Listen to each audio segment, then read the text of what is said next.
Hello and welcome back to the day 3 of the Chevron Championship. We're here with KPVU-TV, and I'm one of your hosts, Caleb Carter. And I am Iman Abraham. And Iman, today has been a great day. I mean, it's been a great week so far. I mean, it's beautiful weather out here today, and it's a lot to look forward to. So, what are you looking forward to today? I'm really looking forward to seeing how the players play today. I feel like the conditions are a lot better than yesterday. There's a lot of muddy conditions. Right. I used lift, clean, and place yesterday. So I feel like with the weather, it's a lot brighter, not so gloomy. I feel like we're going to have some low rounds today. Yeah, hopefully we have some low rounds, like you said. Hopefully we get a couple birdies in there, right? Yeah. We know the crowd will be coming today with this weather that we're having. But before we get into all the ins and outs of what's going on, we're going to toss it over to Lakeside and see what's going on out there.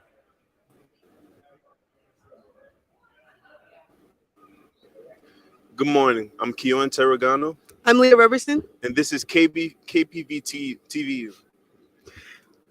Coming to Lakeside at the LPGA Chevron Championship.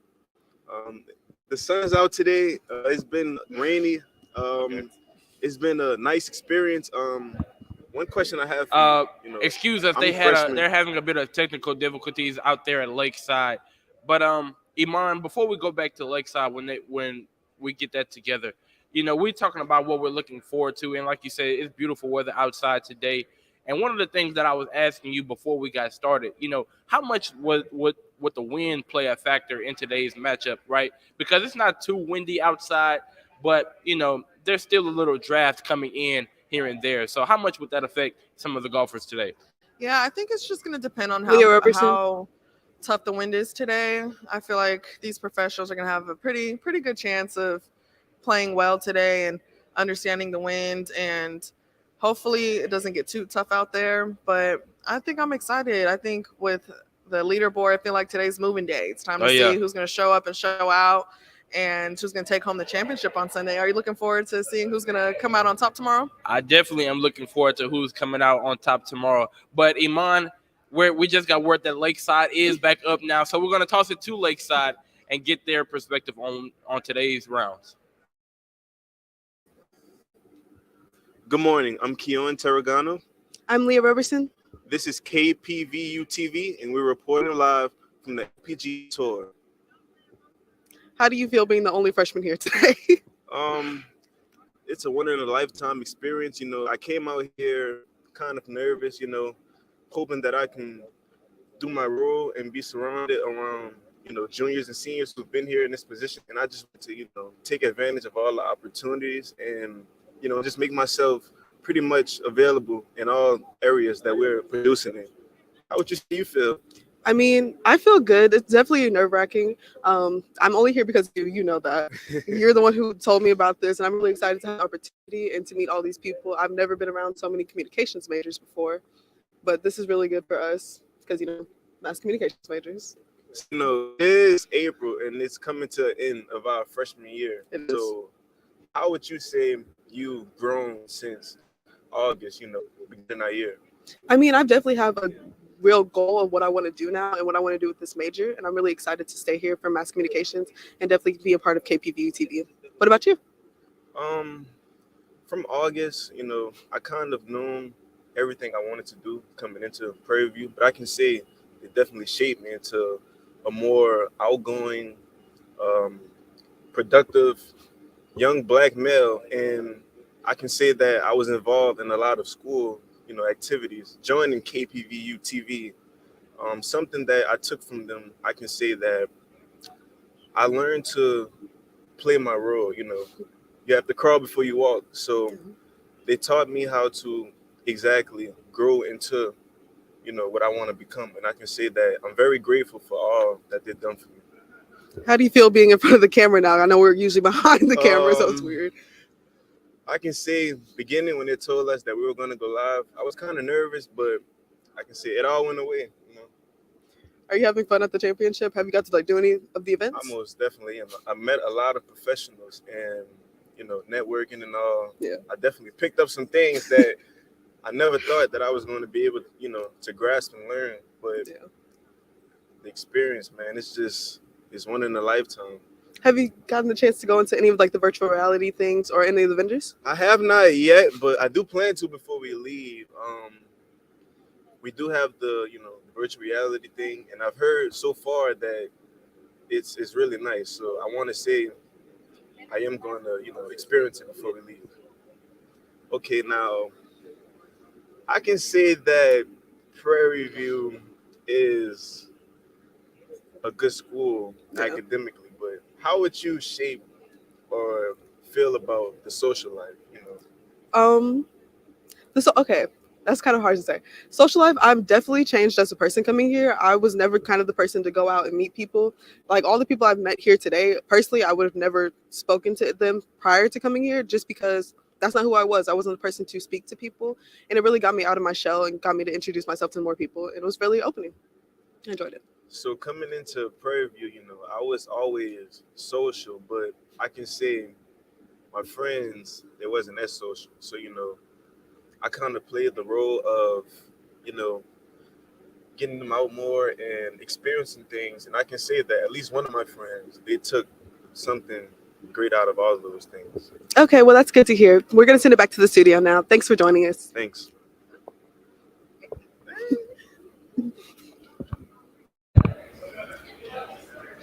Hello, welcome back. I'm Iman Abraham with my co-host. There we go. Caleb. But Iman, we just came back from Lakeside. Mm-hmm. But like we said, this is round 3, I believe, of the championship. So talk a little bit about some of the things that they can expect and who's all been teeing off so far. Yeah, so the first tee time started off at 9:55 a.m. this morning with Amari Avery from USC. And also, she's playing with Arya Chanakar today. So I feel like that's going to be a very fun pairing. And being able to see all these players start off, there was a little bit of a delay. Round 2 wasn't complete due to darkness. So some of these players finished their round early on this morning. So the first tee time for round 3 started at 9:55. And then at 10:17, their next tee time coming up, we're going to have Danielle Kane going off with Jessica Corda. So I think that's going to be a very fun pairing. Mm-hmm. And I think it's going to be a great day to see these players go out and play. Oh, yeah. I definitely think it's going to be a great day, like you said. And we got some interesting pairings with those groups. Like you said, tee time has already started at 9:55. Mm-hmm. And we can't wait to see what the 10-17 group, like you said, it's going to be a fun day, to say the least. But, Iman, I want to kind of recap some of what happened yesterday in round 2 and some of the leaders who we have so far. So we have Lim Kim shooting 8 under par. We have Megan Kang and Leela Vu tied for second, shooting 7 under par. And then we have Brooke M. Henderson, Patty Tavansky, and Nelly Corda all tied for fourth, shooting 6 under par. So it's been an interesting few rounds in the past couple of days, and it's pretty tight, right? There's no one who is separated just yet. But what are you looking forward to when it comes to like seeing that separation possibly come from Lim Kim? Yeah, I think it's going to be a very important day because yesterday Lim Kim came out of nowhere shooting 7 under, shooting 65, which is the lowest round of this tournament. So I feel like it's going to be an amazing day to see if someone else goes really low today as well, because she really just jumped up the leaderboard with an amazing round yesterday. So we'll see what these other amazing players do. I think Nelly Corda is also doing very well. And being able to be paired with Brooke Henderson this week, I think is going to be a fun grouping. I feel like a lot of people are probably going to be following that group, along with Patty T as well. Very, very long hitters. I feel like they'll attack this course pretty well today. Yeah, we can imagine that the gallery will be full today, right? Yes. Because like you said, we got so many interesting pairings with Nelly Corda. I believe she's paired with Brooke Henderson, like you said. Mm-hmm. I mean, it's not often that you have just so many stars in the same group, right? So I can't wait to see, not only the players on the course, but the excitement around the course, right? Mm-hmm. Because we talked about this earlier. The weather so far during the championship hasn't been so favorable, right? Mm-hmm. It's been raining. It's been some muddy conditions out on the course.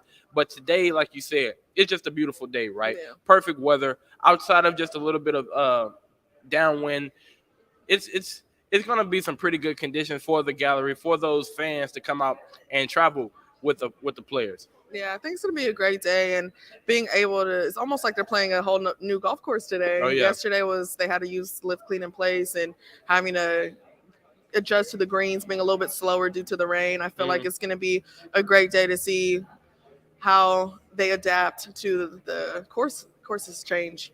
Yeah, and one thing that I was talking to Peter Jacobson about a while back, Peter Jacobson, the pro golfer from NBC and the Golf Channel. Yes. One thing that I was talking to him about, because he got a chance to play on this here course, and one thing that he was saying, this course has a bit of hilly conditions, right? It isn't your typical course that we will see here in the States.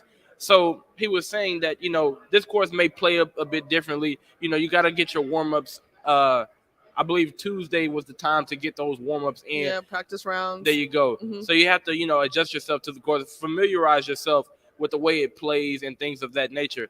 So like you said, I think it's going to be an interesting day, especially considering the conditions are different from day to day. Yeah. So I think it's going to be an interesting day. Yeah, and I think this is just a great tournament because this is the first year that they're hosting here in the Woodlands. So it's a change for not just us, but also for these players. They're used to playing in California. Yep. Palm Springs, a whole nother course, a whole nother different environment, different type of grass. And I feel like it's an adjustment for all these players out here today. And I feel like it's going to really challenge them, but that's why we're here. We're here to see some great golf, let the professionals attack this course. That's exactly why we're here, because like you said, I really can't wait to see how these professionals play out here today. But not only them, Iman, I kind of want to move to some of the junior golfers, because we got to talk to them yesterday.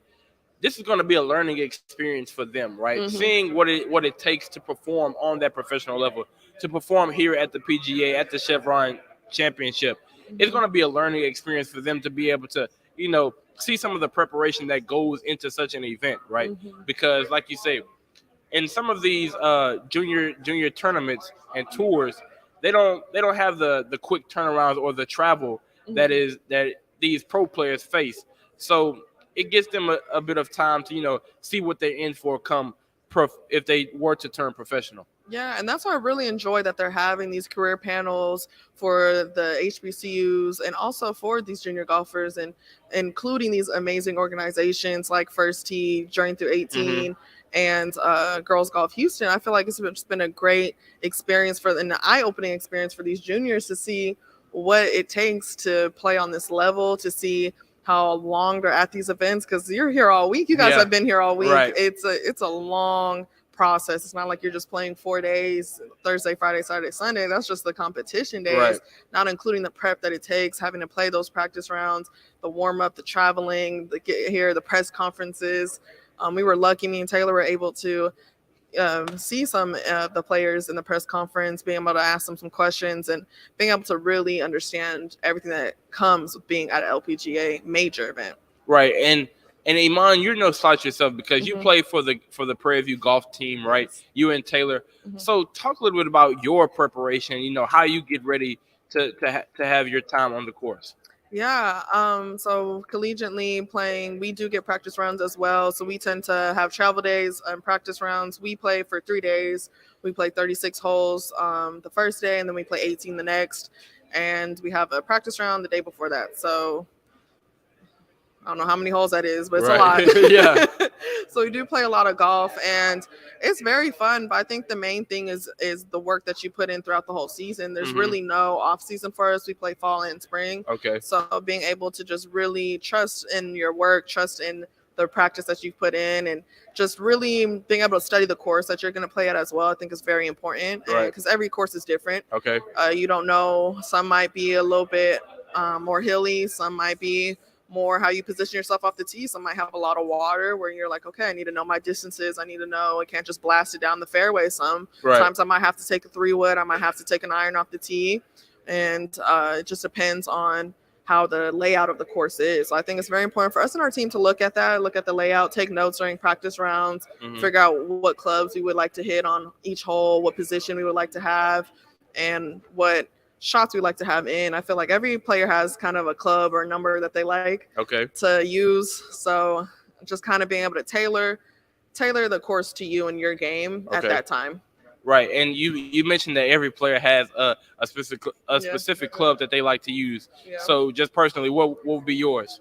Me, I like anything around 110, 115. That's my gap wedge. So I got that club in my hand. I'm ready to go. Right. And for the people at home who may not understand what that is, right?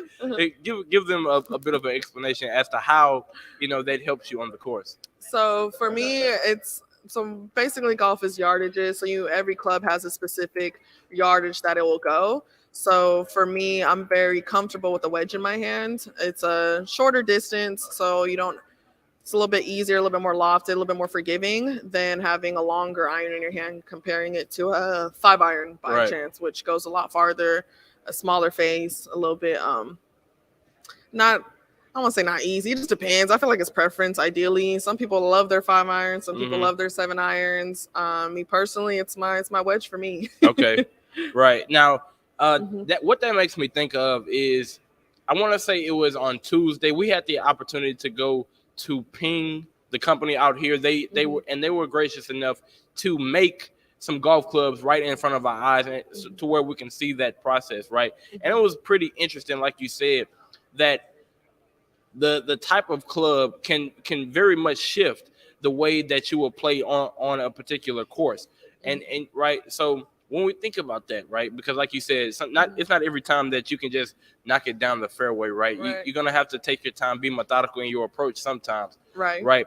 So when it comes to that, and going back to the tournament with an Alum Kim who has that lead, how would you, if you were to put yourself in her shoes, right, how would you go about maintaining that lead? Would you stay aggressive, or would you, just make sure, try to limit your mistakes rather than go for the goal? I think depending on how I'm playing, if I'm playing well, I think I just like to keep that confidence going throughout the tournament, being able to be like, all right, I know I can hit this shot. I know I can hit this green, being aggressive, knowing when to be aggressive, but not getting so caught up in the knowing, oh, I'm leading this tournament, knowing I'm playing well, and like not just keeping a smooth tempo, like knowing that I play this game, I play it well, and I know I can play well Saturday and Sunday as well. Just keeping it steady, taking it every shot at a time, every hole at a time, not trying to get ahead of myself. I feel like that's very important. Right, and I would assume that would apply for those same people who are under Alum Kim, right? Because, sometimes, especially in these mental sports, right, we can begin to press. Right. We begin to feel that pressure. We feel like, hey, we're tied for second or tied for fourth. And we feel like, if I just make this putt, right, maybe I'll be able to edge myself ahead of some of the other competitors. And we begin to throw ourselves off of our game. So how would you, go about, kind of maintaining your composure, saying, let me take it hole by hole, you know what I'm saying, and just ease yourself up the leaderboard. Yeah. Well, I think this might sound a little crazy, but sometimes I will talk to myself, or sing to myself, just to keep myself in the present moment, really, because the second you start thinking of like, oh, I got to make this putt, or dang, I got to shoot 5 under today to win, or I have to do this, you're taking yourself out of the present moment when you start thinking that way. And that's why it's important to just kind of bring myself to reality, talk myself through these shots, staying present, giving myself 100% commitment to the shot right in front of me, not thinking of the holes or the round that I'm going to play. Just, all right, what do I have to the hole? What's the wind looking like?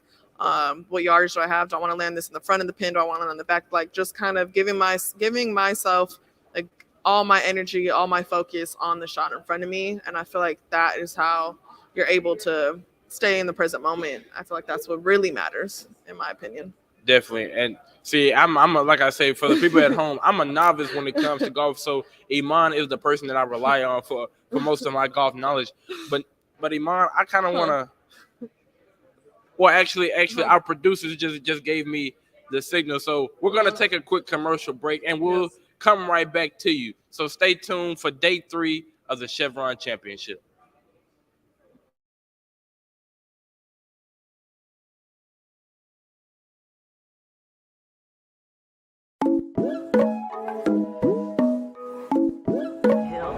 We're here at the Chevron Championship in the Woodlands, LPGA Professional Tournament, Women's Golf, where Prairie View will be broadcasting from what we call the Inspiration Dome, brought to you by Chevron, Accenture, and Prairie View. I'm excited that we were able to bring 40 of our students here to this amazing space to exercise their experience in broadcast, as well as get to know the game of golf and how it connects to HBCUs. HBCUs in particular.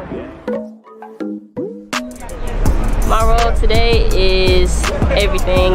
Talent, just interviewing players and being a part of the tech crews, just making sure everything goes smoothly for our production. Having our emblem and everything represent the HBCU here is everything.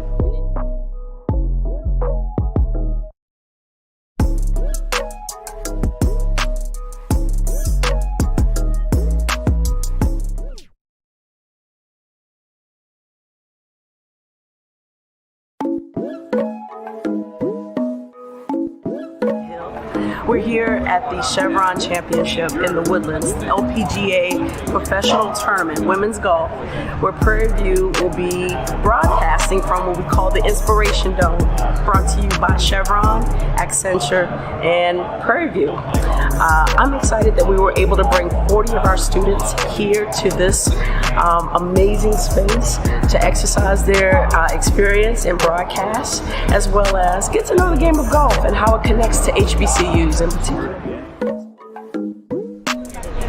My role today is everything. Talent, just interviewing players and being a part of the tech crews, just making sure everything goes smoothly for our production. Having our emblem and everything represent the HBCU here is everything.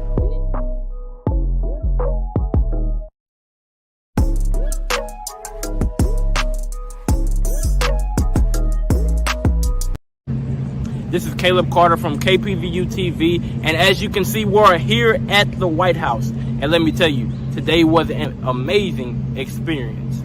HBCU at the White House! It was a momentous occasion for over 30 HBCU student journalists who were selected to come to the nation's capital and participate in a White House briefing this past weekend. Students were able to meet a number of dignitaries such as Mayor Keisha Lance Bottoms and Vice President Kamala Harris. Hi, everyone. Oh, I'm so happy to see you. Have a seat. We're going to have a conversation, Mayor. A conversation that allowed for students to ask a variety of questions, from HBCU funding to climate change. But before the journalists went back to their respective schools, Vice President Harris left them with one message. And so use your voices. Continue to use your voices, because we need you. And we need you to also talk about things like climate, right? Starting a small business. A message that left the students feeling inspired and grateful. Being here today was just so surreal, being in the atmosphere of the White House with other HBCU students and colleges representing. I'm more than grateful for this opportunity. An experience like none other, giving HBCUs that much needed exposure that they so greatly deserve. From KPVU-TV, this is Caleb Carter.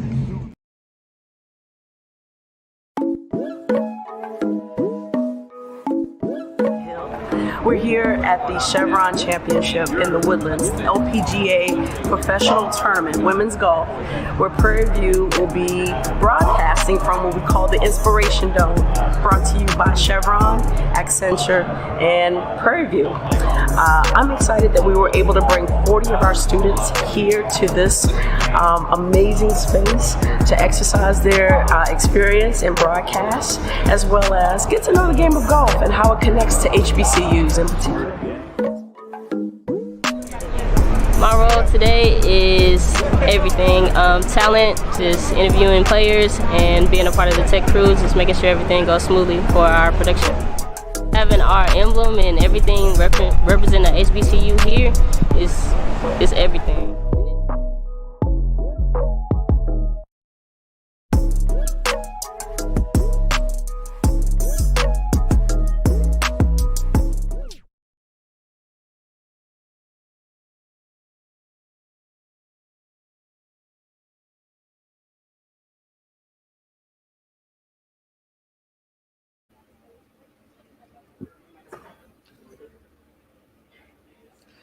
Hello, welcome back. I am Iman Abraham.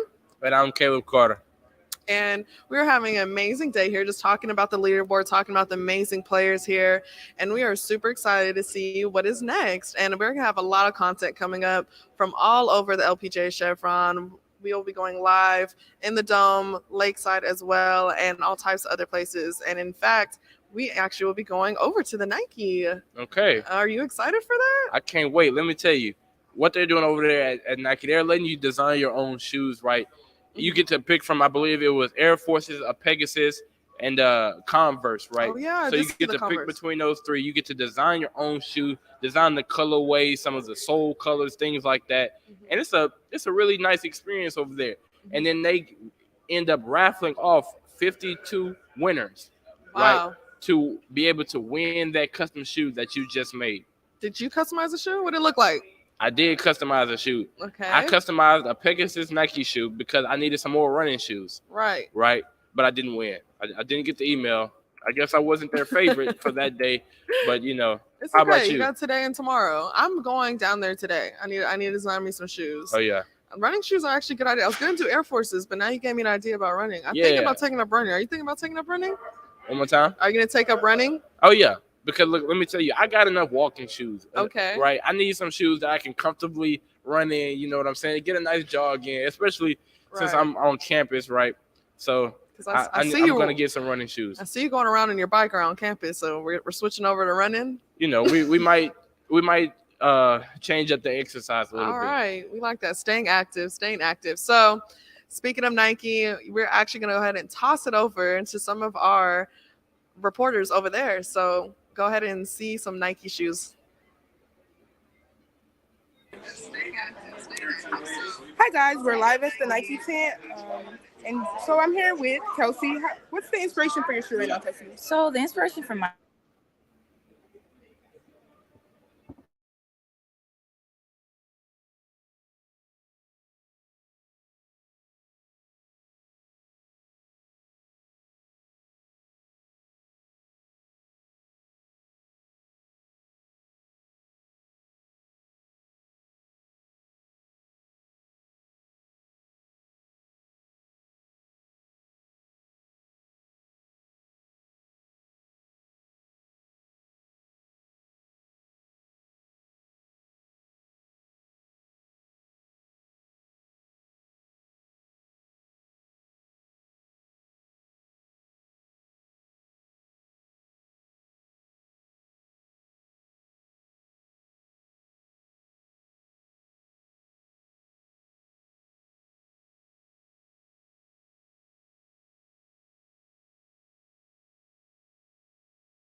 A bit of sound difficulties over there at the Nike studio, but we'll be sure to get you guys back over there as soon as possible. But Iman, we were talking about making that pair of Nike running shoes, and you say you might take up running.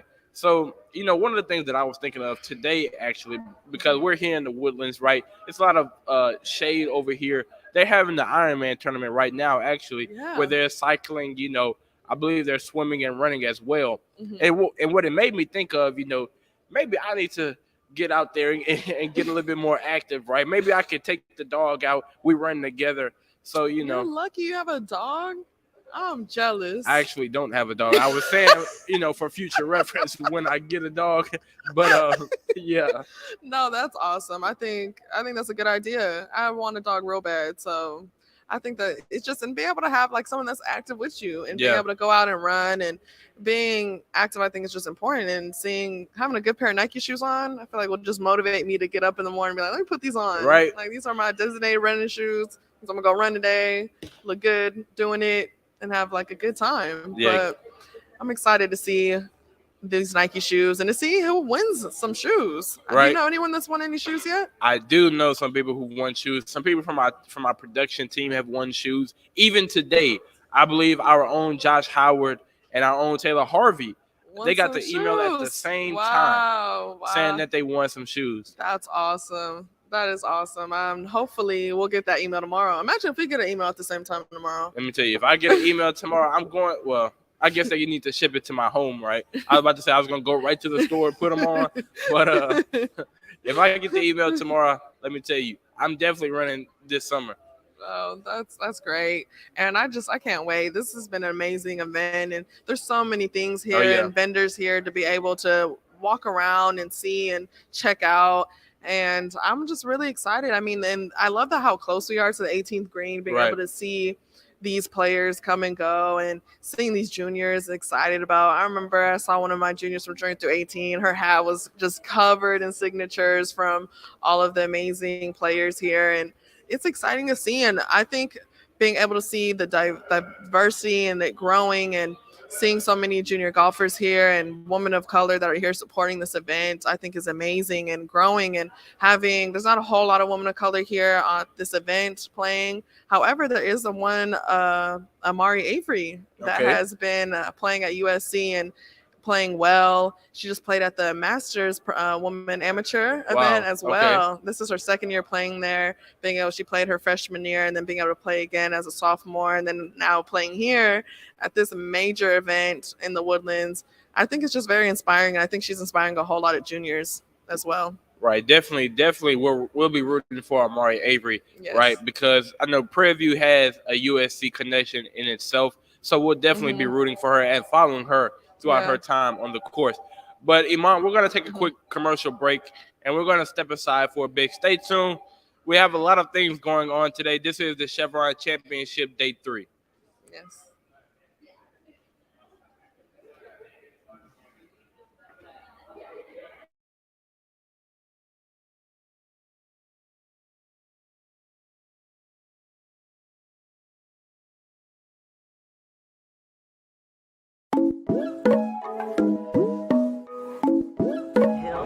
We're here at the Chevron Championship in the Woodlands, LPGA Professional Tournament, Women's Golf, where Prairie View will be broadcasting from what we call the Inspiration Dome, brought to you by Chevron, Accenture, and Prairie View. I'm excited that we were able to bring 40 of our students here to this amazing space to exercise their experience in broadcast, as well as get to know the game of golf and how it connects to HBCUs in particular. My role today is everything. Talent, just interviewing players and being a part of the tech crews, just making sure everything goes smoothly for our production. Having our emblem and everything represent the HBCU here is everything.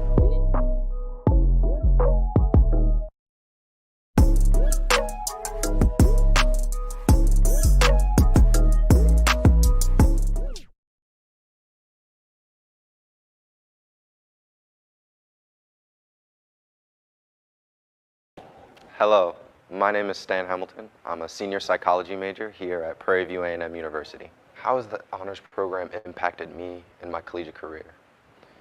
The honors program has given me plenty of opportunities.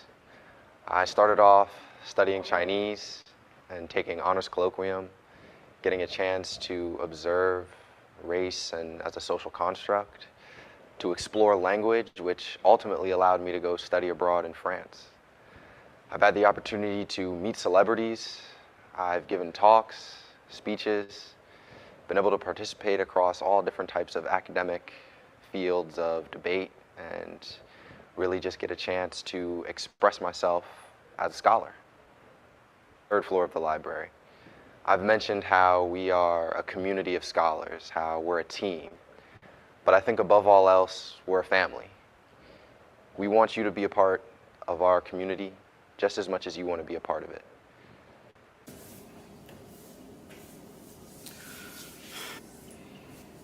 We testing new tripod, nice and lightweight. About to take off to Shanghai.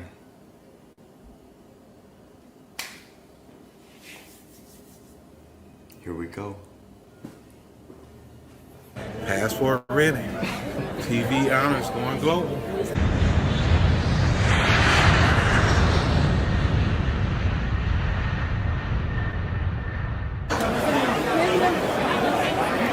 Day one at Shanghai, China. Super excited, ready to get the full experience.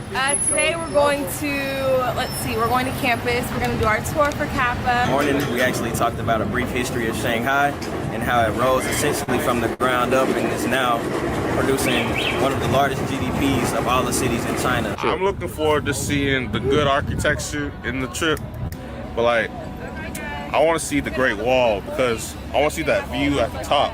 A part of making a global impact in our program is to have the students study the language or study the culture, see what they can take in and what we can do to bring it back to our university and how they can utilize what they have learned in their field of study. I like this main centerpiece right here because it draws your attention to the whole building as a whole.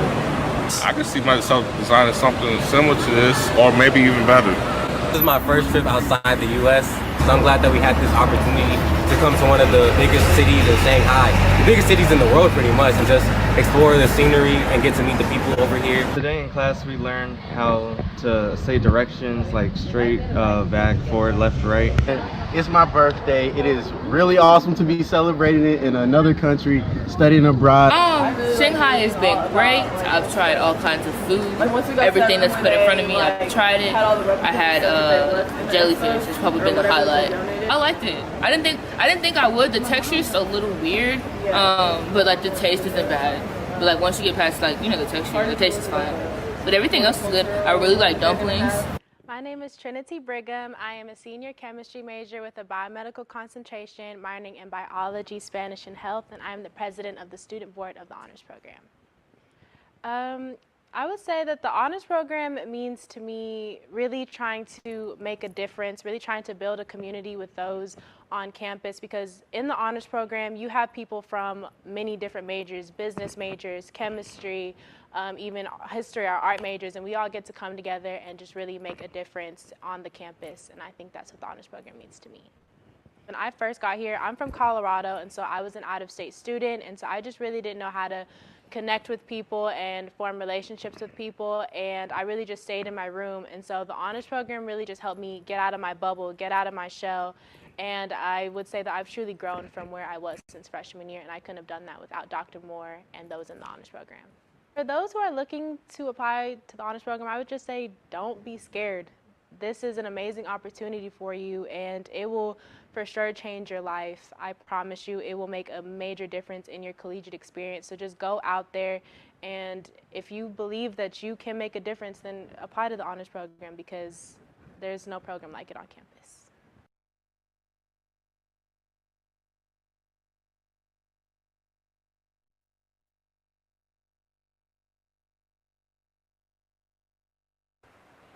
Hello, my name is Stan Hamilton. I'm a senior psychology major here at Prairie View A&M University. How has the honors program impacted me in my collegiate career?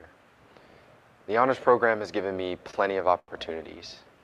I started off studying Chinese and taking honors colloquium, getting a chance to observe race and as a social construct, to explore language, which ultimately allowed me to go study abroad in France. I've had the opportunity to meet celebrities. I've given talks, speeches, been able to participate across all different types of academic fields of debate, and really just get a chance to express myself as a scholar. Third floor of the library. I've mentioned how we are a community of scholars, how we're a team, but I think above all else, we're a family. We want you to be a part of our community just as much as you want to be a part of it.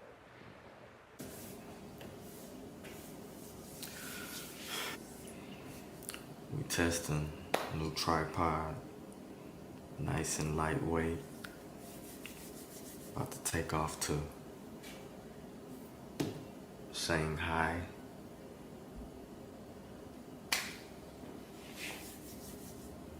Here we go. Passport ready. TV honors going global.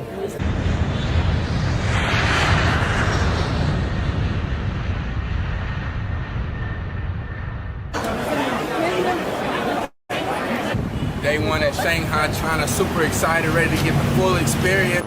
Today we're going to, we're going to campus. We're going to do our tour for Kappa. This morning we actually talked about a brief history of Shanghai and how it rose essentially from the ground up and is now producing one of the largest GDPs of all the cities in China. I'm looking forward to seeing the good architecture in the trip, but like, I want to see the Great Wall because I want to see that view at the top.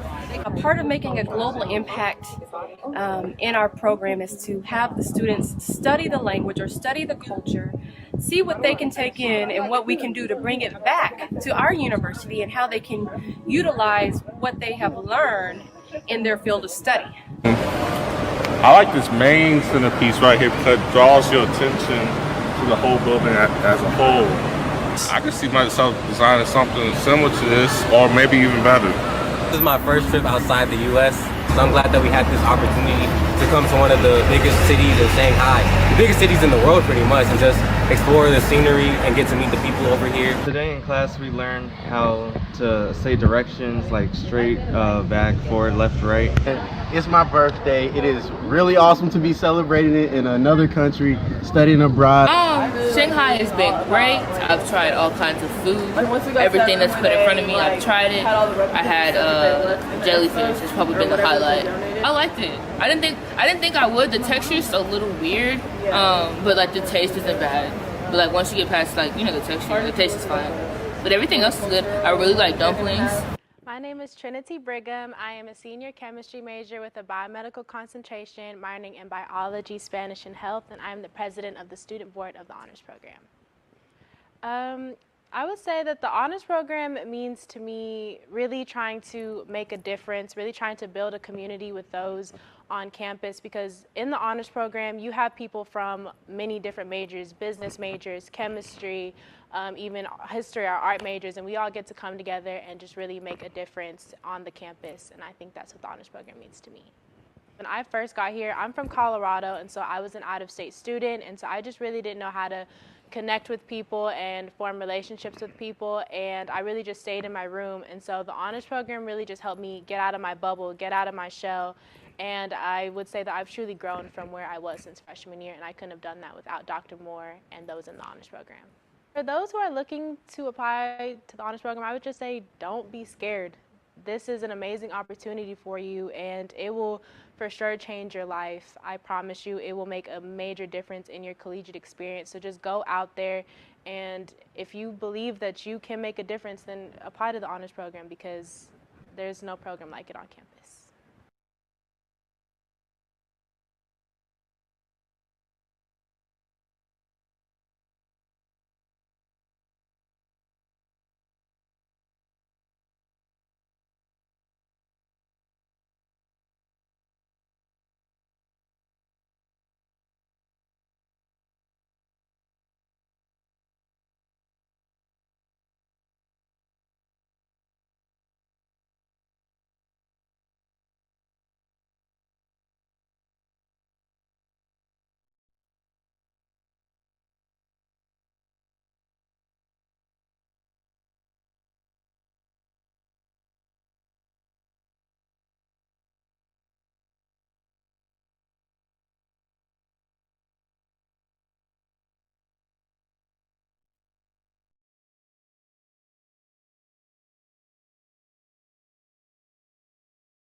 Ready? Yeah. Well, good morning. Good morning. How's everybody doing today? My name is Kyrie Willis with KPVU-TV. I have beside with me Layla Castro. Layla, how are you doing today? I'm doing good, actually. Thank you for asking. Good. Well, I was making my way down the path near the vendors area, and I had just stopped and saw Layla with her father and her grandfather as well. Just so happens that they were more than welcome to do an interview, and I'll just have a few quick questions for you. So, considering you guys just got in, what did you expect from today's experience that you would get here? I kind of expected it was like going to be a lot of. I don't really know how to explain, to be honest, because I kind of expected it to be like um a lot of men here, I guess. Okay. Nice, nice, nice. And your grandfather told me that you are on varsity as well. What does being on varsity mean to you? Um, as a black girl, I think it means a lot because there's not many black girls that are on varsity, and I think it means a lot as a black girl to be on varsity and to like be accepted as a young black girl that plays for a high school team. Okay, nice. And within your high school team, what are some of you guys' rituals that go along with being a part of the golf team? What do you mean by like rituals? More so, do you have any like pregame talk, pep talks you give yourself, or does the team have any like sort of, what do you want to call it? I guess you guys' own feng shui to the game that makes you guys prepared before you go out on the field? We have this thing called words of wisdom, Okay. like where everybody on the team says something positive or like something encouraging, and and we've done it a couple of times. Like we done it before on the golf course, Okay. like before we break out into our groups before we tee off. Nice, nice. So, how long have you been golfing, if you don't mind me asking? For about 3-4 years. 3 or 4 years. And was this the only sport you have ever dibble and dabbed into? No, sir. Okay. What were the other sports? I've done basketball, track, and soccer. Okay. And considering your grandfather and his sons are very competitive with it, when did you know golfing was for you? What within golf stuck to you and made you realize you would like to take this far? I think just me kind of hitting the ball and seeing how it is on TV. And I was kind of like, I could picture myself doing that when I get older or probably when I go to college. Like, I can I can picture myself being those girls out there. Nice, nice. And speaking of you being those girls out there, is there anybody here specifically you are intrigued to watch? I think this one black girl. I think she's out there on the course right now. I think she's mixed, but we're planning on watching her right now. Like we can't find what hole she's at, but like we're planning to watch her. Perfect. Okay, okay. Well, as you heard it here first, she has a specific person she is very intrigued to see. So, aside from that, within golfing, where would you like to take this? Did you want to take it temporary or full term for your life? I would say full life. Okay. Like I don't really care which school I go to, like as long as I'm just, like kind of fully committed to a school. Okay, nice. And my last question here for you is for any advice for your junior golfers out there or specific black junior golfers out there, what advice would you give them? I would say just like I don't really know what to say, but I would say like just be confident that you're here because we're all the same person pretty much, and it's like we're all the same person. So like they may think that we're different, but still like we're all the same people. So like as long as we're here, then we're still good. Thank you, thank you. Well, you've heard it here first from Miss Layla Castro. Be yourself. Don't worry about any extra externalities that come with it. Just be confident, and the game's in your bag. You got it. So we're gonna be sending you off here to the dome, and not to the dome specifically. I apologize, but stay tuned with more, and we will be keeping you posted.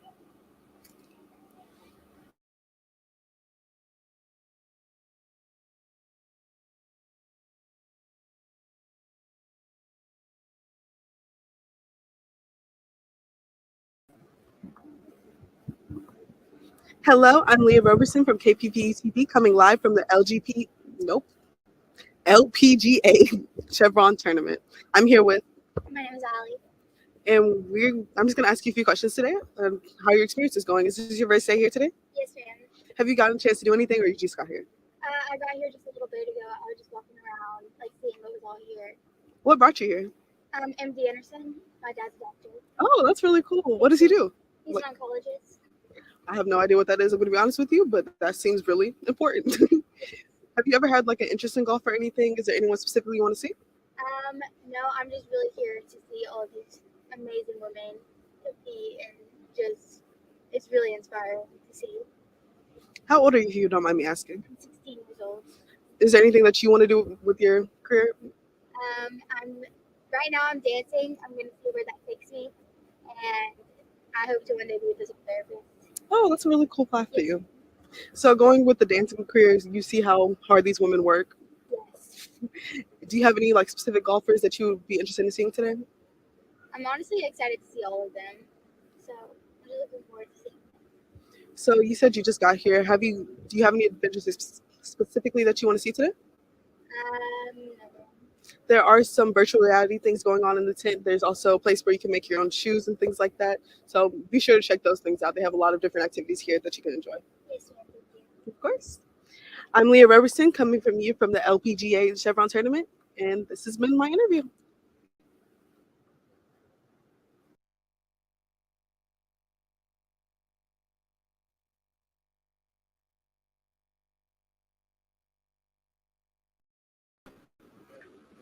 Hi, I'm Keon Terragano from KPVU-TV, coming from Chevron's LPGA Tour. Today we have Zach Sapan. Okay, Zach. So, is this your first day on the tour? I have been, actually, we used to work for the LPGA in the media department. I'm married to a caddie out on tour, so I've been to hundreds of events over the last several years. You can say you're used to it. Yeah. Yes, sir. Yeah. Are you familiar with any of the players on tour? And if so, who are you, going for to win? Yeah, so familiar with a lot of them, friends with a lot of them.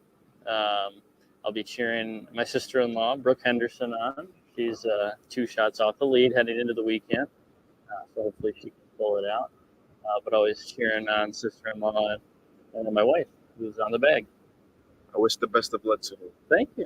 Now, on yesterday, unexpectedly, there was deers running around on the course. So I would like to say to you, be careful out there. Yeah. You don't want to get stampeded or run over by anything. That's actually funny you mentioned that. I had a friend who sent me a TikTok video of, I think it was a cross-country race, and the guy got barreled over by some deer. So that detail's right on point. Now, I do want to say, here to my right, we have the 18th hole. Yep. So I would say, if you were in this tournament, would you be able to hit the ball into the hole off of one shot? Do you think you're capable? Well, I wish.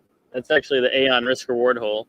So the Aon Risk Reward challenge is across the PGA Tour and the LPGA Tour. Winner at the end of the year. Every tournament has an assigned hole that is the risk reward hole. And at the end of the year, the person with the best score, cumulative score on the holes over the season, earns $1 million. So I don't think I could get a hole in one on a par 5, let alone the players out here. But maybe they might be able to. They're way better than I am. So who knows? Professionals at it. Yeah. Personally, I play sports coming up, so I think I have a nice shot of maybe hitting it into. Maybe. Yeah, hey, if you do, then you should also join the Long Drive Tour, Long Drive Challenge, and I mean that's some distance if you can get that. So I'm a freshman, and this is my first tour. So the feelings that I've had, I can say it's a once in a lifetime. I told my parents that it wasn't something that I can necessarily speak. It's something that I can only feel. So how did you feel, coming into your first tour? Yeah, I'd say there's kind of that spotlight on obviously sports at the highest level, and you always get a little starstruck to a degree. But at the end of the day, once you get to know them, they're humans just like you and I. They want the same kind of feelings, emotions, and experiences that we do. They're just extraordinary at this game. But no, it's a privilege to be out here every time. Definitely would consider myself lucky to be, in the position I'm in. Been given the opportunities that I have, and there's only my Lord and Savior to thank for that. Yes, sir. Thank the Lord. One last question for you, Zach. So I'm not too familiar with the attire. I know it's golfing attire. Yeah, you're in it. You're in it. So, I have on the Jordan 3s, the color purple. So I know that's not the right shoe for this tournament. So do you have an exact shoe that you would prefer, anyone new coming to the tour that's all around, comfortable, it looks up to par? What are your suggestions? Yeah, so if you want to look up a player, look up Mina Harrigay. She is sponsored by Jumpman. She'll wear Jordans to and from every tournament when she's on the course and when she's off the course. So you're right in line with her. But sister-in-law is sponsored by Skechers, so I always go with some good Skechers. But you can't go wrong. There's technology, like especially in the shoe department for golf. It's changing every day, and something new and something more comfortable is always coming out. But yeah, hey, Jumpman, they're snazzy, right? And they feel good. Sir. They're like clouds on your feet. No doubt, sir. Well, thank you for joining us, Zach. Thank you, Kian. This is Keon Terragano from KPVU-TV, and we're signing out.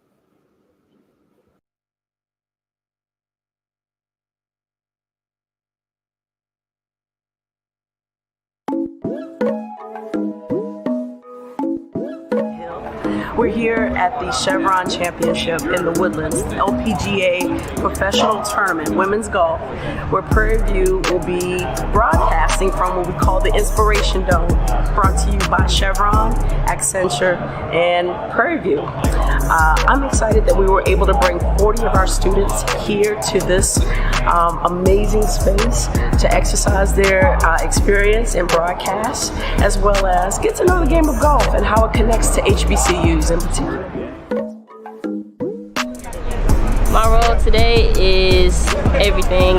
Talent, just interviewing players and being a part of the tech crews, just making sure everything goes smoothly for our production. Having our emblem and everything represent the HBCU here is everything.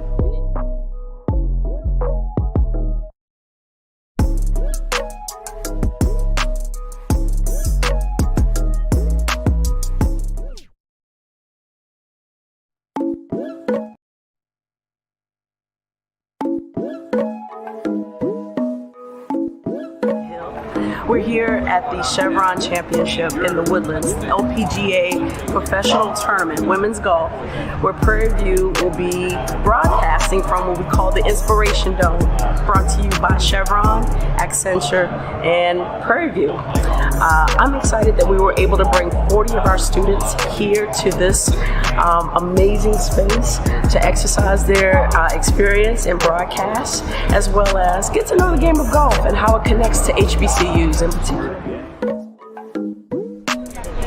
My role today is everything. Talent, just interviewing players and being a part of the tech crews, just making sure everything goes smoothly for our production. Having our emblem and everything represent the HBCU here is everything.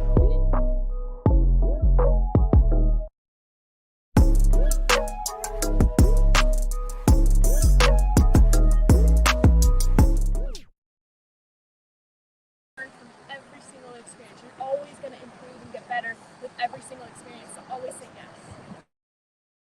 Thank you. This has been a great interview. My name is Elijah Davis, KPVU-TV. Perfect. Okay. Let's get. Yeah, of course. Best of luck, everybody. Thank Are you good? Are you good?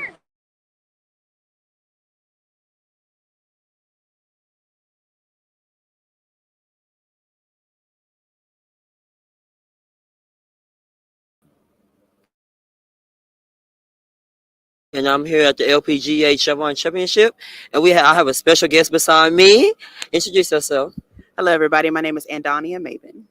Hey, Ms. Maven. How has your experience been here at the LGP Chevron Championship for you?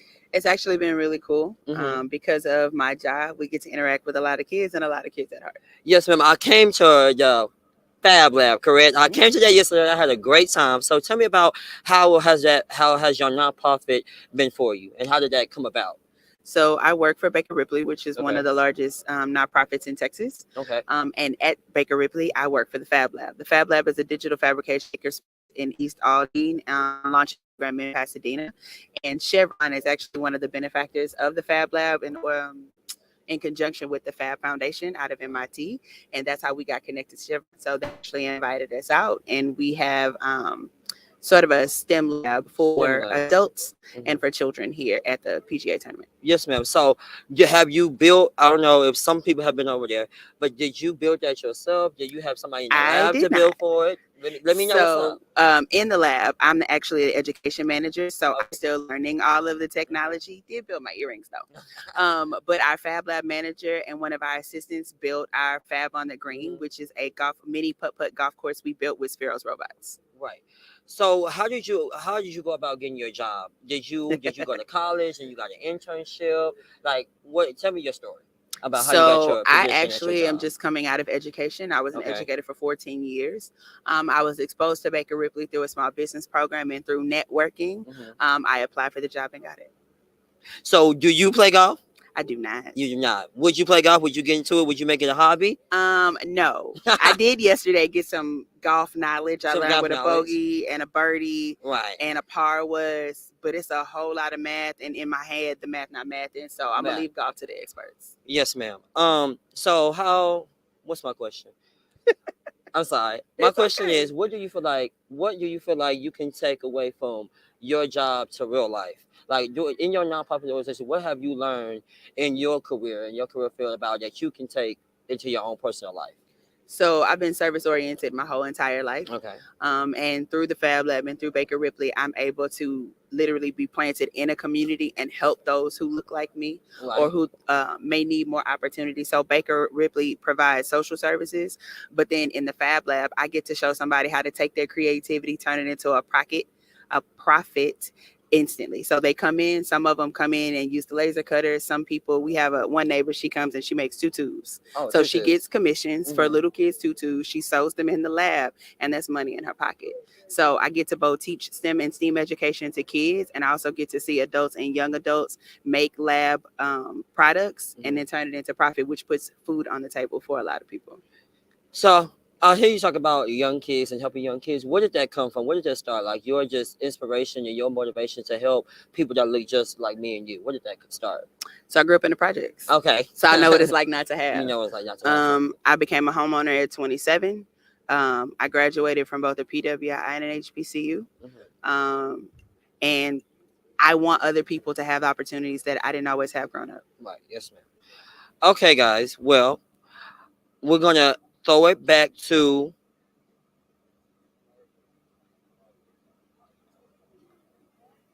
I'm sorry, we're not gonna throw it back to anyone. I have more questions for you. Go for it. You say you graduated from HBCU. What HBCU is that? I got my master's at Texas Southern University. Your master's. Okay, what was it in? You said education? Sociology. Sociology. Now, what started your sociology degree? I love people. You love people. So sociology allowed me to study the behaviors of people and groups of people, and it's people watching with a degree. Right. So your earrings is pretty. And first, it was those. I like your earrings. So where did you get those from? I made them. You made them. So I feel like you are very innovative. Where does that start from? Because you work at the Fab Lab, you created some of the things at the Fab Lab. When did this innovative aspect come about in your life? I have an art business. Say it again, I'm sorry? I have an art business. And what's that? Inform me on what that is. So my business is called And Lettered. Okay. I have calligraphy and painting, watercolor and acrylic.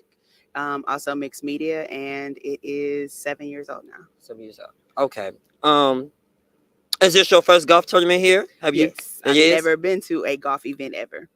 So have you talked to multiple people? How is it? How has the people talking to the people that come to the Fab Lab? How has that been? It's always interesting. A lot of them just come to play the games, but in conjunction with talking to some Chevron employees, that's what gave me my little bit of knowledge that I have now about golf. And so it's really what Chevron has done for this tournament has really put women back on the even playing field. So I learned some of the things that they put in place for this particular tournament that doesn't always happen for women. So it was really empowering to be around. Yes, ma'am. So in the Fab Lab, can you tell me a little about what goes on over there at your Fab Lab? Non-popularization. It's a creatives playground. Great, So okay. we've got digital fabrication equipment, 3D printers, laser printers. We have a CNC router. Anything to make a shirt, you name it, we got it. Sublimation, vinyl, screen printing.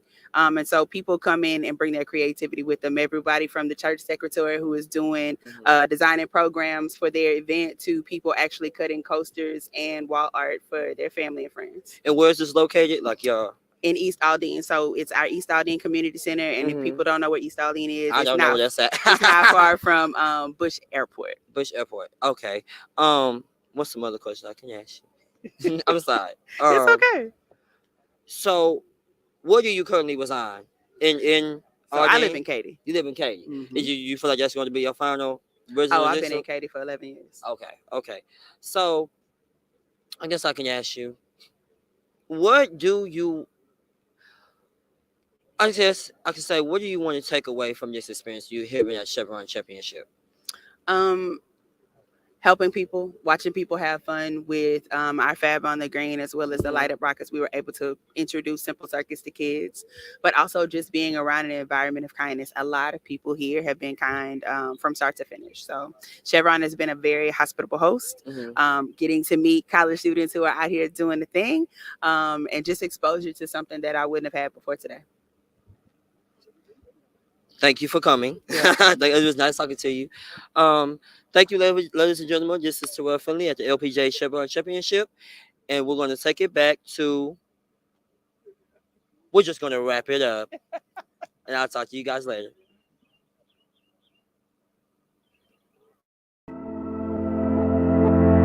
Hello, my name is Caleb Carter. And I'm Keyshawn Groves. And we're here from HBCU today, and it is a great experience to be able to talk to Mr. Tip Harris and Mr. Vernell Woods from Moolah Wireless and kind of get their insight as to why they've been partnered with HBCUs. Yes, and along with HBCU today, we're starting here at Prairie View so that we can really captivate the culture and what they're doing with our communities and for our communities. Hi, my name is Kelsey Brown.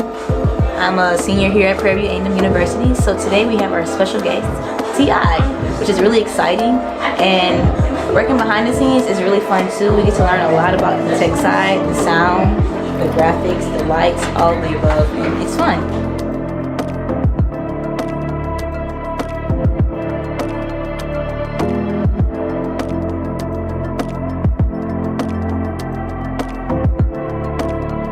HBCU Today's goal is primarily to showcase what HBCU students are doing in their communities. So many times the spaces are not talked about because they are not cared about. So with having a show that highlights what HBCUs are doing really gets people in the midst of what's happening, and so we can have people care a little bit more. It also gives us as working professionals a chance to be a professional, to carry ourselves correctly, to get the footage, to do all the things that a professional does. So thank you to Propel, and a special thank you to Professor Dalvest.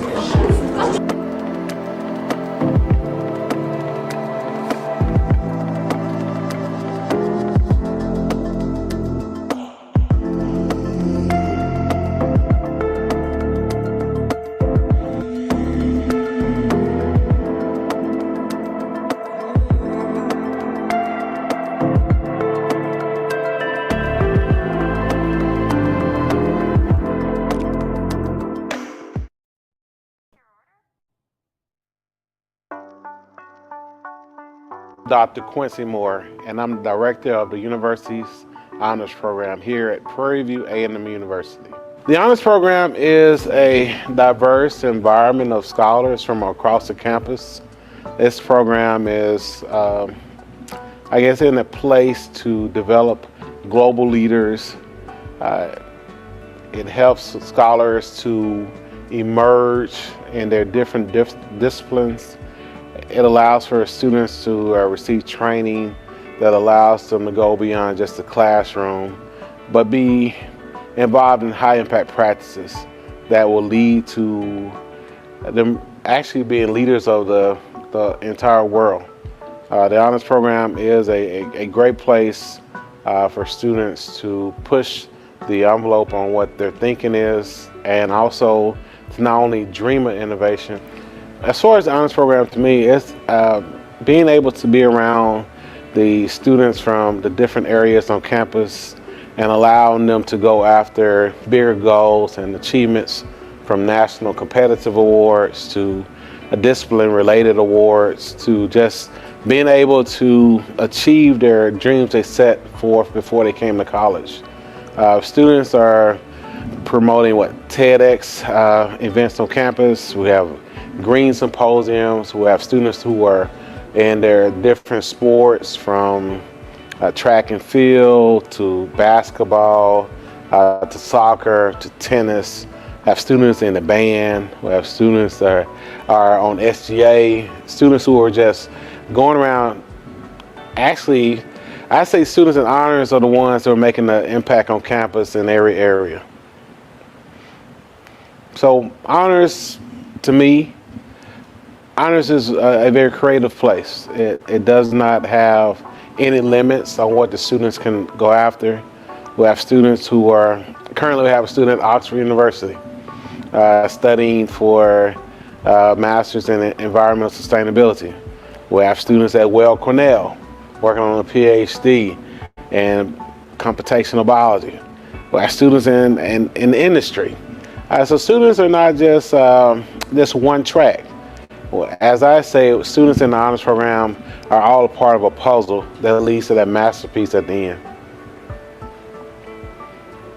The honors program means to me a chance to expand your worldview, not only just on campus, but beyond our campus. We are a collective of achievers and goal-getters and strivers in all aspects of our life. The honors program means a place where students from every corner of this campus join together, not only to support each other in our academic goals, but our career goals and our goals personally. Supporting me through the ups and downs of my college path. I changed my major, and that did not stop the support that I got.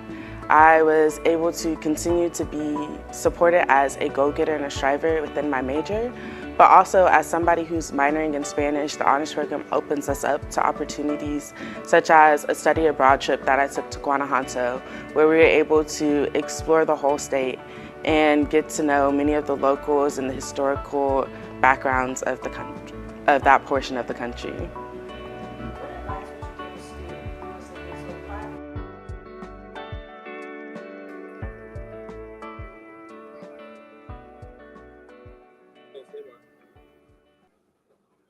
Good morning. I'm Keon Terragano from KPVU-TV, reporting live from the Chevron LPGA Tour. Here we have Carter Sherman. It's nice to meet you, Carter. So is this your first tournament? Yes, it is. My first ladies tournament here. I'm happy to be here. It's a gorgeous day. Excited to watch some golf. Are you familiar with any of the players on the tour? Nelly Corda's got to be my favorite. I really hope she sets herself up here today to take it all tomorrow. So excited to see her. Best of luck to her. Absolutely. The weather is really nice today. You know, yesterday we had a little bit of rain. The previous day it was sunny but mixed with rain. But as far as attire, you know, I have on the Jordan 3s, and you can pretty much say it isn't up to golfing attire. So do you have a particular shoe that you would like to suggest, you know, for anyone coming in? Sure. You know, I've got on my raunchy Ultra Boost here, but you know, the great walking shoes, definitely any pair. Love Hoka's, love Adidas. So you get either of those and you should be all right. Yes, sir. Were you active sports-wise in school? Yes and no. Rode a lot of motocross, but never really got into the sports side of things. Played a lot of golf recently, so kind of fall in love with that. So here to my right, we have the 18th hole. So would you say you're qualified or think you're able to hit a hole in one into the 18th hole? Into the 18th hole, definitely not. It's got some distance on her, so I don't think I'd make it quite. Maybe in 4 can make it in, but a hole in one, definitely not. Okay. So this is my first tour, actually. So as I told my parents, this is a feeling that you can only feel. It can't be expressed. So would you like to share with us, your first experience, going into a tour? It's a wild experience, to tell you that. I mean, Very much. you're standing 20, 30 feet away from the best in the world right there, and it's kind of surreal to be there and just watch these amazing women play as well as they do and do their thing. So it's I think you said it perfectly. It's a surreal feeling. It's hard to explain, but I just recommend to anybody that wants to get out there to definitely take up your chance and come watch these awesome people play. Yes, sir. Do you have an interest, in golf? Would you see yourself being an actual golf player? Absolutely. I'm a golf player now. Oh, really? I love to play. It's it's addicting feeling to be out there on the course, and especially today. It's a gorgeous day around Lovely in general. So I love playing golf, and that's why I'm here today to watch these amazing women do their thing. Yes, sir. So this is a male-dominated sport. So I definitely commend all the women out there, trying their best, making an impact for ladies sports. Would you kind of give your input on that, with it being a male-dominant sport and the amazing work that all the women do? Yeah, I mean they put in the work, that's for sure, and it is historically known as a male-dominated sport. And I'd go out there and say for any women out there that they should definitely give it a try. I mean, I've got my girlfriend into it too, and she enjoys going out there with me. So, there's no reason for women not to get into it. It's I think the stigma behind it kind of keeps women from getting into it, but I think golf is changing in general too. A lot Yes, more sir. people are excited to come out here today and support the professional women golfers, and I'd encourage anybody else to try it out and see if you love it. Definitely. You won't actually know the real feeling behind something unless you try it. Absolutely. So, have you tried any of the food eateries out here? There's amazing food. I Yeah, can tell you that. No, the food's great. We've been up in the clubhouse, and they've got their full buffet set up, and even all around, it's a great place to be and fill your stomachs. That's for sure. Yes, sir. I would definitely say it's a very nice place, to bring your family and, just to get them that experience that they need. It's something that you will always remember. I will always remember, even though it's my first tour. Hopefully there's many more to come, but this is definitely, just a one in a lifetime feeling, man. Absolutely, and we've got it for 4 more years here, at least 5. So I hope to see you here next year for sure. I hope to see you as well. Wrapping up, I hope you have a nice tour. I hope you have the best of experience. I hope you can add more into your tour stories, because I know it's definitely, I enjoy it a lot. Absolutely. Yeah, it's been a blast so far, and excited for today. And, like I said, hopefully Nelly pulls it together and can take it all tomorrow. So I see you came out here with your buddies. Is this kind of like a more, is this something you do oftenly? Yeah, so this is my first, ladies PGA tournament. My first one was actually Dell Match Play about a month ago back in Austin, and I think especially having it this close here in the Woodlands, we're definitely coming back next year and making sure we make an appearance. So I think it's safe to say it'll be an every year thing. Yes, sir. Yes, sir. I'm a part of the KPVU-TV from Prairie View University, and this is my freshman year coming in. I can say that they actually, groomed me into the young man that I'm becoming and will be. So would you like to share your college experience with us, please? Yeah, so congrats on going to Prairie View. I've heard always positive things about it. I went to Texas State University over in San Marcos, and I mean, my college experience turned me into the man I am today. That's for sure. Opened me up, and more than anything, just got me kind of killed my jitters that I had coming out of high school. So I've loved my college experience. Definitely matured me and got me in my job and turned me into the man I am today. Yes, sir. If you had the opportunity to say anything to any of the players, what would you say? Keep your emotions straight. Don't let anything get to you, and hit the ball straight. Well, I hope you have a nice experience out here. And I'm Keon Terragano. Thank you for watching and stay tuned.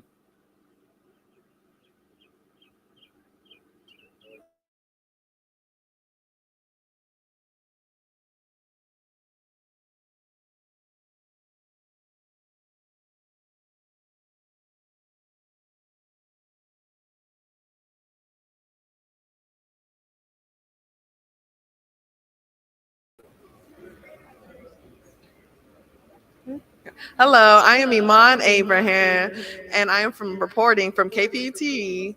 And today we have somebody that has joined this event, is watching. Yes. And we are excited to talk about what this event means to you. So how have you enjoyed the event so far? Oh, it's been amazing. All the vendors here have been so supportive of the LPGA, and we're just really excited to be here and be a part of watching all these women be so successful in their sport. Right. And this has been really nice to see women here supporting other women. And what got you into the game of golf? So I actually was dragged into golf by my grandfather when I was about 10 years old. He brought me out onto the golf course. I actually had my first job as a golf caddy. Oh, wow. So when I was about 14 years old, I drove all the golf carts around and had all the players there and everything like that at the Army Navy Country Club in Fairfax, Virginia. So I've been playing since I was about 10 years old with my grandpa. Nice. And just having fun with it. And I know one of your friends are here as well. I think it's great that you guys have a community to be able to play with each other. Like, how has that been? Oh, it's been amazing. I mean, we try to play together about once a week. Nice. And so we play on one of my best friends, Ashley. She has a course near her house, Tomball Country Club. Ooh. And so we play there about once a week. It's a short course, really female friendly, family friendly too. So they're always, very welcoming to us. Nice. And being at an event surrounded by women and being able to, like I said, support women, how does this event impact you and your game? It's so inspiring because I know, generally women are the minority in the sport, right? And Right. It can be a little intimidating to be on the course with a bunch of men who can drive, 300, 400 yards. And so for us, with developing our game and everything, it's been, it's just so wonderful to see women that excel at the sport and have, mastered it to perfection. Right. And you did say this was your first event. It is my first event. It is my first event attending in person. Watched a couple, rounds with, my family growing up and everything like that. But yes, my best friend brought me here today. Her father's volunteering here at the event. And so we're going to be joining the St. Luke's tent here shortly. Nice. And we're very, very fortunate to be here. Awesome. And of course, with it being Saturday, tomorrow's the final round. Yes. Who are you voting for? Oh my goodness. I don't even know where to begin with that. I think that everyone here has just been, like I said, so inspiring and, just so, just watching them excel at their sport and everything like that. I think everyone has just played so beautifully. And so just looking forward to having a good time here. Okay, nice. I'm excited too. I think it's so close. And, I'm always going to root for Nelly Corda and Lydia Ko. Those are my favorites. Yeah. But I think it'll be great to see who really comes out on top at the end of this tournament. Certainly. Well, Yeah. Thank you guys so much for being here. Thank you for coming up on this stage. Thank you for having us here. We're excited. Of course. Thank you. Enjoy the rest of the tournament. Thank And you. we're going to go to a quick commercial break, and then we will have another amazing guest here to talk about her experience at the LPGA Chevron Championship. Stay tuned.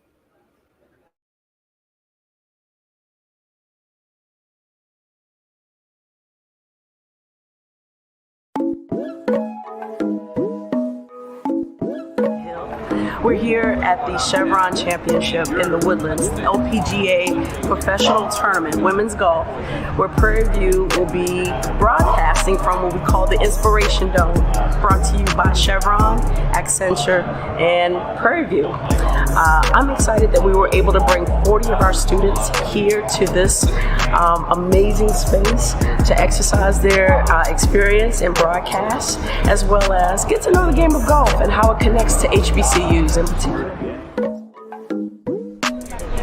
My role today is everything. Talent, just interviewing players and being a part of the tech crews, just making sure everything goes smoothly for our production. Having our emblem and everything represent the HBCU here is everything.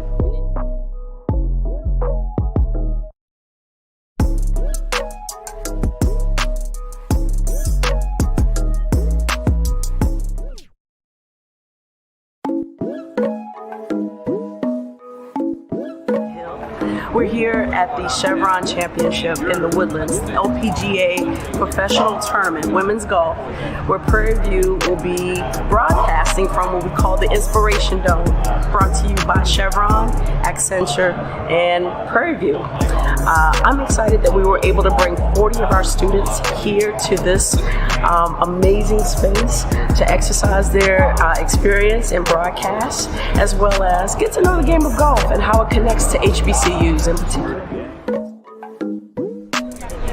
My role today is everything. Talent, just interviewing players and being a part of the tech crews, just making sure everything goes smoothly for our production. Having our emblem and everything represent the HBCU here is everything.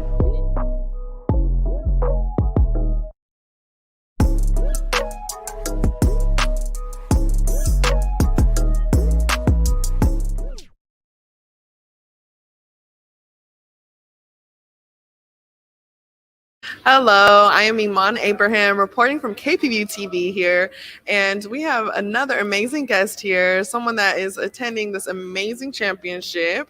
Ashley, how are you today? Good, how are you? I'm good, and I'm happy you're here, and especially since this is KPVU University is your alma mater. How does it feel to be able to be here and see our studio at this major event? Oh, it's very, very awesome to see my alumni here. I went to school here. And I just was so excited to see you guys part of this event. Yes, and thank you for being here. So what got you into the game of golf? Well, I'm fairly new to the game of golf. We just recently moved and we became a member at our local neighborhood golf course. And me and my best friend just started hitting it off. And we try to play golf once a week. And we just feel really inspired by all of the women golfers here. So we just wanted to get some inspiration and see all of the amazing golfers play. No, this is awesome that you guys are here supporting other women and being able to attend this event in the Woodlands, especially since this is first year here. It's an amazing opportunity that you guys are here. So speaking of the growing of the game, what do you think about this event so far? Oh, this event is amazing. I've been to this golf course before. It's absolutely stunning. I love everything about it. It's so well put together, and the women golfers just are doing so well, and we're just having such a good time. Nice. And have you had the chance to play this golf course before? I have not. Okay. I have not, but I've driven past here and I've been to a wedding here before, and it's just absolutely stunning. Right. And have been in any events? You haven't been in any other LPGA events, have you? No. Okay. Nope. My dad is actually volunteering at hole 14. So we were able to kind of see him in action and with the other golfers, and just really exciting for us. I'm sure that's fun to be able to have someone else in the family to be able to relate to and golf. Yes. That's nice. And have you guys been, I know you and your friend play and have the opportunity to play together and have a little community. And what does that mean to you? Do you think you would still be playing if you didn't have other people to play with? It's definitely fun to get out with your really close friends during the week in this beautiful, gorgeous weather that we have. I think we're going to continue to play this for years to come. And it's just something really awesome to get out and have that camaraderie together, and I think we're going to continue to play for quite a while. That's great, and I'm just happy that you're here to be able to share your story and your experience in the game of golf and being able to see it grow and to really see you guys come together to play an amazing game. Definitely. Thank you. Thank you so much. I'm super happy that you guys are tuning in and hearing another golfer's story here and supporting the LPGA Chevron Championship. Thank you guys for tuning in, and please stay tuned for more content here from KPVU-TV. Hello, my name is Caleb Carter. And I'm Keyshawn Groves. And we're here from HBCU today, and it is a great experience to be able to talk to Mr. Tip Harris and Mr. Vernell Woods from Moolah Wireless and kind of get their insight as to why they've been partnered with HBCUs. Yes, and along with HBCU today, we're starting here at Prairie View so that we can really captivate the culture and what they're doing with our communities and for our communities. Hi, my name is Kelsey Brown. I'm a senior here at Prairie View-TV University. So today we have our special guest, T.I., which is really exciting. And working behind the scenes is really fun too. We get to learn a lot about the tech side, the sound, the graphics, the lights, all of the above. And it's fun.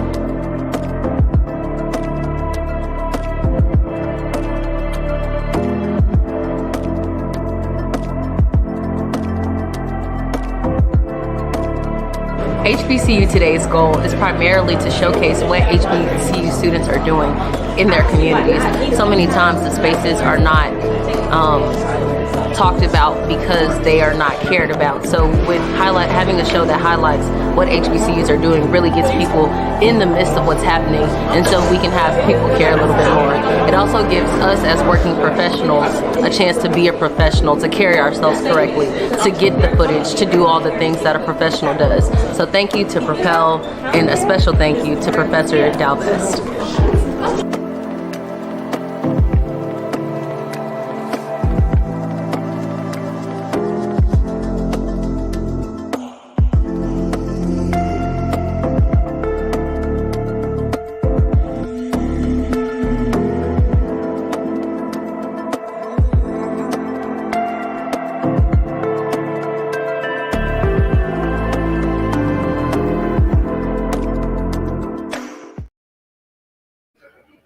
Hi, this is Taylor Harvey here with KPVU-TV, and I'm joined here today with Mr. Jimmy James. Mr. James, how are you doing today? Doing well, Taylor. Good. Happy to be here. I'm happy that you're here too, and I'm excited to get to be able to meet you and talk to you about your experience in golf. So we were just talking, and wow, what a golf resume already. I would like to talk to you about your blogging website that you have that talks about you playing the top 100 golf courses in a year. Please tell me about that. Well, I was getting ready to retire after a career with ExxonMobil, Mm-hmm. and I had to think of something to do for that first year to transition. Mm-hmm. I didn't want to go from 100 miles an hour to 0 overnight.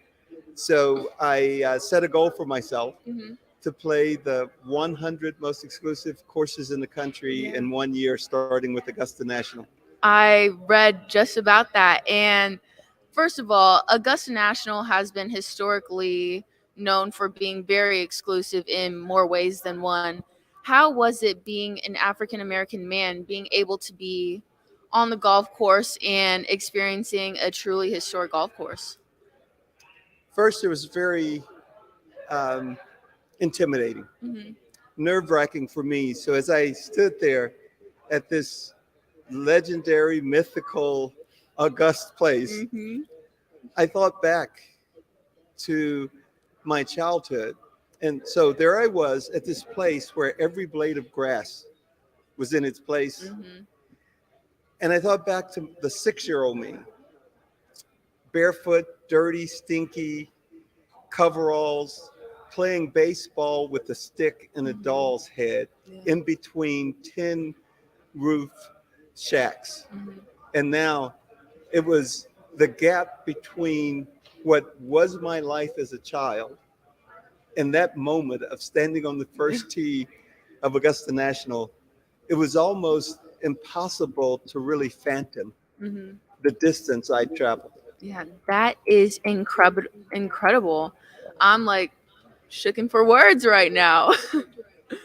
No, I think that is truly incredible that you were able to be in that position and to have this experience with your diverse background. And I was reading and I saw that poverty was a issue growing up in your life. How did you overcome that, and how has that motivated you to continue to be successful in your career? So I grew up in what you would call abject poverty. As a child, I didn't know anyone that was poorer than us. No one from my family had ever graduated even from high school. Yeah.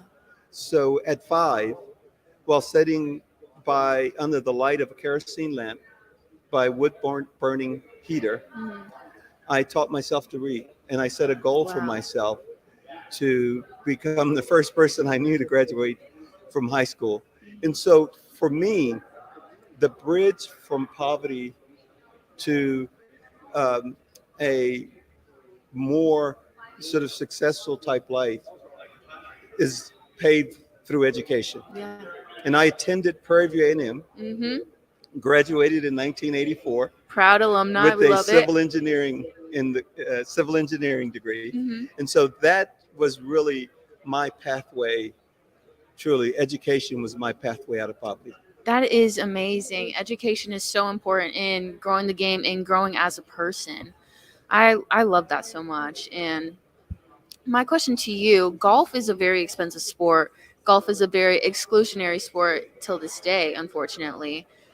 How are you able to manage and be able to financially be okay traveling to all these different golf courses, especially at the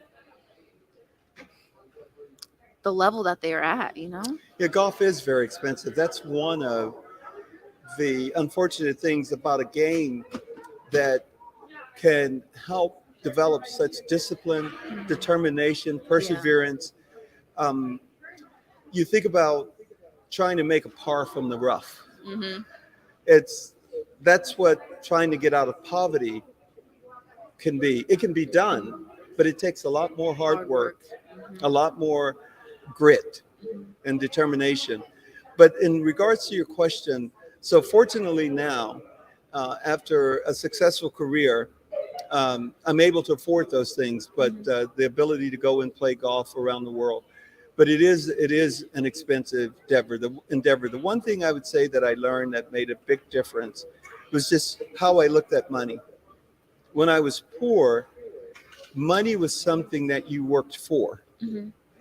But as I spent time around affluent people, I got a different perspective, and that was money was something that can work for you. Mm-hmm. Money can actually make a whole lot more money than you can. Mm-hmm. So the model is get a job, earn money, invest that money, and allow that money to grow. And then you can afford practically the things that you want to afford, I think. That's awesome. I think investing is definitely a huge conversation around the world right now. What would you say is some advice for people that want to get into investing? I would say start with the index funds. So there are baskets of stock. There are indexes that follow the stock market. And they are a basket of different companies. And it's better to invest in that because you have a piece of a lot of companies. If one of them fails, then you still have value in your investment. Okay. So I would tell people, go out and invest in the S&P 500. And just every paycheck, put a part of your earnings away and just let it ride, let it grow. Love that. Going back to golf, I was reading some of your blog posts. You've been to Shinnecock Hills. That is an amazing golf course. Tell me about how you are able to have access to some of these golf courses that are extremely hard to get into. It's through the generosity and kindness of others. It's networking. That's one of the things about golf that's unique. Most sports, you're competing against someone, or even as a team, you're playing together. You may get in a huddle in football or at a timeout in basketball. But in golf, there's so much time in between shots. You can actually have intimate conversations with people. You start to network. You learn a lot. You meet a lot of different people from different walks of life. And one of the sayings I have is that under the heat of the passion of a common passion for golf, differences seem to melt away. What matters is what's going on right then and there, not where you're from, not what your race, your religion, your politics, your gender. None of that matters then. It's just two people that are if you're in a foursome, that are focused on trying to get that little white ball into the bottom of the cup. And you have this common passion and common journey together. So meeting people. And I met people, I got introduced to people, people invited me to come and play the courses. That's amazing. I think discussions with people and networking can be a little intimidating for others. How do you overcome those fears of talking to maybe the biggest CEO in the world and asking them to go play golf with you? Common humanity. I think that if each of us could find a little piece of ourselves in everyone that we meet, it both makes us feel comfortable, relaxes us, and that relaxes them. We find something common. And I think that people connect through common places, common experiences, and common acquaintances. So finding that little piece of yourself in someone and connecting to them sort of helps those bricks of unfamiliarity come down. That's amazing. And I'm so happy that you touched on that. We were talking and we discussed a common person that we know, Mr. Kevin Jennings, our former golf coach here at Prairie View A&M University. That man has definitely changed my life. And I'm going to go on a whim and say he's probably changed yours as well. That's amazing. And tell me a little bit about your relationship with Mr. Jennings. So he and I had several phone calls to talk about golf and to talk about his vision for Prairie View. And he's a visionary. He thinks outside of the box. He thinks big ideas, and then he looks for ways to make those big ideas become a reality. And so that's what inspired me about him was his ability to dream big and then figure out ways to fulfill those dreams, bring those dreams to reality. So he had some really big plans for Prairie View and the golf facilities at Prairie View, and which I hope, even though he's moved on, I hope can actually continue on. We were also speaking with Peter Jacobson yesterday and the day before that, actually. And he was telling us about how they are currently building 3 additional holes at our home golf course, which is Sand Hill Farms.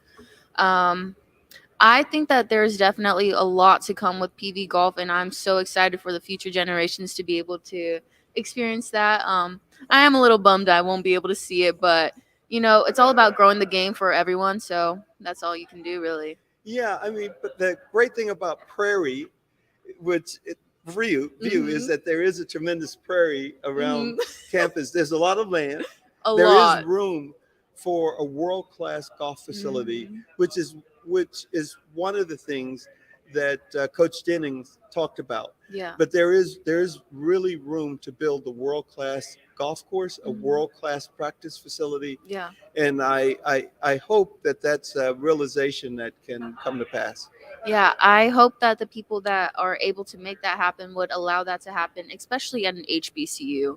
You know, you think of schools like Stanford, UCLA, USC, and they have more than enough money to be able to bring up professional golfers in their program. I don't think HBCU should be looked at any different. If anything, I feel like these schools should be taken under the wing of other people who have the power to be able to uplift and support these young African American golfers and minorities of every color. So I think there are people willing to do that, but it takes a visionary like Kevin Jennings to rally those people behind it. So someone has to articulate, first of all, has to come up with a concept and a vision, and then have the ability to articulate that vision to those that can help bring it about. I agree for sure. You know, with your blog, I have a blog my own self, and I talk about Native Christian women golf. How do you use your blog to reach other people and to grow the game?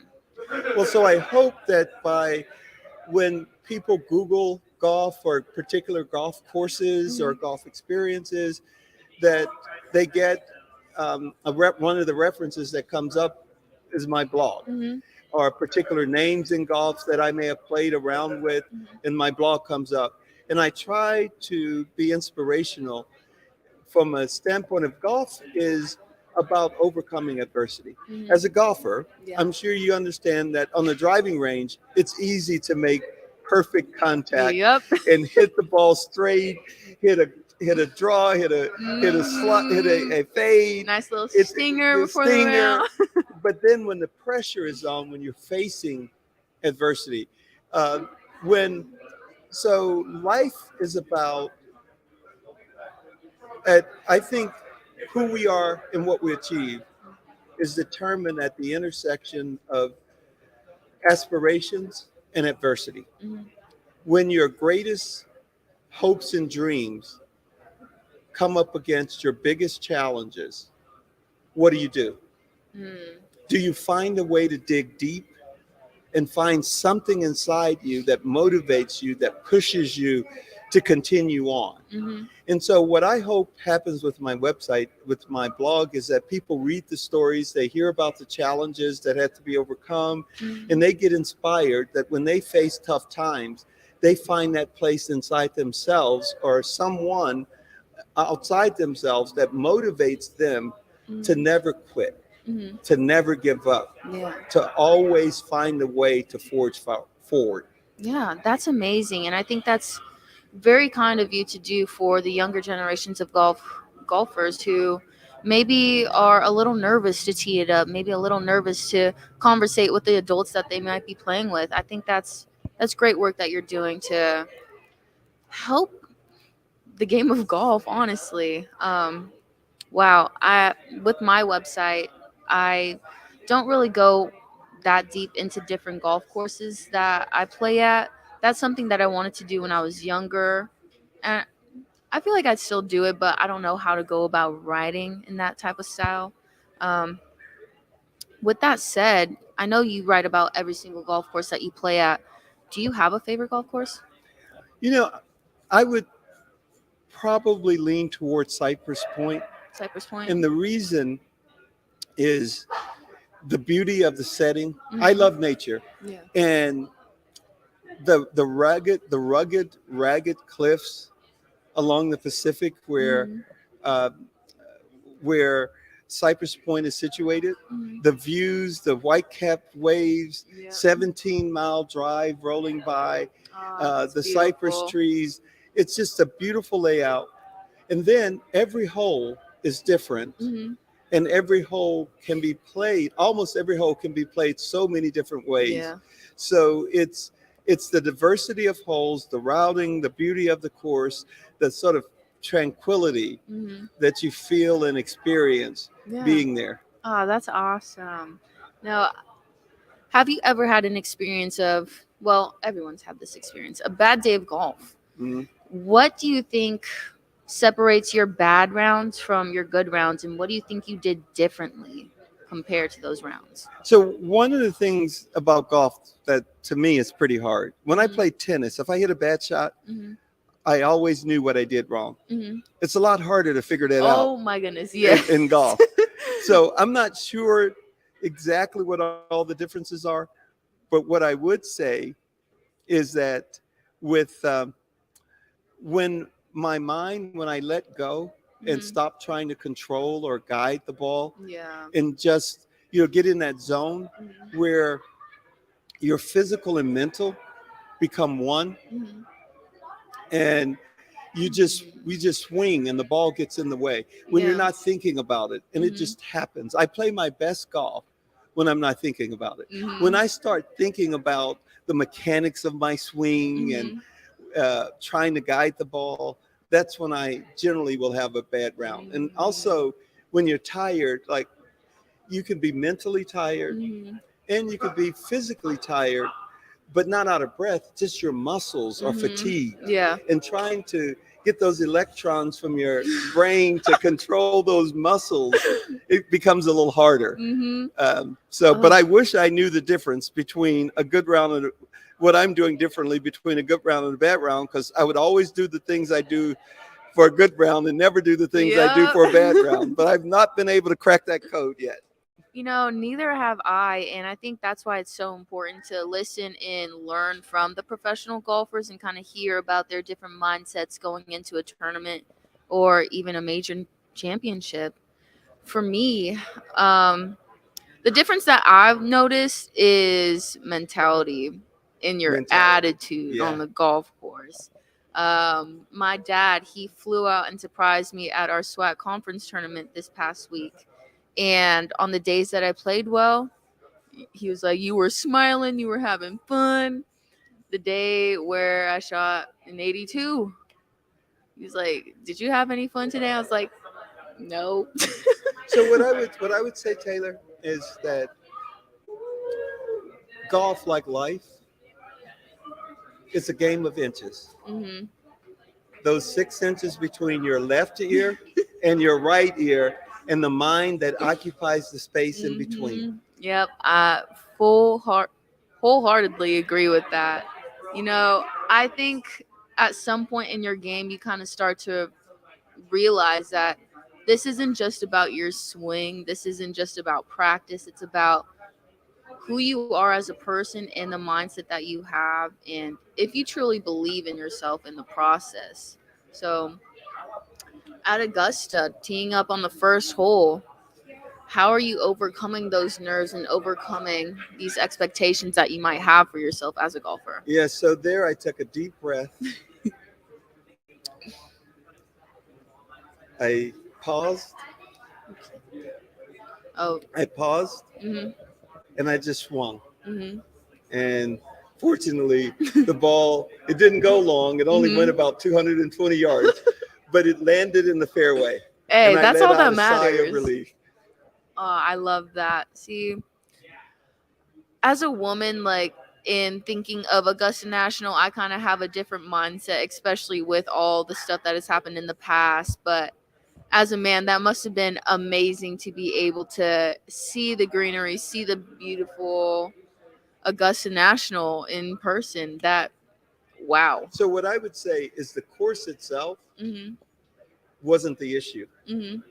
It was the policies of the people running the course. Yes. Yes. The It's course is insane. neutral. Mhm. It doesn't care. And It doesn't it's matter like who golf you is- are. Golf is neutral. Mhm. Golf doesn't care. It doesn't. The physics Yeah. work. The course is neutral. Mhm. It's the people that make policies and decisions that have Yeah. to make different policies and Mhm. decisions. So while you're at these amazing golf courses, how often do you see people that look like you there? So when I played the top 100, I was hosted maybe 4 or 5 times by African American hosts. Some of the courses I brought friends with me to play. Other than that, the only black golfer I saw at one of the top 100 courses that wasn't hosting me or playing in the group with me was Larry Fitzgerald at Seminole. Wow. That was the only time. Wow. And then of the 100 top courses, you have the PGA professionals. Of all 100, I only saw 2.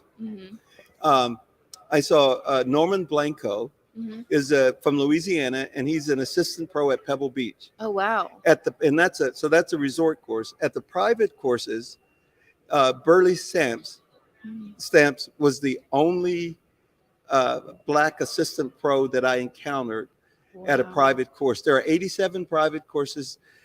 When I played the top 100 in that one year, there were 87 private courses, 12 resort courses, and then one municipal course, Bethpage Black.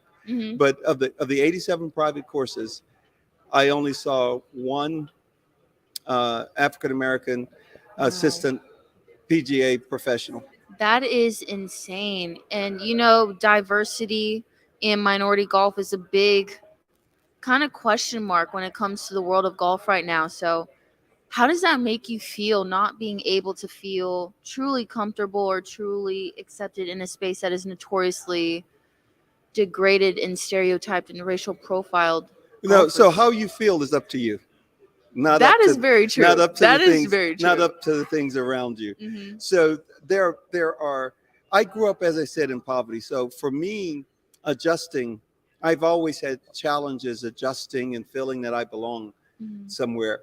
But how we feel is up to us. And then what we do about those challenges that you mentioned is also up to us. And so Yeah. we have to face them, we have to confront them, and we have to do the things that we can do to improve. So, as they say, as you age, you get wiser. If there was anything that you could have told your younger self about the hurdles of facing adversity, what advice would you give your younger self? Slow down, be patient, and just never give up. I think that's The winners, very solid. the winners aren't necessarily the ones that are the best. They're the ones that work the hardest and never quit. That is super important. I love that. And honestly, thank you for taking the time to speak with me here today. I have learned so much from you. I still have so many questions to ask you. But with that, this has been Taylor Harvey with KPVU, joined with Mr. Jimmy James. And with that, we will see you at the next segment. Thank you, Taylor.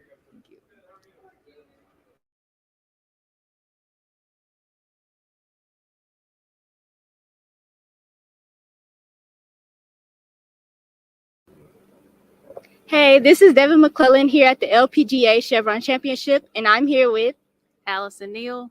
How are you doing today, Miss Neal? I'm doing great, thank you. That's good to hear. So what brings you here today? I'm actually a Chevron employee and I work in corporate communications. And I came out today just to enjoy the tournament with my family. Yesterday, I worked as a volunteer, and I'm just here to support the event with the hopes that it's super successful, not only for our company, but for the community in general and for everyone associated with this event, including your university and all the students here this weekend. So happy to see y'all out. All right. So what do you do exactly at Chevron? You said corporate communications. What does that entail? I'm a corporate communications advisor, and so I support the chief procurement officer. And I basically just I develop all of his communications, his speeches, talking points. I also do a lot of internal stories about the great things that we're doing with our efforts with the company, particularly as we focus on supplier diversity, our procurement initiatives, and of course our lower carbon strategy to decarbonize our operations and just to participate in the energy transition. So I'm kind of like an internal reporter. I do video, I edit video, I do a podcast, like everything associated with communications. I'm basically doing those things. It's just for a corporation instead of a newspaper or a television station. It's for Chevron. Yes. So how did you get into that field? And what's your background? My background is in journalism and communication. So I went to Southern University and A&M College in the SWAC, yes. And I studied journalism, and I started working for small newspapers when I graduated. And then I went on to graduate school to get my master's degree, and that's where I learned about corporate communications and decided that that was something that I was interested in. So I started working for some nonprofit organizations, just doing their newsletters, managing their website, and then it just grew from there. The more opportunities I got, the more I got into videography, editing, podcasting, and other forms of communication. Wow, that's amazing. So what is some advice you can give to other students that are in the communications major or field? What is some advice? I would definitely say just continue to do what you guys are doing. You know, everything that you're doing out here, definitely add it to your resume. This is a major golf tournament. It's national. They have national media here. This would look great on your resume to say that you were a part of this broadcasting team and you had live broadcasts, you had internet broadcasts, recorded broadcasts, you cut your film. I mean, just keep pursuing those opportunities to get experience and to just do the things that the professionals are doing, and also look for internships. And particularly Chevron, we have internships every year, summer internships. So definitely keep in touch with people like me so that you can find out about those opportunities and get involved in getting real-time experience with companies, and just keep building your resume. All right. And my last question is, do you golf yourself? Yes, I do. I'm not good, but I do golf. All right. Well, I hope you have an amazing time here. Thank you for stopping by and doing this interview with us. It was very nice talking to you. And I'm Devin McClellan, and this has been KPVU-TV.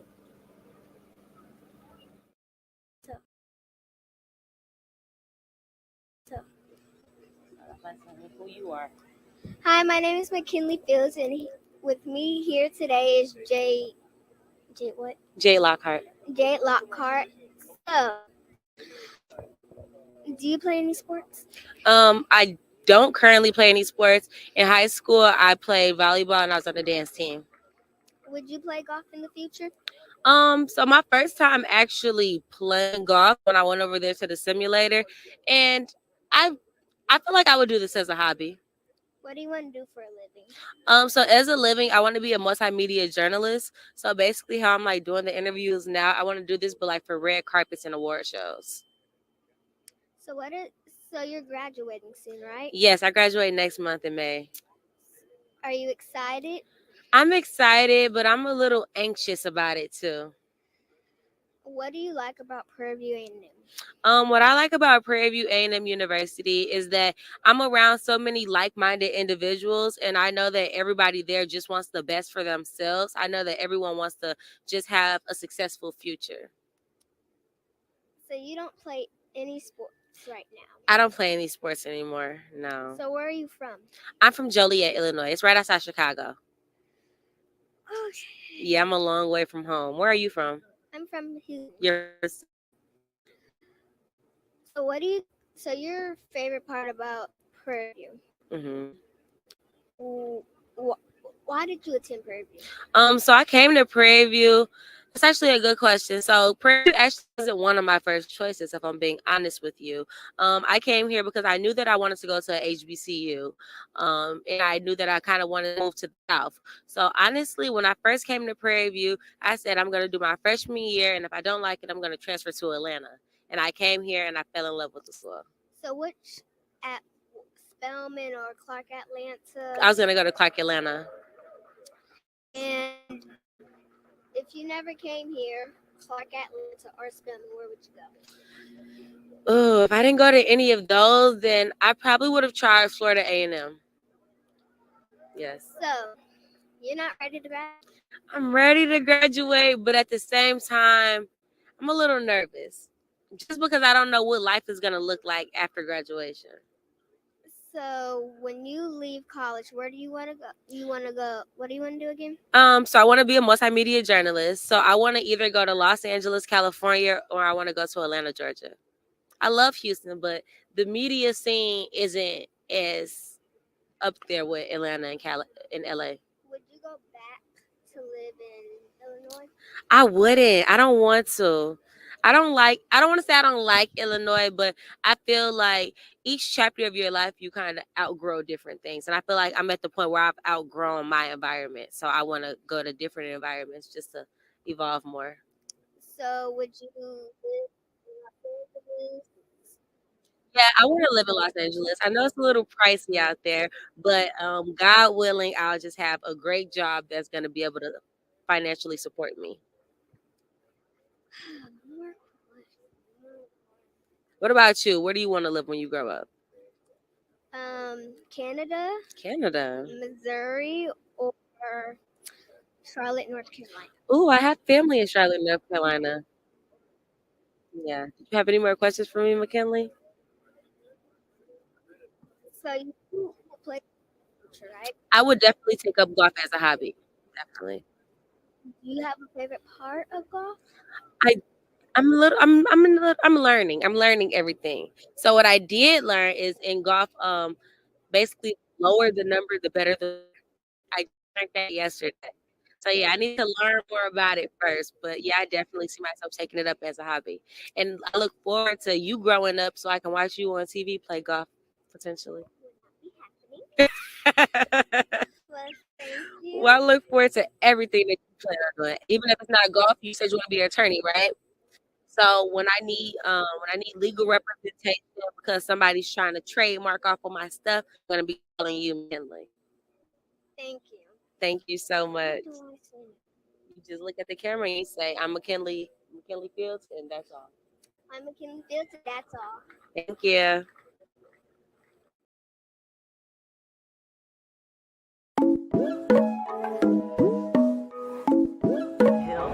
We're here at the Chevron Championship in the Woodlands, LPGA Professional Tournament, Women's Golf, where Prairie View will be broadcasting from what we call the Inspiration Dome, brought to you by Chevron, Accenture, and Prairie View. I'm excited that we were able to bring 40 of our students here to this amazing space to exercise their experience in broadcast, as well as get to know the game of golf and how it connects to HBCUs in particular. My role today is everything. Talent, just interviewing players and being a part of the tech crews, just making sure everything goes smoothly for our production. Having our emblem and everything represent the HBCU here is everything.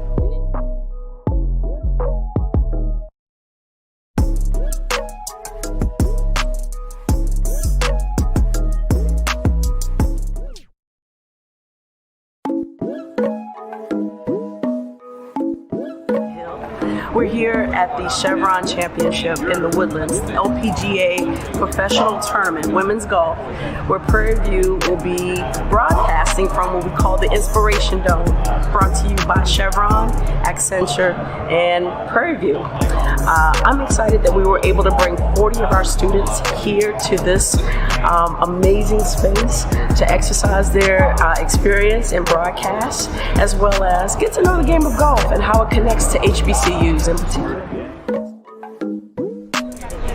My role today is everything. Talent, just interviewing players and being a part of the tech crews, just making sure everything goes smoothly for our production. Having our emblem and everything represent the HBCU here is everything.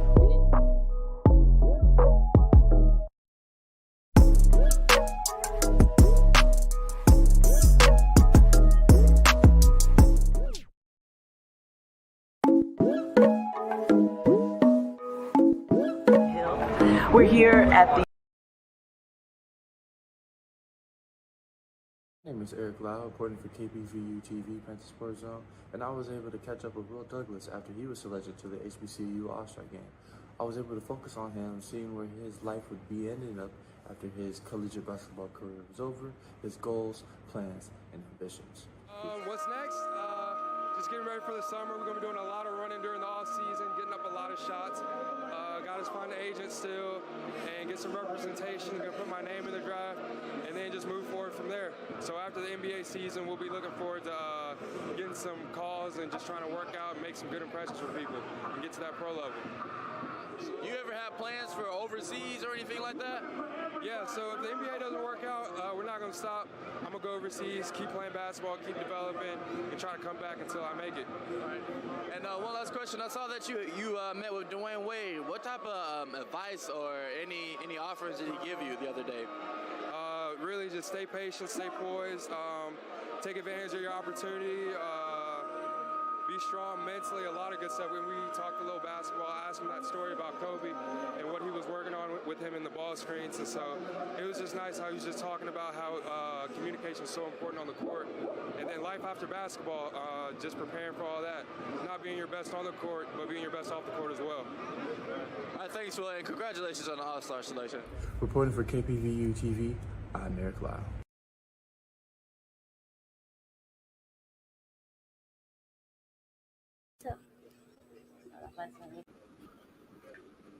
Hi, I'm Keon Terragano from KPVU-TV, coming from Chevron's LPGA Tour. Today we have Zach Japan. Okay, Zach. So, is this your first day on the tour? I have been actually. We're used to work for the LPGA in the media department. I'm married to a caddie out on tour, so I've been to hundreds of events over So the last several years. you can say you're used to veteran. it. Yeah. Yes, sir. Yeah. Are you familiar with any of the players on tour? And if so, who are you, going for to win? Yeah, so familiar with a lot of them, friends with a lot of them. I'll be cheering my sister-in-law, Brooke Henderson, on. She's 2 shots off the lead heading into the week. Hi, I'm Keon Terragano from KPVU-TV, coming from Chevron's LPGA Tour. Today we have Zach Japan. Okay, Zach. So, is this your first day on the tour? I have been actually. We're used to work for the LPGA in the media department. I'm married to a caddie out on tour, so I've been to hundreds of events over So the last several years. you can say you're used to veteran. it. Yeah. Yes, sir. Yeah. Are you familiar with any of the players on tour? And if so, who are you, going for to win? Yeah, so familiar with a lot of them, friends with a lot of them. I'll be cheering my sister-in-law, Brooke Henderson, on. She's 2 shots off the lead heading into the weekend, so hopefully she can pull it out. But always cheering on sister-in-law and my wife, who's on the bag. I wish the best of luck to you. Thank you. Now, on yesterday, unexpectedly, there was deers running around on the course. So I would like to say to you, be careful out there. Yeah. You don't want to get stampeded or Yeah, I run know. over by anything. That's actually funny you mentioned that. I had a friend who sent me a TikTok video of, I think it was a cross country race, and the guy got barreled over by some deer. So that detail's right on point. Now, I do want to say, here to my right, we have the 18th hole. Yep. So I would say, if you were in this tournament, would you be able to hit the ball into the hole off of one shot? Do you think you're capable? Well, I wish. That's actually the Aon Risk Reward hole. So the Aon Risk Reward Challenge is across the PGA Tour and the LPGA Tour. Winner at the end of the year. Every tournament has an assigned hole that is the risk reward hole. And at the end of the year, the person with the best score, cumulative score on the holes over the season, earns $1 million. So I don't think I could get a hole in one on a par 5, let alone the players out here. But maybe they might be able to. They're way better than I am. So who knows? Professionals at it. Yeah. Personally, I play sports coming up, so I think I have a nice shot of maybe hitting it into maybe. Yeah, hey, if you do, then you should also join the Long Drive Tour, Long Drive Challenge, and I mean that's some distance if you can get that. So I'm a freshman, and this is my first tour. So the feelings that I've had, I can say it's a once in a lifetime. I told my parents that it wasn't something that I can necessarily, speak. It's something that I can only feel. So how did you feel, coming into your first tour? Yeah, I'd say there's kind of that spotlight on obviously sports at the highest level, and you always get a little starstruck to a degree. But at the end of the day, once you get to know them, they're humans just like you and I. They want the same kind of feelings, emotions, and experiences that we do. They're just extraordinary at this game. But no, it's a privilege to be out here every time. Definitely would consider myself lucky to be in the position I'm in, been given the opportunities that I have. And, there's only my Lord and Savior to thank for that. Yes, sir. Thank the Lord. One last question for you, Zach. So I'm not too familiar with the attire. I know it's golfing attire. Yeah, you're in it. You're in it. So, I have on the Jordan 3s, the color purple. So I know that's not the right shoe for this tournament. So do you have an exact shoe that you would prefer, anyone new coming to the tour that's all around, comfortable, it looks up to par? What are your suggestions? Yeah, so if you want to look up a player, look up Mina Harrigay. She is sponsored by Jumpman. She'll wear Jordans to and from every tournament when she's on the course and when she's off the course. So you're right in line with her. But sister-in-law is sponsored by Skechers, so I always go with some good Skechers. But you can't go wrong. There's technology, like especially in the shoe department for golf. It's changing every day, and something new and something more comfortable is always coming out. But yeah, hey, Jumpman, they're snazzy, right? And they feel good. Sir. They're like clouds on your feet. No doubt, sir. Well, thank you for joining us, Zach. Thank you, Kian. This is Keon Terragano from KPVU-TV, and we're signing out. Hi, I'm Keon Terragano from KPVU-TV, coming from Chevron's LPGA Tour. Today we have Zach Sapan. Okay, Zach. So, is this your first day on the tour? I have been actually. We're used to work for the LPGA in the media department. I'm married to a caddie out on tour, so I've been to hundreds of events over the last several years. You can say you're used to it. Yeah. Yes, sir. Yeah. Are you familiar with any of the players? I was, and if so, I was like a 10.5. So yeah, so my Air Force familiar with a Ones, lot of them, probably, friends with a lot of them. like a 9. I'll be cheering my sister-in-law, Brooke Henderson, on. She's 2 shots off Shoot, the so lead was heading I into the supposed to like weekend. downsize and forward shoe out. sizing for But Nike always cheering on courses. sister-in-law I guess you can and say my that, wife. but like, you So know, proud of Damn. bag. our shoes are different. I wish the best of That's luck to them. true. Thank you.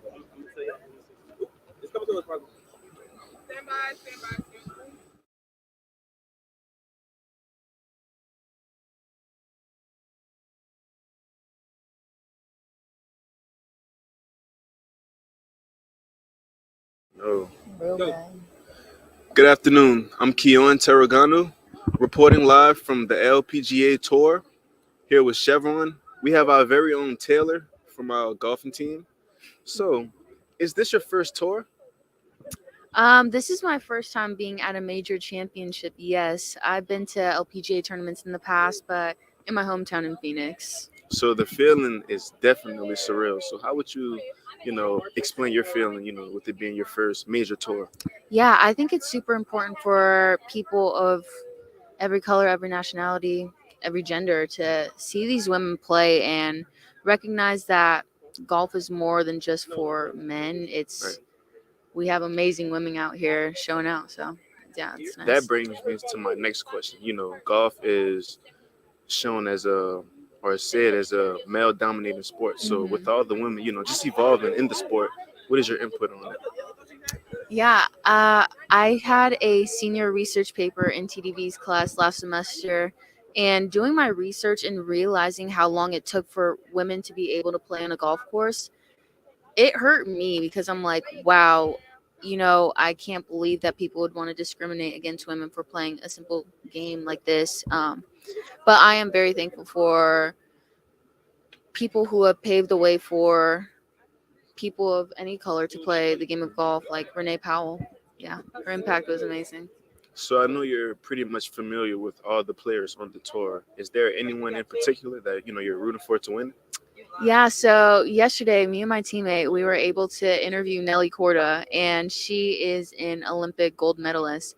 So the first day that we got here, my jaw dropped when I saw her, and I've never experienced that before. I was kind of a little bit embarrassed, but yeah, I think her and definitely Lydia Go, they've been great inspirations and role models for girls golf. So with you being a golf player yourself, if you had the opportunity to, even ask or speak with any other players, what exactly would you say? Yesterday I had a great question for Nelly, and it was about the mindset between an Olympic gold medalist and the mindset between an amateur golfer, and what lies beneath and what separates the two within the game of golf. Well, I wish you the best of luck. I hope to see you here in a couple of years, winning it all. Who knows? PV alum. But it was very nice to have you on the show. Yeah, thank you for having me. Thank you. This is Keon Terragano. Thanks for watching and stay tuned.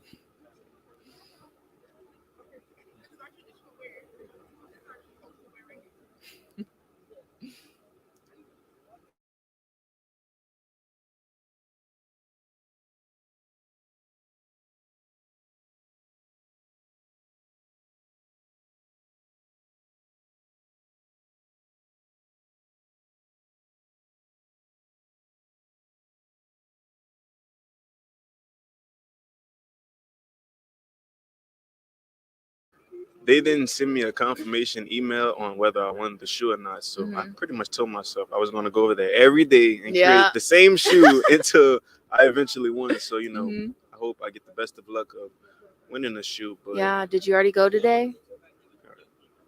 But I'm Keon Terragano, and we're here with Taylor. Thanks for watching and stay tuned.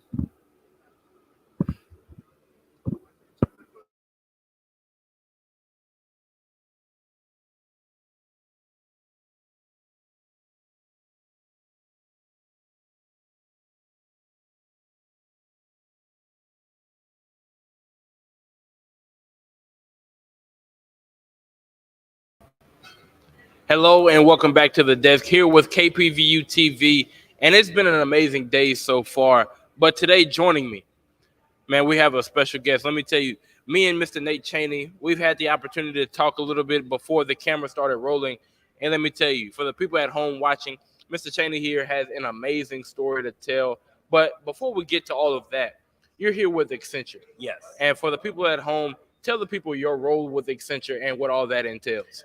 Accenture basically is one of the world's largest consulting firms where we use technology like we're demonstrating here today, creating a virtual experience, using technology to solve a lot of problems. Not just technology, but bringing our solutions to our clients and helping them solve those problems all over the globe. But I'm here today not only with my Accenture people to basically participate here with the Chevron LPGA tournament, but also at work, I represent a lot of our environments that create an inclusive and diverse environment. Okay. So one of those is our employee resource groups, which are groups of people that basically you have a culture at work, like an African-American employee resource group, right, Hispanic American, or I lead our mental wellness employee resource groups, not just in Houston, but in 15 of our different home offices from the South, from DC down to Texas. And I'm also the volunteer lead in the office. So I help to develop partnerships like Prairie View, okay, or Catholic Charities, or Mission Continues, veteran service organizations. So together as a community, we can hold true to one of our core values in Accenture called stewardship. The bottom half of that says, help to make our communities better. Right. So what better to help make your communities better by becoming a community and a culture and then coming together to create that change. So I actually was walking up the road and I saw one of your preview members and we were talking about that. And so she wanted me to come in today and introduce myself and see how we can start creating that partnership right now. Right. And we definitely appreciate you for coming in today and giving us the chance to, expound on everything that you do and what's going on with Accenture. But you talked about, those culture community groups, right? Mm-hmm. And I know specifically today you're here with a golf community group. So talk a little bit about that, and what you guys have going on. So what's very interesting, so once a group of our Accenture people, instead of calling them employees, we say Accenture people, purple people, our symbols right here, greater than. Okay. So basically, if you're interested in something, we call it an interest group, like I have a refugee interest group, those that some of that community. So our golf interest group is people who are just not interested in golf, that play golf, but interested in the golf culture. Mm-hmm. So basically, we have that interest group, and to basically amplify that, they play golf, but we want to take it on another level.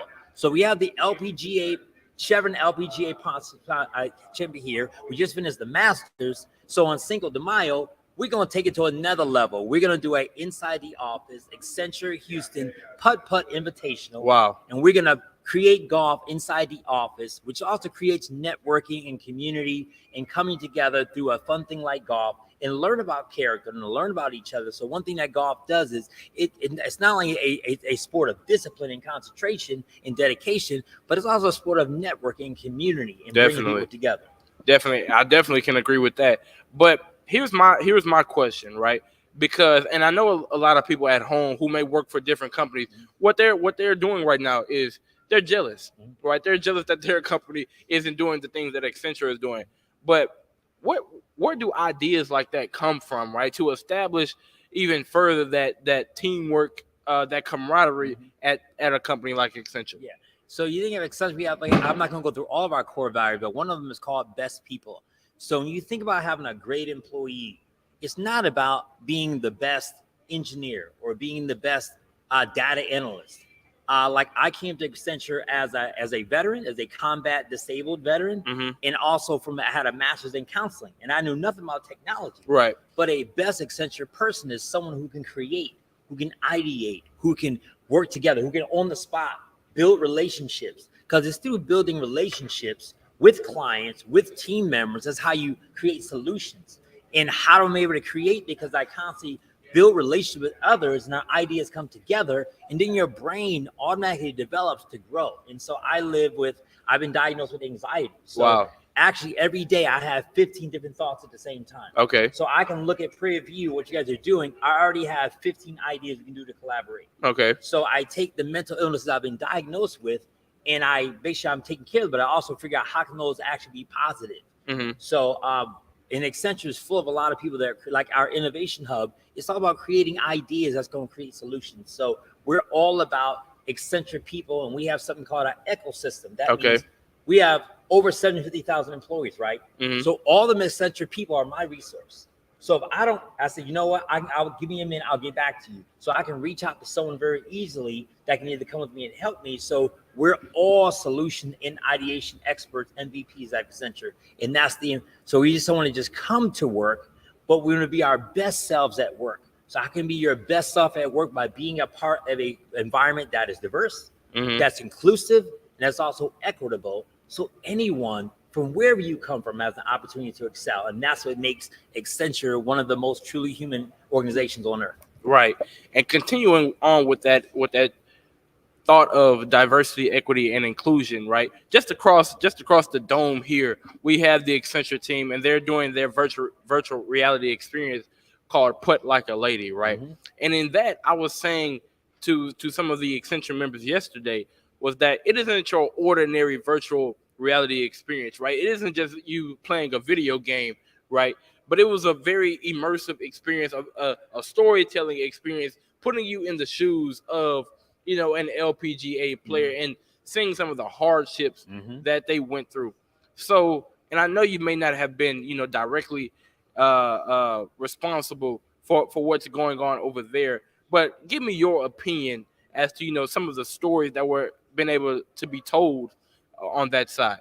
In Accenture, with all their technology, especially with a lot of people using the Metaverse, they call it, and you think about what virtual reality is, it's and a lot of times there's two words you might have heard. You might have heard of sympathy before, right? Like, I feel sorry that you went through that situation. Right.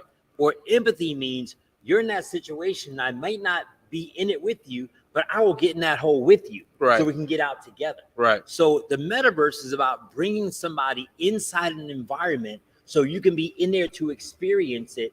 And the Metaverse puts you in it versus you watching it or touching it. You're a part of that. So putting like a lady, whether you're a man, a woman, you can go through now and have that experience saying, I empathize with them because I felt it. I didn't just see it. Right. And so Accenture not only does it with the Metaverse, but we do that with all of our technology and all of our solutions, because we cannot create a solution without building a relationship. Right. And then building a relationship, we build trust.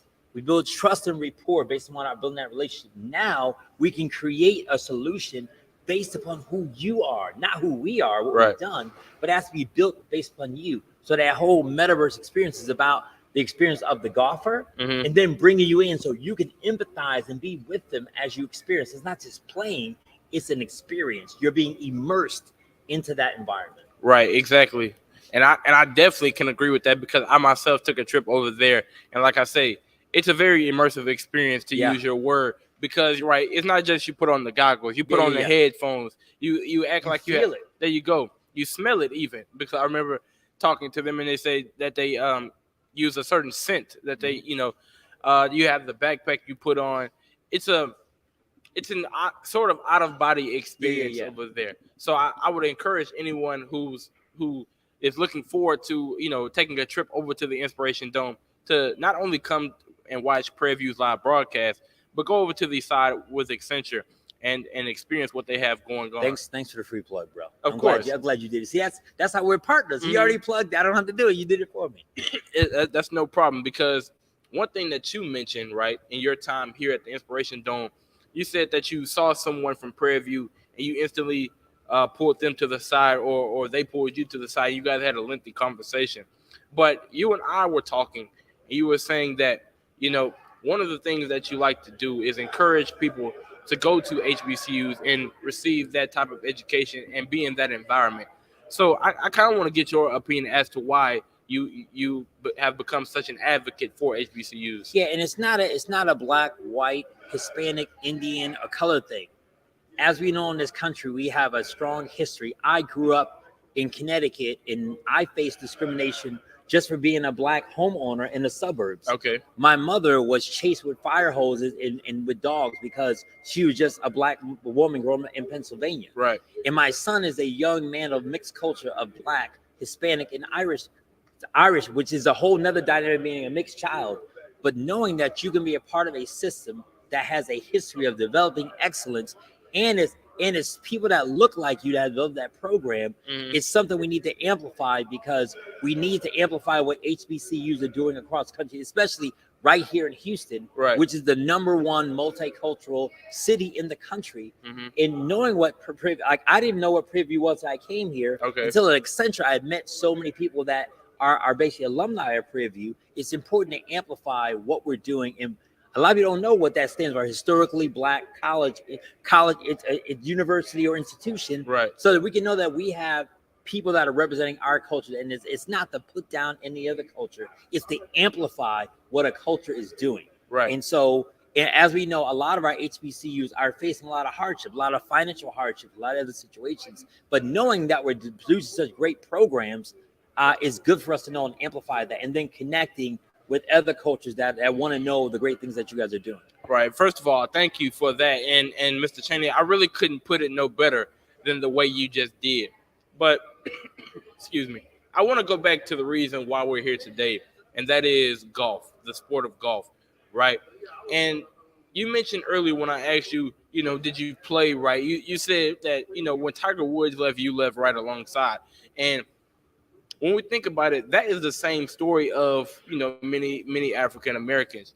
But one of the things that I've been able to experience in my time being here is that they've had career panels for HBCUs, for minority women specifically, trying to reintroduce them into that game of golf. And like you said earlier, golf isn't just a physical or even a mental game, right? What golf is, it's a cliche, but I believe it holds true, is that business deals are made on the golf course. They are. Right? So kind of expound on why you think it was so important for, us to integrate into the sport of golf. You think about it, if you walk around, as soon as I walk into the tournament today, you saw a Bugatti out there, right? Right. And I took a picture next to a green Bentley.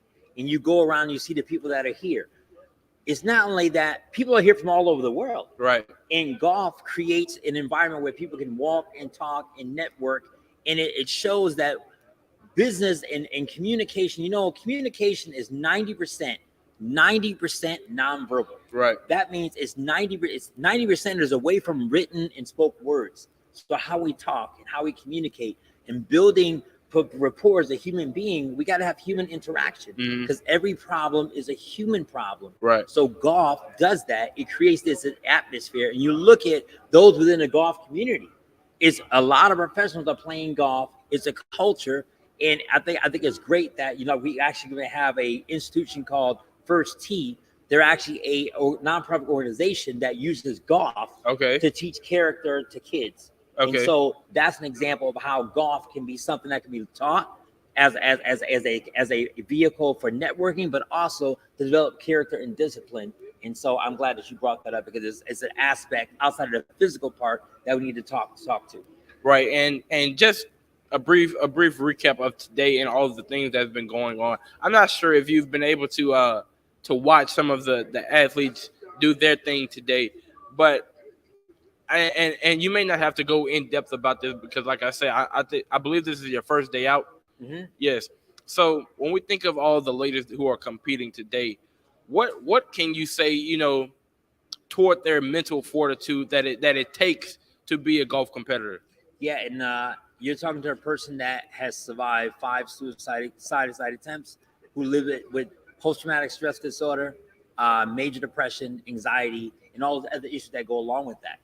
So a lot of things, mental challenges are amplified for me. And you think about LPGA or ladies tournament, people from all over the world are coming here. Right. So to be on a stage behind the camera, you have all your disciplines and your muscle memory, but the environment, the weather, all that's coming into play. You have got to take your mind and then once again, immerse yourself into your own zone, and then block out the things that might be distracting you. And which is one of the hardest things to do. Like, you put on noise cancellation headphones. They don't have noise cancellation headphones. No, they don't. But they got to actually create that so that they can practice if they're home and there's nothing else but them, the ball, and where they're going. And if you go, I've seen like 10 of the ladies play, and they're just zoned in. Once they play, they get their bags, they're on. Mm-hmm. They're on. You can talk to them after, but that's why when you walk into golf, you got to go, shh. Right. Because we all cannot disturb. One disturbance, one breath, one movement, that's why they wait for the wind to stop. One disturbance changes the game. That tells you how much it is. Like, I'm a #1 NBA fan. Okay. So NBA can be loud. They be playing hip hop, noise can be going on, and they can still dunk. Right. But with golf, one audible, one smell, any environment will take that off. But those things are actually happening, and they have to zone those things out and still do their game. Think about that. That's how professional and how mentally focused these players are today. Right. And like you said, it really can't be stated enough. The awareness that they have, the mental fortitude that they have to be able to compete in these type of circumstances, right? Because like you said, any sound, any smell, any say even a bird flying across could possibly throw them off of their game. But one thing that I am glad that you mentioned is some of the things that you yourself personally have been able to battle through. And I couldn't leave today. I couldn't finish this interview today, Mr. Cheney, without you talking a bit more about yourself. And I know you have a book coming out, so I want you to plug that to the audience. Oh, yeah. You know, tell us where we can find it, when it may be coming out, and things like that. Yeah, so basically, you're looking at a person who basically is living against the odds, because I shouldn't be here today, because I grew up in one of the third poorest cities in the country. When I dropped out of high school in 1987, and my brother died of a drug overdose. My Marine hero brother died of a drug overdose in 1989, which caused me to drop out of the university. When I got back in college, my younger brother sold him the drugs that killed him, which angered me. I eventually joined the Army, but when I got out of the Army in 2015, I was diagnosed with those mental illnesses, depression, anxiety, and some other issues, which led me to attempt suicide 5 times, which caused me to basically be in university suspension. Mm-hmm. My GPA was 0.063, but I wanted to have a better life. So basically I said, let me study counseling so I can understand how my brain works. Wow. So I went from a 0.063 GPA in 2015 to graduating with a 4.0 GPA in grad school, top 1% of my class, then coming to Accenture 3 weeks later with only $200 cash, a car, and 2 suitcases of clothes, no friends, no contacts. Mm-hmm. But what I had was the idea that if I can overcome those other things, I can come here in a place where nobody knows me and succeed. Right. So this firm has allowed a former high school dropout, a college person that was on university suspension, to be their volunteer lead, to lead their communities, over 1,500 people in mental wellness conversations, to say, hey, it's okay to not be okay. It's okay to know that you're not alone. That's why my book, which is going to be titled The Memoirs of Nate, is going to tell that story of growing up in a place where all I saw was violence and death, and being where I am today by overcoming barriers, through telling true stories that where you really can happen. If you can see it, if you can believe it, you just have to do what it takes to overcome that to be successful. And I think that is the Black story of America. Right. I think that's the story of Prairie View. That's the story of all of us, because all of us shouldn't be here, right, based upon our history in America, but we're here. And so Mm-hmm. being able to tell that story is something we can do. Right. So, and thank you for giving me that space to share that, because as we normalize those situations and normalize our difficulties and what we've been through, we're able to be more successful in the future. Right. And first of all, thank you for sharing that. I mean, that's an amazing story. It's a true testament not only to your character, but it can serve as an example for those who, feel like they're alone in the battles that they go through, that they're not alone. Someone else has been in their shoes and comes out on someone else is in their shoes right now. There you go. And can come out on the other side, even more successful than come on, who would have imagined. But Mr. Cheney, it's really been a pleasure. And I couldn't say that. I want to say this too, because Accenture, I want to shout them out, because for not only for bringing a person like you on, but just from what you've said, they seem to be a wonderful company. So, and I'm glad to be sharing the Dome with them here today. I want to shout them out again. If you're taking a trip to the Inspiration Dome, make sure you go to the other side and check out all the things that they have going on. Mr. Nate Cheney, thank you. And I told you guys, a man from Chicago agrees with me that LeBron is the GOAT. So thank you there, brother. I appreciate it. Oh, yeah. All LeBron right. is the GOAT. There's no debate about it. But Mr. Nate Cheney, thank you so much. My brother, I appreciate it. Thank you all everything that Prairie View is doing. And this is an amazing setup. And I thank you guys all for building Black excellence, not just Black excellence, and not only Blacks go to Prairie View, but letting people know that we have the opportunity to create that success for our people and people of all backgrounds. Right, there we go. I couldn't put it no better than that.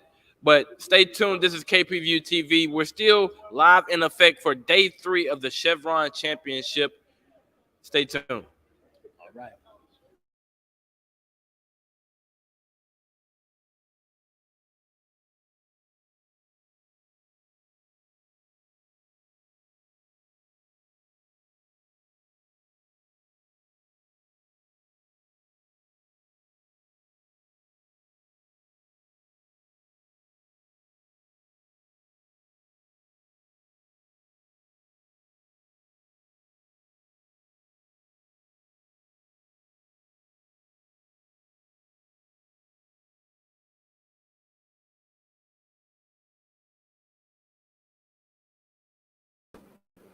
Hey, this is Devin McClellan here at the LPGA Chevron Championship, and I'm here with Allison Neal. How are you doing today? Doing great, thank you. That's good to hear. So, what brings you here today? I'm actually a Chevron employee and I work in corporate communications. And I came out today just to enjoy the tournament with my family. Yesterday, I worked as a volunteer, and I'm just here to support the event with the hopes that it's super successful, not only for our company, but for the community in general and for everyone associated with this event, including your university and all the students here this weekend. So happy to see y'all out. All right. So, what do you do exactly at Chevron? You said corporate communications. What does that entail? I'm a corporate communications advisor, and so I support the chief procurement officer. And I basically just I develop all of his communications, his speeches, talking points. I also do a lot of internal stories about the great things that we're doing with our efforts with the company, particularly as we focus on supplier diversity, our procurement initiatives, and of course our lower carbon strategy to decarbonize our operations and just to participate in the energy transition. So I'm kind of like an internal reporter. I do video, I edit video, I do a podcast, like everything associated with communications.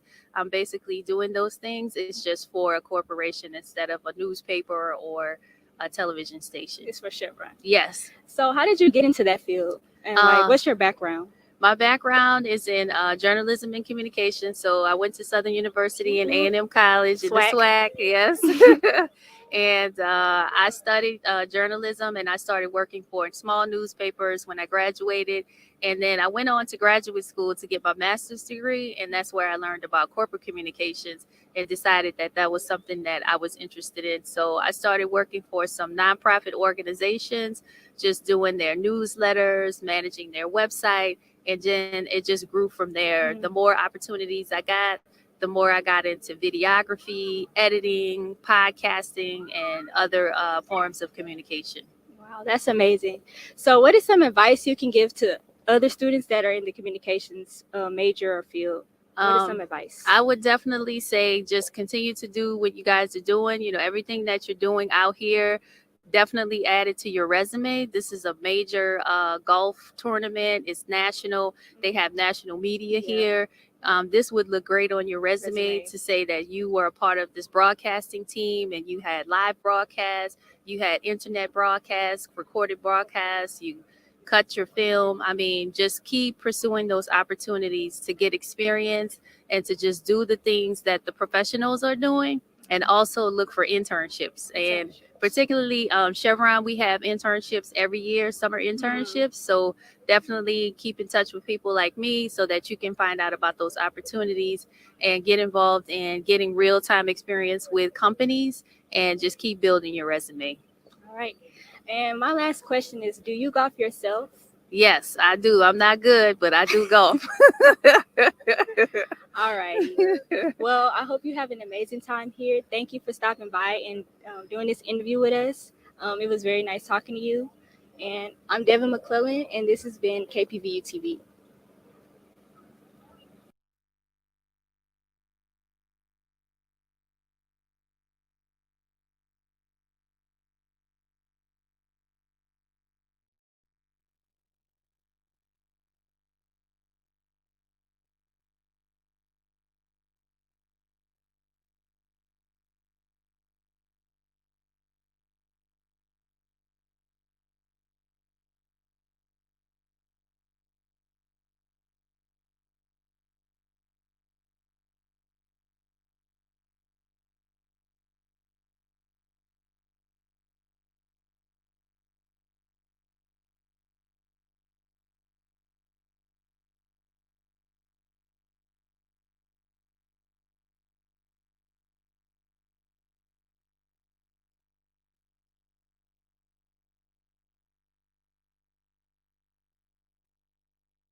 We're here at the Chevron Championship in the Woodlands, LPGA Professional Tournament, Women's Golf, where Prairie View will be broadcasting from what we call the Inspiration Dome, brought to you by Chevron, Accenture, and Prairie View. I'm excited that we were able to bring 40 of our students here to this amazing space to exercise their experience in broadcast, as well as get to know the game of golf and how it connects to HBCUs in particular. My role today is everything. Talent, just interviewing players and being a part of the tech crews, just making sure everything goes smoothly for our production. Having our emblem and everything represent the HBCU here is everything.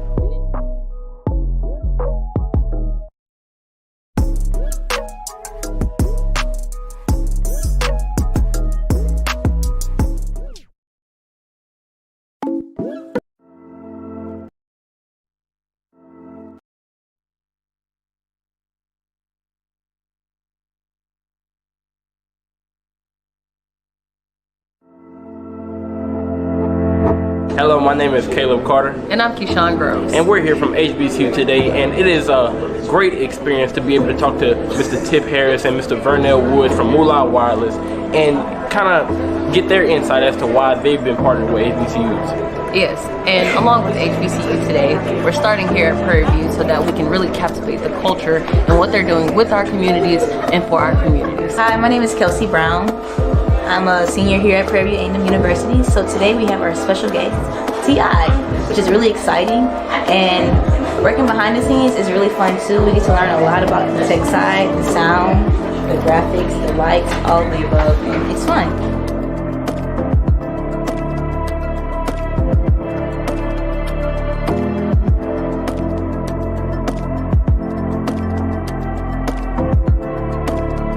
HBCU today's goal is primarily to showcase what HBCU students are doing in their communities. So many times the spaces are not talked about because they are not cared about. So with having a show that highlights what HBCUs are doing really gets people in the midst of what's happening, and so we can have people care a little bit more. It also gives us as working professionals a chance to be a professional, to carry ourselves correctly, to get the footage, to do all the things that a professional does. So thank you to Propel, and a special thank you to Professor Dalvest.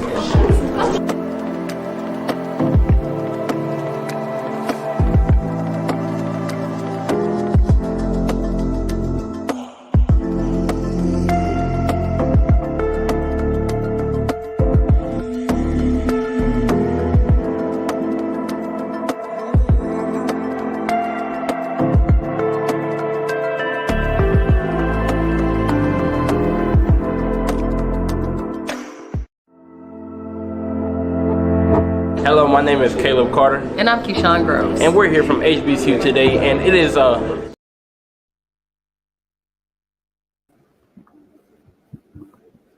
Hello, I'm Leah Roberson from KPVU-TV, coming live from the LPGA Chevron tournament. I'm here with. My name is Ali. And I'm just going to ask you a few questions today. How your experience is going. Is this your first day here today? Yes, ma'am. Have you gotten a chance to do anything, or you just got here? I got here just a little bit ago. I was just walking around, seeing what was all here. What brought you here? MD Anderson. My dad's a doctor. Oh, that's really cool. What does he do? He's an oncologist. I have no idea what that is, I'm going to be honest with you, but that seems really important. Have you ever had an interest in golf or anything? Is there anyone specifically you want to see? No, I'm just really here to see all of these amazing women compete, and it's really inspiring to see. How old are you, if you don't mind me asking? I'm 16 years old. Is there anything that you want to do with your career? Right now I'm dancing. I'm going to see where that takes me, and I hope to one day be a physical therapist. Oh, that's a really cool path for you. So going with the dancing careers, you see how hard these women work? Yes. Do you have any specific golfers that you would be interested in seeing today? I'm honestly excited to see all of them. So I'm just looking forward to seeing them. So you said you just got here. Do you have any adventures specifically that you want to see today? No. There are some virtual reality things going on in the tent. There's also a place where you can make your own shoes and things like that. So be sure to check those things out. They have a lot of different activities here that you can enjoy. Yes, ma'am. Thank you. Of course. I'm Leah Robertson, coming from you from the LPGA Chevron tournament, and this has been my interview.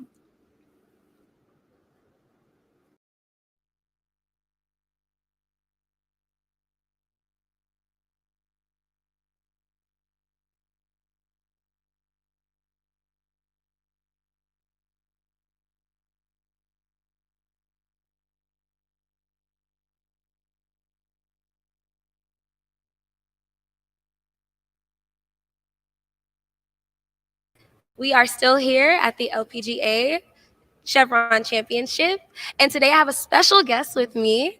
You can go ahead and introduce yourself. I'm Amber Tierce. I'm the Chevron Corporate Affairs Manager for Houston.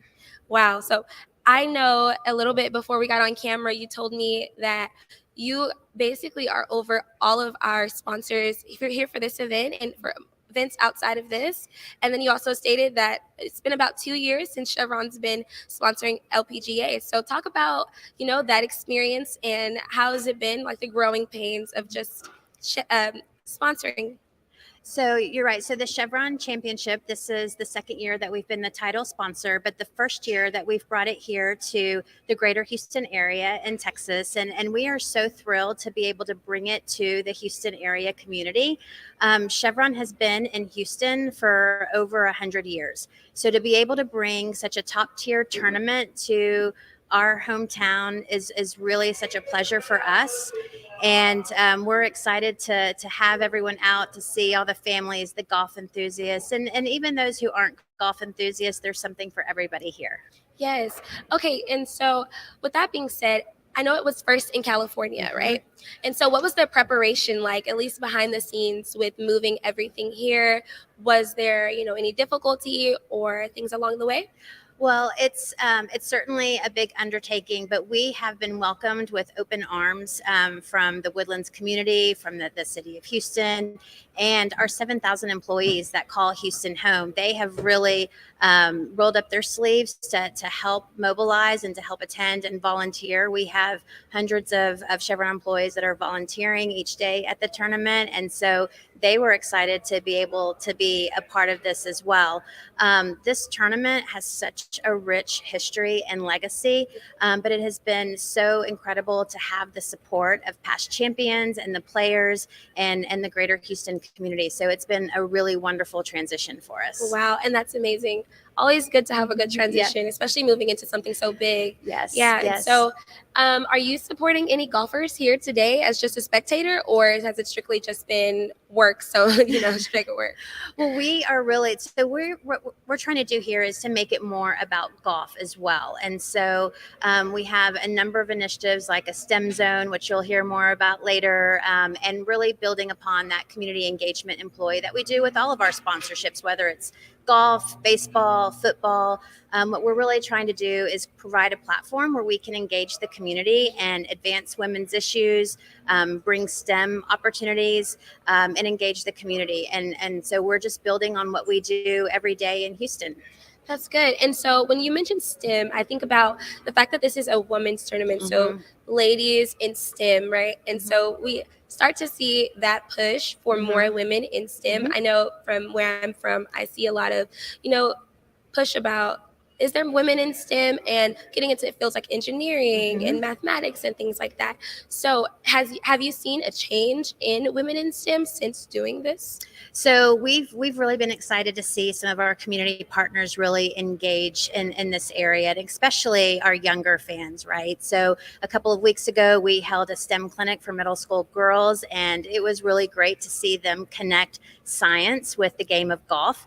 And so it's been really a great opportunity for us to see that, because we view it as inspiring the next generation, right? Yes. And creating that next generation of scientists, technologists, engineers, mathematicians. And so we need that to continue an innovative future. And so it's been really awesome to see all the kids in the STEM zone here, and then seeing the response we get from the younger set when we have the STEM clinics. And so it's been really rewarding.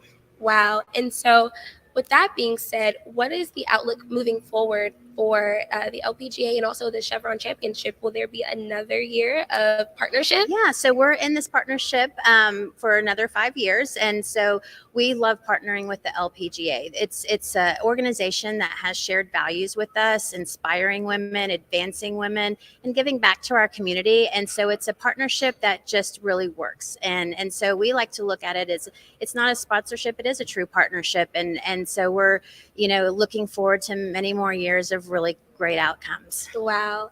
And I think we'll leave it right there. Okay. Thank you so much for Thank coming you for today having. and being here.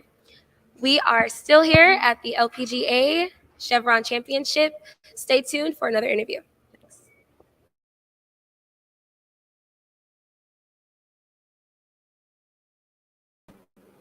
Hey, this is Devin McClellan here at the LPGA Chevron Championship, and I'm here with Allison Neal. How are you doing today, Miss Neal? I'm doing great, thank you. That's good to hear. So what brings you here today? I'm actually a Chevron employee and I work in corporate communications.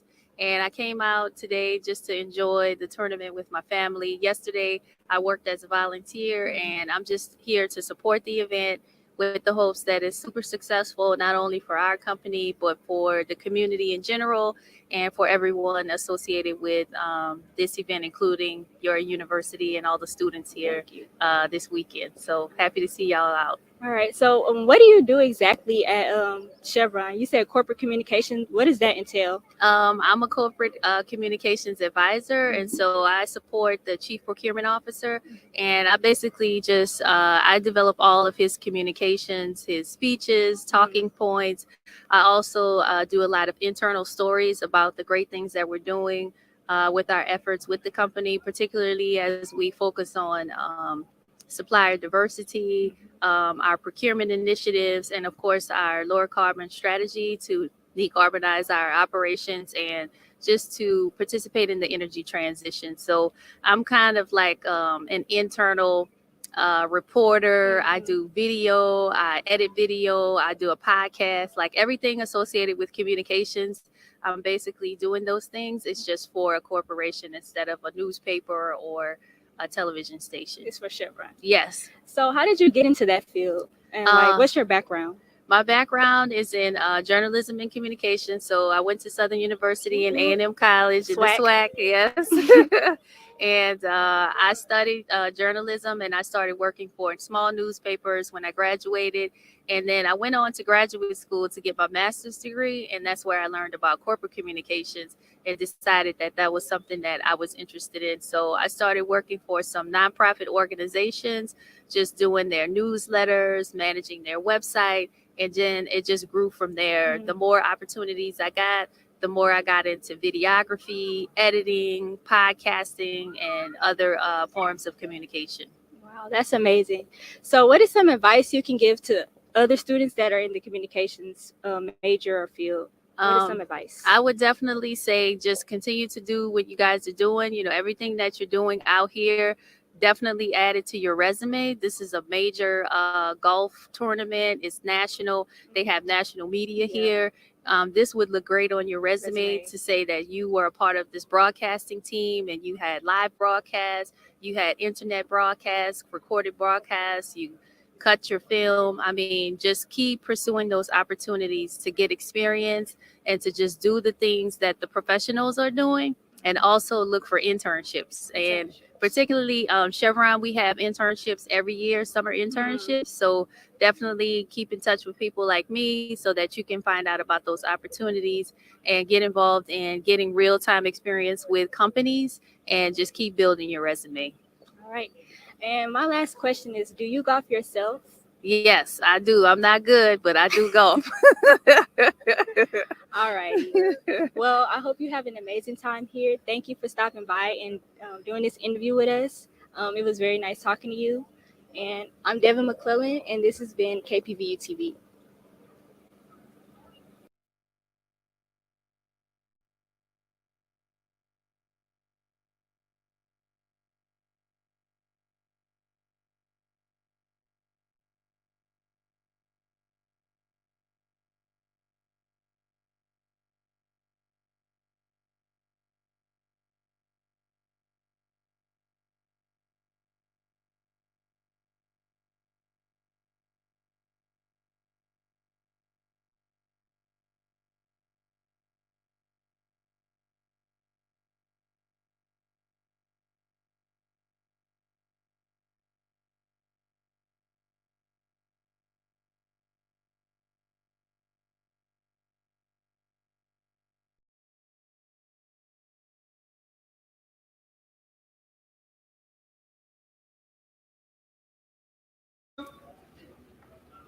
Hello and welcome back. My name is Shanique Brown, and we are back at the LPGA Chevron Championship. I'm here today with my special guest, Kate. Go ahead and introduce yourself. Hi, my name is Kate Stallings, and I am the communications advisor for the Chevron Houston team.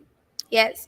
Okay, great. So, communications advisor, I understand earlier we spoke about you running the social media pages and really being hands-on with that.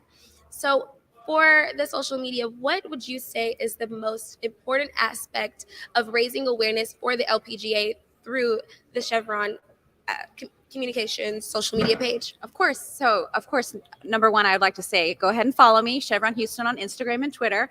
But one of the most important things about raising awareness for all the wonderful initiatives that we have here in Houston is I try to attend as many things as I can. If I'm not able to go there, I'll ask someone in attendance to send me pictures. I always make sure I have great relationships with the people running the socials for our partners. And so we're always in communication, trying to help each other raise awareness of what we're doing for the community, because that's really what it's all about. A lot of people think that social media is just having fun, sending GIFs, texting reels and stories, but it's about really just making people aware of the good things that Chevron is doing in the community. And if we can help amplify the work of our partners, that's just a bonus cherry on top. So yes, and it's very important to make sure we amplify that, because golf is I like to say male-dominated sport, but it's becoming a really woman-dominated sport as well, because I'm starting to see more women be highlighted and from all over the globe. And so how is that like, highlighting women in sports, and really as being a woman yourself, do you feel a connection to that when you're highlighting? Absolutely. I didn't know, honestly, I didn't know a lot about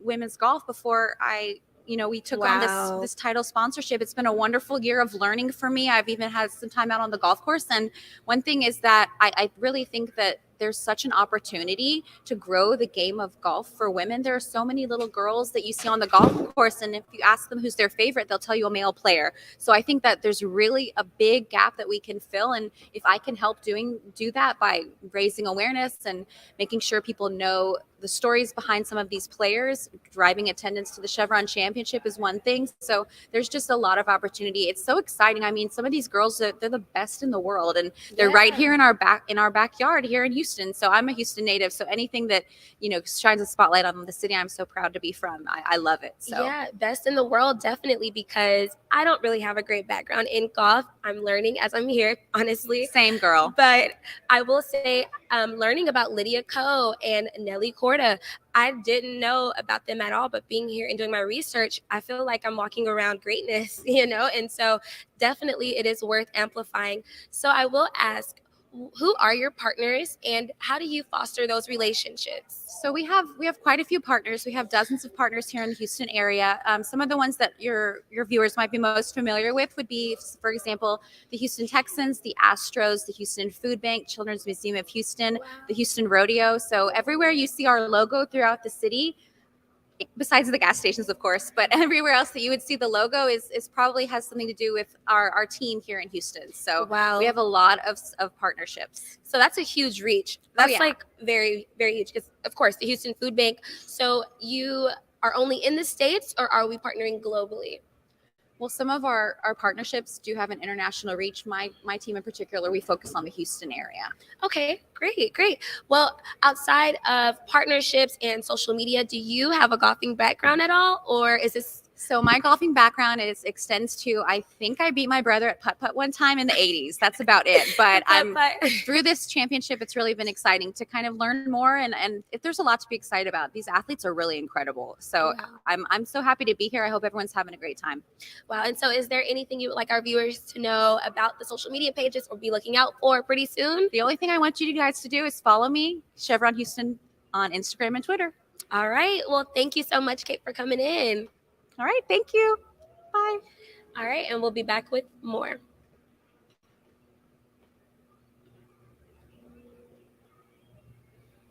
Can I go? Yep.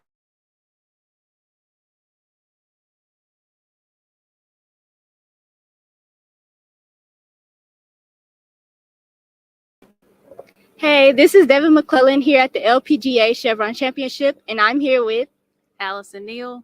How are you doing today, Miss Neal? I'm doing great, thank you. That's good to hear. So what brings you here today? I'm actually a Chevron employee, and I work in corporate communications. And I came out today just to enjoy the tournament with my family. Yesterday, I worked as a volunteer, and I'm just here to support the event with the hopes that it's super successful, not only for our company, but for the community in general and for everyone associated with this event, including your university and all the students here this weekend. So happy to see y'all out. All right. So, what do you do exactly at Chevron? You said corporate communication. What does that entail? I'm a corporate communications advisor, and so I support the chief procurement officer. And I basically just I develop all of his communications, his speeches, talking points. I also do a lot of internal stories about the great things that we're doing with our efforts with the company, particularly as we focus on supplier diversity, our procurement initiatives, and of course our lower carbon strategy to decarbonize our operations and just to participate in the energy transition. So I'm kind of like an internal reporter. I do video, I edit video, I do a podcast, like everything associated with communications. I'm basically doing those things. It's just for a corporation instead of a newspaper or a television station. It's for Chevron. Yes. So, how did you get into that field? And like, what's your background? My background is in journalism and communication. So I went to Southern University and A&M College in the SWAC, yes. And I studied journalism, and I started working for small newspapers when I graduated. And then I went on to graduate school to get my master's degree, and that's where I learned about corporate communications and decided that that was something that I was interested in. So I started working for some nonprofit organizations, just doing their newsletters, managing their website, and then it just grew from there. The more opportunities I got, the more I got into videography, editing, podcasting, and other forms of communication. Wow, that's amazing. So, what is some advice you can give to other students that are in the communications major or field? What is some advice? I would definitely say just continue to do what you guys are doing. You know, everything that you're doing out here, definitely add it to your resume. This is a major golf tournament. It's national. They have national media here. This would look great on your resume to say that you were a part of this broadcasting team and you had live broadcasts, you had internet broadcasts, recorded broadcasts, you cut your film. I mean, just keep pursuing those opportunities to get experience and to just do the things that the professionals are doing, and also look for internships. And particularly Chevron, we have internships every year, summer internships. So definitely keep in touch with people like me so that you can find out about those opportunities and get involved in getting real-time experience with companies, and just keep building your resume. All right. And my last question is, do you golf yourself? Yes, I do. I'm not good, but I do golf. All right. Well, I hope you have an amazing time here. Thank you for stopping by and doing this interview with us. It was very nice talking to you. And I'm Devin McClellan, and this has been KPVU-TV.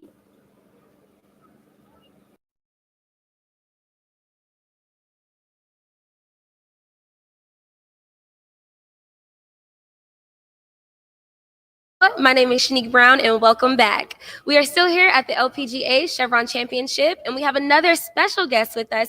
Derek, go ahead and introduce yourself. Hi, it's so great to be here. I'm Derek Sheldon. I'm a partnership advisor for Chevron, and here at this wonderful tournament, I'm working with our STEM zone and all of our wonderful partners like yourself. Okay, so go ahead and elaborate on what the STEM zone is doing for the tournament and how is it impacting the community? Yeah, absolutely. In all of our partnerships, we try to include our STEM zone. At Chevron, we really want to encourage kids and really everybody to learn more about STEM education and take STEM out of a book and out of the classroom and into their hands.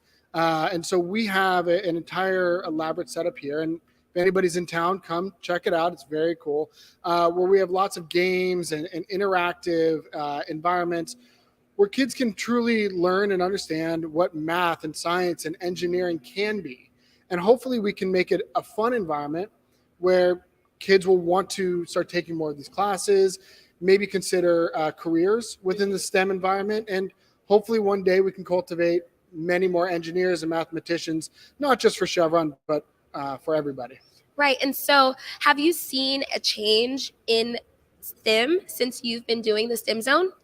Yeah, I've only been involved for about the last year, and Chevron has been working with this STEM program for many years, over a decade, doing this, and we've definitely seen a lot of improvement in interest in STEM. My wife, a great example, my wife is an engineer, and there's not many women engineers, unfortunately.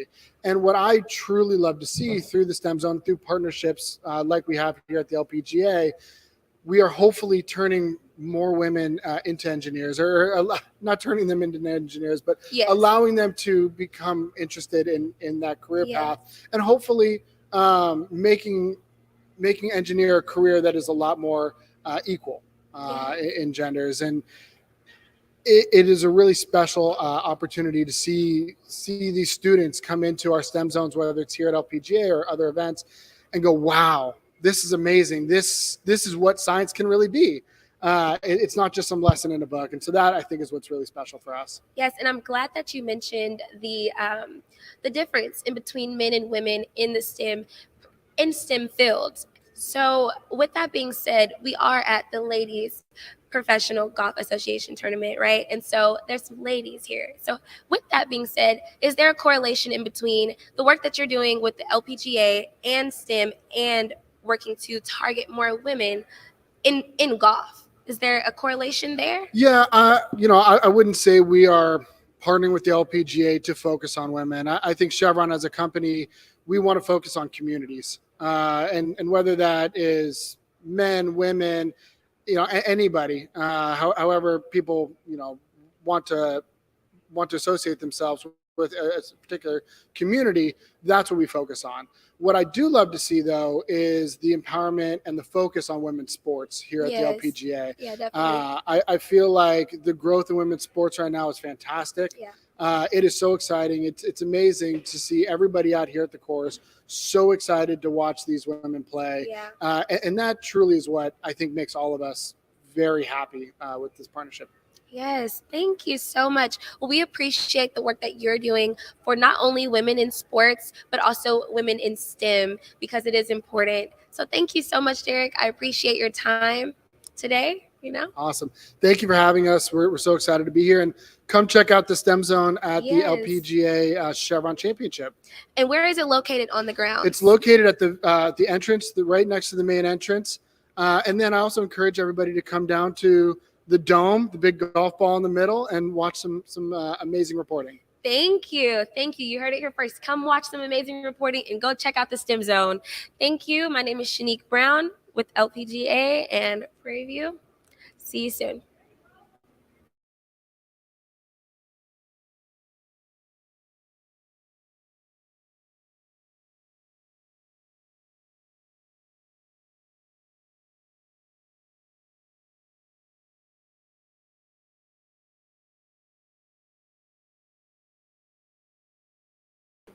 Hey, this is Devin McClellan here at the LPGA Chevron Championship, and I'm here with Allison Neal.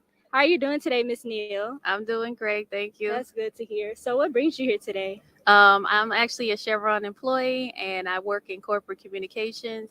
And I came out today just to enjoy the tournament with my family. Yesterday, I worked as a volunteer, and I'm just here to support the event with the hopes that it's super successful, not only for our company, but for the community in general and for everyone associated with this event, including your university and all the students here this weekend. So happy to see y'all out. All right. So what do you do exactly at Chevron? You said corporate communications. What does that entail? I'm a corporate communications advisor, and so I support the chief procurement officer, and I basically just I develop all of his communications, his speeches, talking points.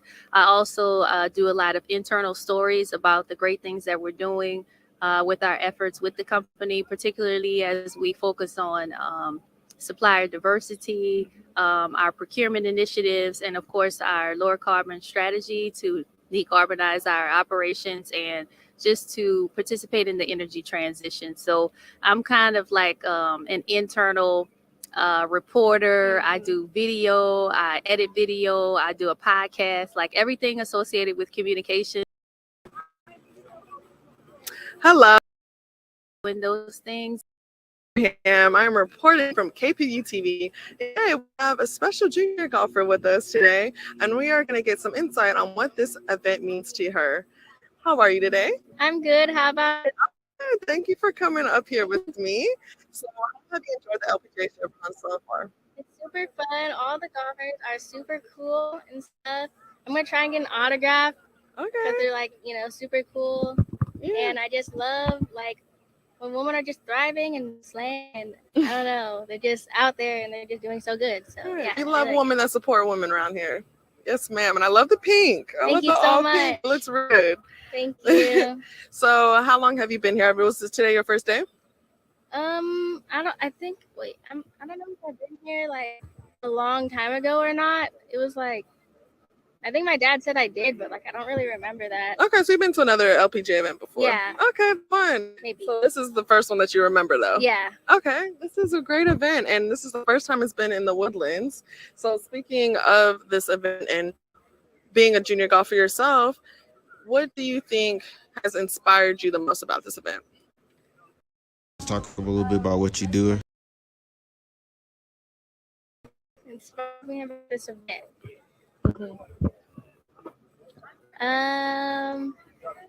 Do you think seeing these players have helped inspire you to maybe one day be out here playing yourself? Okay, so I was watching these players play like a few minutes ago. Yeah. And this girl, she wasn't playing as good as she like wanted to. And so she like hit it into the water for like a second, third time. Like not like in a row, but like she like drove it and then like it got in the water. And she was like really angry. Like I think I heard her like hit her club on something. Like I don't even know. But then like right after though, she just calmed down and she like hit another shot. She took a drop, hit another shot, and it was like super good. And she she missed the green, but like still, it was still super good. And she was able to recover from that.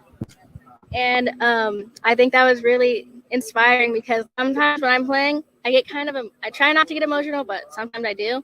And sometimes you just have to take a deep breath and just relax. Relax, So I feel like that is really inspiring, honestly. Yeah, so you're learning from these players here at this event. You're being able to see that these professionals do hit bad shots as well, and that it's important to be able to recover. And do you think at these events and seeing these players hit bad shots too is kind of like relatable to you? Yeah, It's like being able to bring it into like perspective that even the professionals hit bad shots too. Yes, like sometimes it's hard for me like evaluate what I'm saying, but like you said it perfectly. Yeah, perfect. And I think being at this event and seeing you here, I think has been amazing. We've seen so many junior golfers, and hearing you being inspired and learning from these LPGA players, I think is amazing. And have you had any thought about what you want to do with your future in golf? I really want to. So actually on like literally this Sunday, Tuesday, I'm gonna be trying out for the high school golf team. So I'm gonna be trying out for that, and I hope I make it. And then I just want to play golf in college. I'm not exactly sure what college yet, but like I'm looking at some. Right. So yeah, that's what I really want to do. I just want to get a scholarship.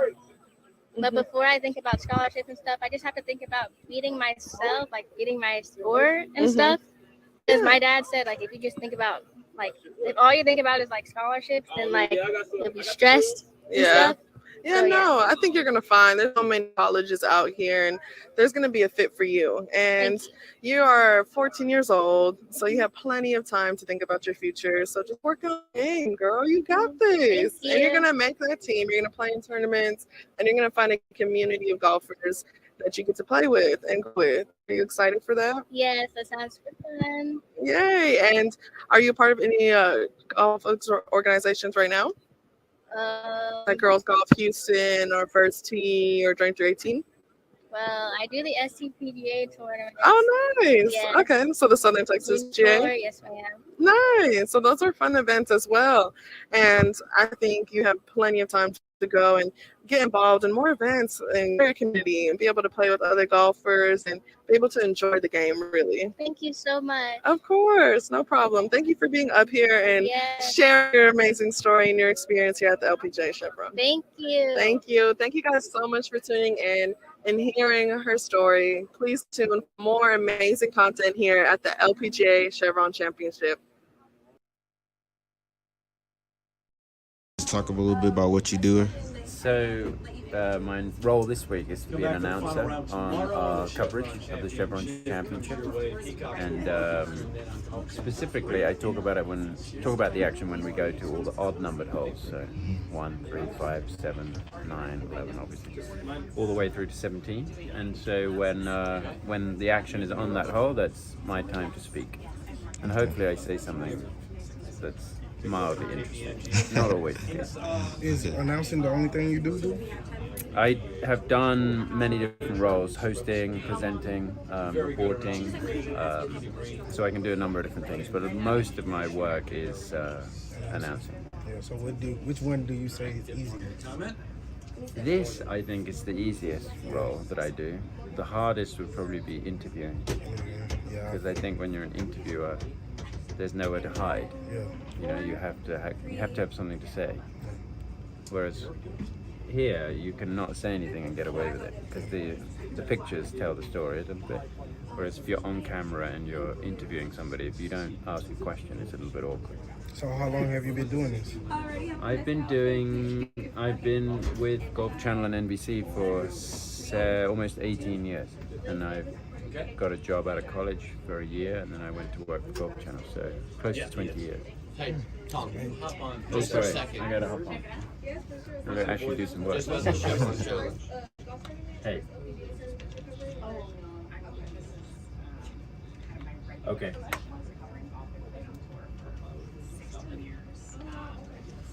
Okay. Today it's the LPGA Foundation and Girls Golf of Greater Houston. Are the beneficiaries today. The LPGA Foundation. It's not on there, is it? Can we put the LPGA Foundation on there? Apparently today, according to my card, it's LPGA Foundation and Girls Golf of Greater Houston. So Girls Golf of Greater Houston's on there. And then tomorrow it's Catalyst Brothers. There's a typo in you can get typo rid in of there. Brian, type partners. Okay. Hey, also partners is missing the T.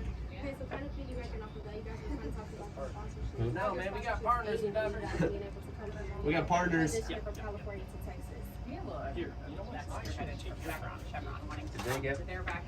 Did they get that? They're good. Yeah. They saw that the partners were Correct. missing. Yep. In coordination with the LPGA Foundation, the Chevron Championship hosted a series of career panels for Houston area female golfers. One panel focused on high schoolers and the other focused on collegiate athletes from historically black colleges and universities. Moderated by NBC commentator Peter Jacobson. I'm just taking an action shot. These panels featured conversations with women in the golf industry to foster connections, awareness of opportunities, and inspire confidence among participants. On the Monday after the championship, Chevron will host a celebrity golf outing to create fundraising and scholarship opportunities to further support historically black colleges and universities. This event rounds out more than 10 days of shoulder programming designed to ensure that the impact of the Chevron Championship goes well beyond 4 days of actual play on the golf course. Thank you so much. I'll let you know some KPVU-TV. Okay, thank you. You guys want to take a picture, guys?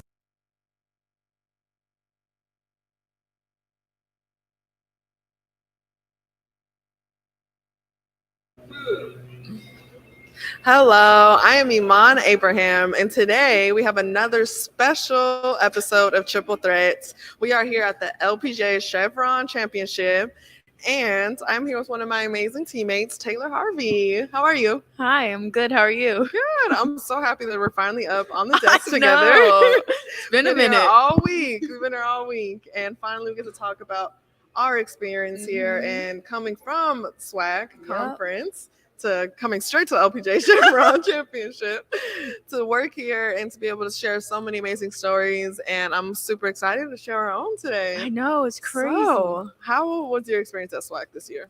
You know, SWAC was an amazing time, and I think more so than ever, it was kind of just like a last goodbye, last little hoorah. Yeah. You know, I've been fortunate to have amazing teammates all 4 years, so it's going to be bittersweet knowing that this is the end, but not the end to a long friendship family, basically. Literally, we are a little family for real, and I feel like we've been through so much together. We have. Oh my gosh, I could write a book, honestly, about Literally, all the stuff it's that we have been crazy. through these last 4 years, and I am super excited to just have this last amazing event and first to go out swinging. Like we did finish second at the SWAC championship, and it was weird to say. Like to me, I feel like I won regardless, even though we don't Exactly. have the trophy to prove it and the bragging rights from TSU. I feel like I have all the bragging rights in the world to have amazing teammates that support me and have been there for me and care about me, and that's really all I could ask for. So let's talk about the first round. How was your first round? Well, funny enough, I'm warming up on the range, and I turn around and I see someone that looks like my dad, and I'm like, that's my dad. Okay.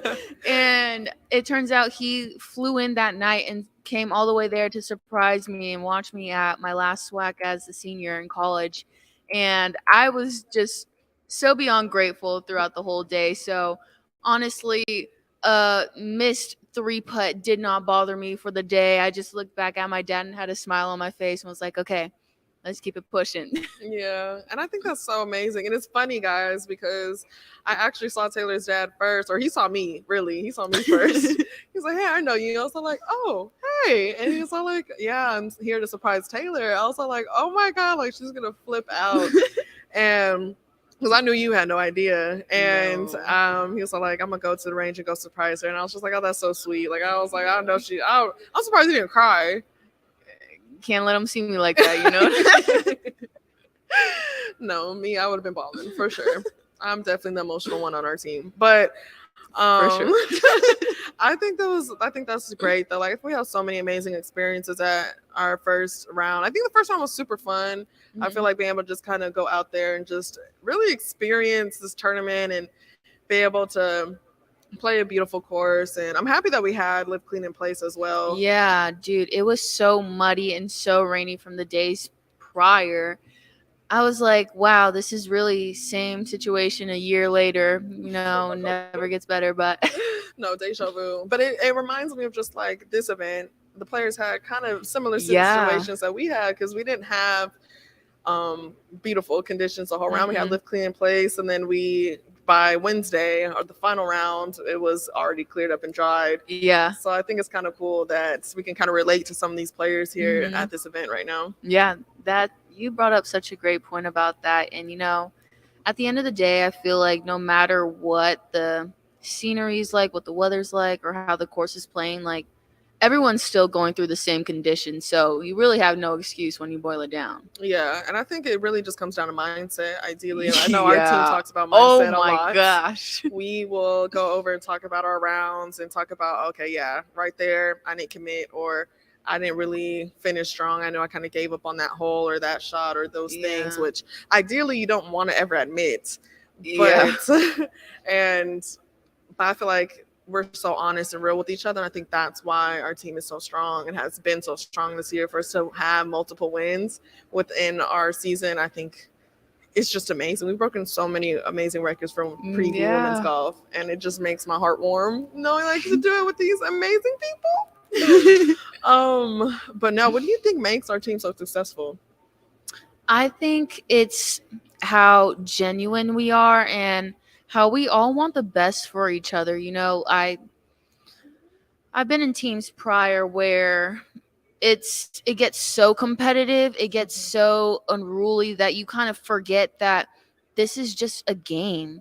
Like golf is a sport that relationships are important on and off the golf course, and if you're able to leave the golf course leaving it in a better place and with a better attitude, I feel like you're the true winner for that day. So I agree, because you're not going to have the same game every day. No. If you do, you're the superhuman exception. or Tiger Woods. So. Even Tiger Woods has bad days. If you look through his books or his interviews, you can tell he's talking about, I think he's had like only a few shots where he thought were perfect. That is crazy to me. So it's like, it's not about hitting perfect shots out there. And that's one thing I feel like our team tries to remember. Like, we know we're not going to hit perfect shots every single time we're out there. It's about being able to recover and to be able to have fun while out there and being able to adjust, I feel like. And our team is one that has faced a lot of adversity in our 4 years at Prairie View. But I feel like those lessons that we didn't know were lessons at the time really taught us and mature us, and is the reason why we were able to set these records and able to get these wins out our last year. We really came closer throughout a lot of it, I think, because you really have two options. You can either go and kind of divide and do your thing on your own and try to play golf on your own, but you can't win doing it by yourself. You have to be able to realize that it's just not you out there sometimes. And if you want to win as a team, you can't just think about yourself. And I feel like that's something that we learned. And I feel like that's why we had a really good round, our third round. I feel like we had that talk, we had those conversations where it's like, let's just go out and fight and let's do it for each other. Let's go out there and just have a ball. Like, I mean, we'll do it for ourselves, of course. Of course. But being able to do it for each other and be able to go out there and have fun and really just enjoy, be present in the moment. And I think that's what is very important. And I'm just so proud of our team. I really am. We've come so far, and we came together. We had those, because I think also people just see us and like, oh, I love your guys' team. Like, I get compliments on our team all the time. Like, you guys are so close. You guys look like you have fun. And I'm just like, yeah, we do. Those are my girls. No, I think you brought up a good point about team. And even sitting and listening to the players that we've been able to meet. We got to meet Nelly Corda yesterday and interview her. That's a whole topic in itself, but which we will get to later. But many of the players talk about team. They're not talking about themselves or how they're able to hit a shot. They rely on their caddies. They rely on their support systems to get them through the good and the bad. And I think that's a very key lesson that every golfer should take moving forward. And it was really nice moment being at SWAC and being surrounded by all these amazing teams. And I actually had a second to talk to the Arkansas Pine Bluff coach, the head coach there. And at SWAC, they actually they won SWAC as a team, and they had they won by, I think, their team was on fire. They dominated that field. I'm gonna just say it. They really did. I think the second, put it lightly, yes, like the second team was plus 20 something, and they were 2 under as a team. So being able to dominate field, a whole conference, I think is insane. So I actually got to have a couple words with him, and I asked him what he thinks makes a successful team, and he actually said cohesiveness. And that really resonated with me, because it made me feel like our team was headed in the right direction. And for some way, somehow, even though we didn't come out on top as number one, it showed that we were on the right track, because we are cohesive together. And he was saying that we all need to be on one page and they all have one goal, and that they're all on the same page. And he's like, to them, that's what he believes made them so successful, and to be able to win this tournament, to win SWAC, and I think they won the tournament before that as well in Gulf Shores, Alabama. Yeah, that's right. So they had multiple wins this season as well. So being able to touch and be able to have a conversation and hear a coach's perspective on what he believes makes a successful team, I think just really touched my heart and really opened my eyes to show and connect with our team, to show that I feel like we are on the right track. Yeah, and one thing that I noticed at SWAC was our team was the only women's team that were out and about having fun together, genuinely enjoying each other's company. And what I saw in the Arkansas Pine Bluff team, it was the same thing.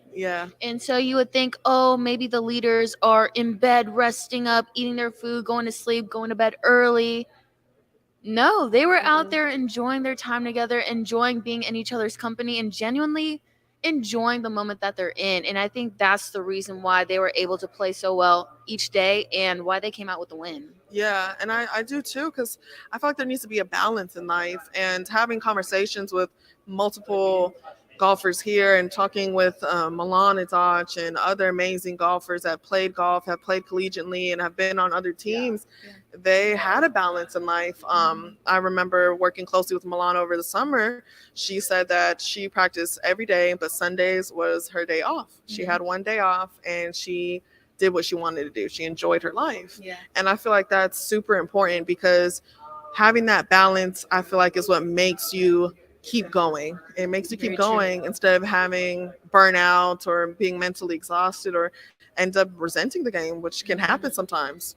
Yeah, I've heard from a lot of people how they go through a bad stretch of golf, or they're just having a tougher time than usual, and they end up quitting something that could have possibly grown into something incredible. But if you let the moment, if you let your present feelings dictate your future and how you carry yourself, I feel like you're selling yourself short for sure. Yeah. So I agree. And I feel like it's important to be in a good environment with Very. people that are surrounding you and pushing you to be better. And I feel like that's one amazing thing I can say about our team is we do sit there and we have fun, and we try to figure out, okay, let's dissect the problems. Let's figure out what we were doing wrong, and let's go improve it. Let's go work on it, and let's go shoot better for the next tournament. And that's why I'm excited to go to PJ Works with you.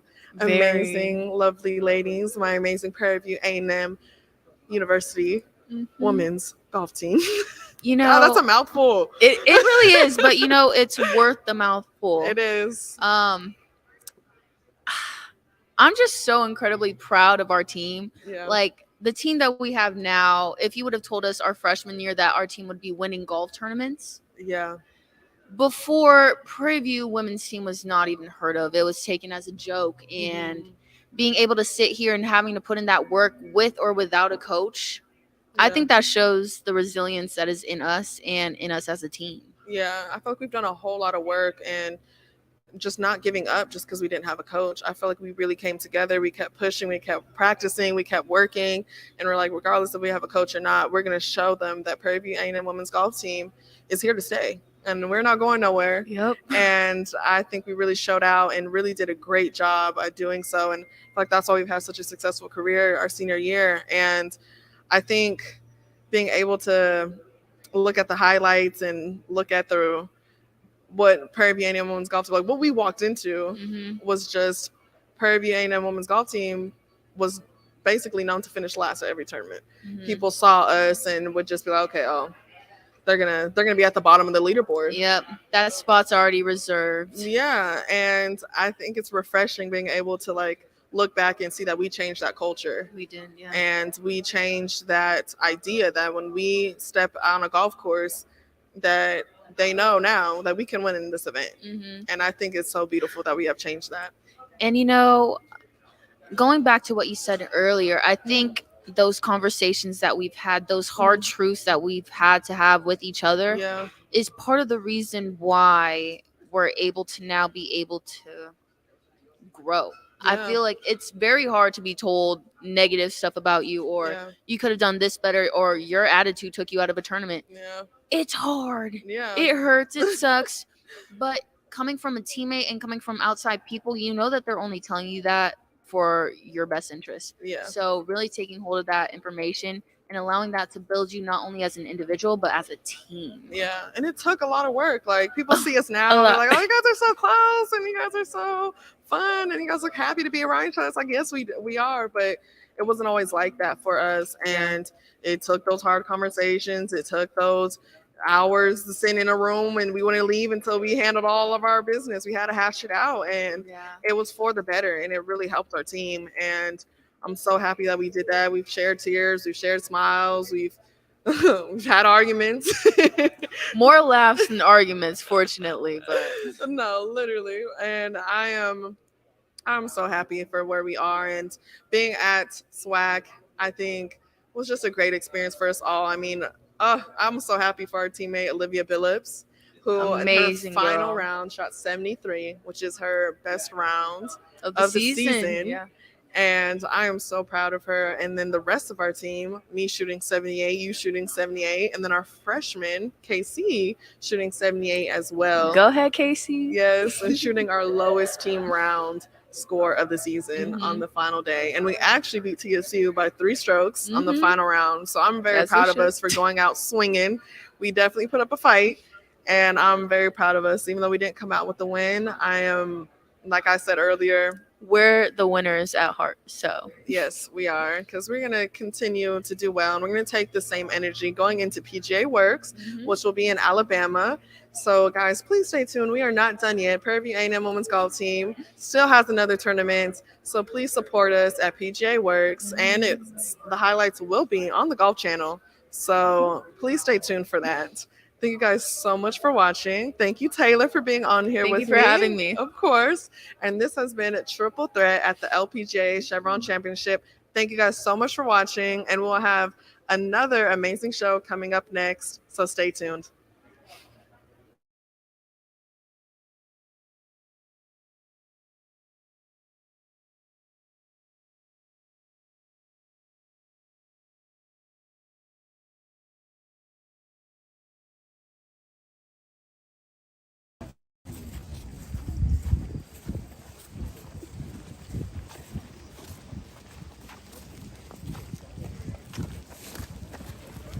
Get on the grass. Get on the grass. They come. Cart coming. Okay, we're crossing right here. As soon as the flag goes through. Go ahead. Right under the ropes to the fence.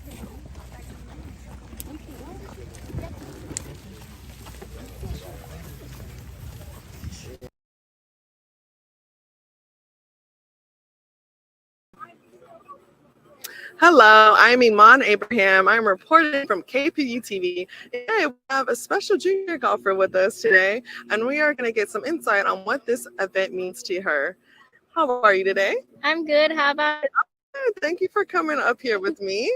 So how have you enjoyed the LPGA Chevron so far? It's super fun. All the golfers are super cool and stuff. I'm going to try and get an autograph. Okay. Because they're like, super cool.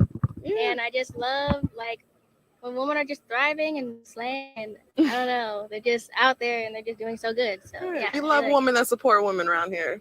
Yes, ma'am. And I love the pink. Thank you so much. Pink. It looks really good. Thank you. So how long have you been here? Was this today your first day? I don't know if I've been here a long time ago or not. It was I think my dad said I did, but I don't really remember that. Okay, so you've been to another LPGA event before. Yeah. Okay, fun. Maybe. So this is the first one that you remember, though. Yeah. Okay, this is a great event, and this is the first time it's been in the Woodlands. So speaking of this event and being a junior golfer yourself, what do you think has inspired you the most about this event? Inspired me about this event.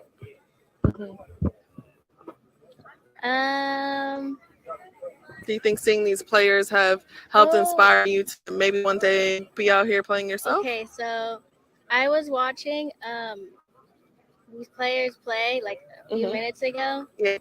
And this girl, she wasn't playing as good as she wanted to. And so she hit it into the water for a second, third time. Not in a row, but she drove it and then it got in the water. And she was really angry. I think I heard her hit her club on something. I don't even know. But then right after though, she just calmed down and she hit another shot. She took a drop, hit another shot, and it was super good. And she she missed the green, but still, it was still super good. And she was able to recover from that. And I think that was really inspiring because sometimes when I'm playing, I get I try not to get emotional, but sometimes I do. And sometimes you just have to take a deep breath and just relax. Relax, So I feel that is really inspiring, honestly. Yeah, so you're learning from these players here at this event. You're being able to see that these professionals do hit bad shots as well, and that it's important to be able to recover. And do you think at these events and seeing these players hit bad shots too, it's kind of relatable to you? Yeah, It's like being able to bring it into like perspective that even the professionals hit bad shots too. Yes, like sometimes it's hard for me like evaluate what I'm saying, but like you said it perfectly. Yeah, perfect. And I think being at this event and seeing you here, I think has been amazing. We've seen so many junior golfers and hearing you being inspired and learning from these LPGA players, I think is amazing. And have you had any thought about what you want to do with your future in golf?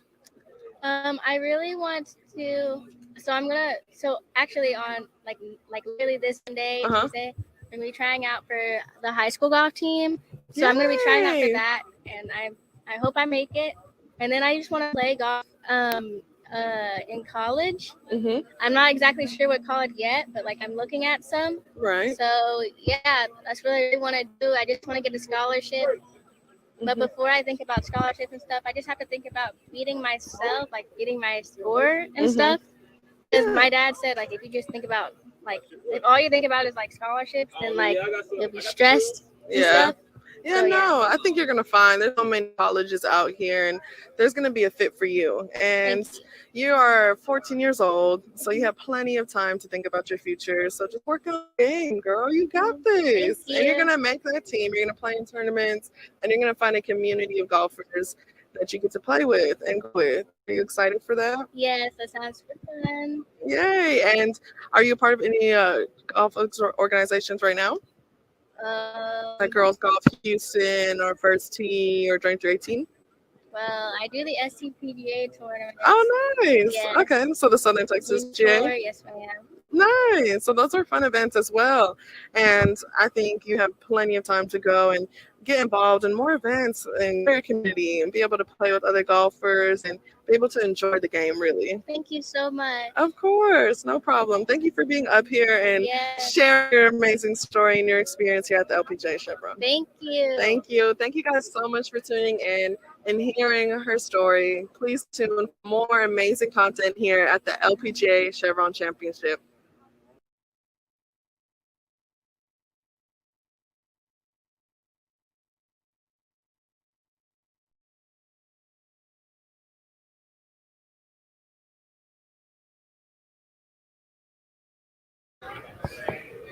Hello, my name is Keyshawn Groves, and we are here at the LPGA Chevron Classic, and I have with me Jeff Champ with the Cameron Champ Foundation and Mac Champ Invitational. Oh my gosh, Mr. Champ. And we want to talk, before we get into all the exciting things that the Champ Foundation is doing, we would like to alert that there has been a hole-in-one by NG Chun at the 17th hole. The shot is worth $1 million that will be split amongst various local charities. Can you talk a little bit about what that may mean?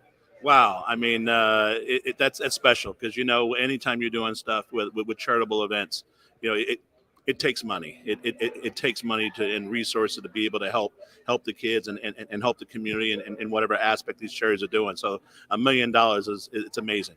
Wow. And we'll be so happy to see all of the things that happens from the works of what NG Chun has just helped us to do. And as we keep on rolling, Mr. Champ, how are you today? I'm good. It's a long week. We had the Mac Champ Invitational last week and now hanging out here, you know, networking with corporate America this week. Wow. And as we continue to talk about that $1 million shot, can you explain what that type of money could do for charities and foundations, especially locally? Oh, it can do so much. You know, a lot of times, you know, it's about reaching capacity. And a lot of charities, most charities need that extra money to start, you know, programming services or operations costs. Right. I know with our foundation, you know, we're always looking for that extra money to be able to keep adding employees because at the end of the day, we have to serve for our foundation, the kids in our community. So $1 million is absolutely wonderful. Wow. And as we talk more about the work that the Champ Foundation is doing, can you speak a little bit about certain programs or things that are afforded to the children as they work towards making golf a more equal space? Yeah, absolutely. You know, we have a few things going on. We have a few things going on locally back home in Sacramento, California, as well as national. And so one of the things that we do in Sacramento, we actually manage a par 3 golf course in the neighborhood where 88% of the kids are socioeconomic disadvantaged. So we offer them, they can come play golf at our golf course for free. We do a lot of things at Thanksgiving, Christmas, but just trying to get these kids out of their environment, and just get them to see something that's different. Because I know when my son started playing golf, my dad got him into golf, and he was the only one in the neighborhood that played golf. And I remember my dad saying, "Hey, he's a golfer." I'm like, golf's for geeks. We don't play golf in the neighborhood. And now my son's a pro golfer. So it's amazing how that's come through. But even with the MAC Champ Invitational, you come out here this week and you have one African-American girl in the field, and she's an amateur. So right now we don't have anybody of color on the LPGA. And my thing, it's so important that we give access and we work on those things, the opportunities. But when I sit here and see what's going on in the media center, and what's great with yourself and a lot of other people that I've met, like this is the first time some of you have been to a golf course, right? So just getting comfortable in this environment and know you belong here. And I'm watching all these people walk by us right now, and it's like you sitting here of color doing this. I think it's amazing. Thank you so much for that. And it has definitely been an amazing experience to come out here and learn, and to go even as far as saying boldly and audaciously, I want to be a golfer. I want to play golf now, and really wanting to take the time to learn the terminology, learn the skill set, because I was doing just some of the virtual work. I was like, this feels extravagant. It feels big. But there's something that I believe could be so calming for the community and for people of color that live in such in environments that we know are struggling. And to be out here, to come out here and have that peace of mind is amazing. So is there anything else that you would like to enlighten us on about what you all teach at the Champ Foundation to the students? Well, yeah, we also have a STEM program. So, we're trying to get kids, because, a lot of kids across the country struggle in math. Right. They get to that point where it starts to get hard and they quit. And so we're trying to work on some things to get them through the process to where they can understand it and love on it, because there's so many great jobs out there, with STEM. But one of the other things, we were chatting about a few days ago is growing the game. And I say this all the time, like, we're growing the game, but who are we growing the game with? Right. We can't grow the game of country club. It's already there. We got to grow the game and lift people up from the lower class, from the middle class. We got to get people of color playing the game, and it's only good for the game. Right. But representation matters. Representation matters. So with some things that we're working on right now at Prairie View, could you imagine when you showed up to Prairie View, if you could have learned to play golf?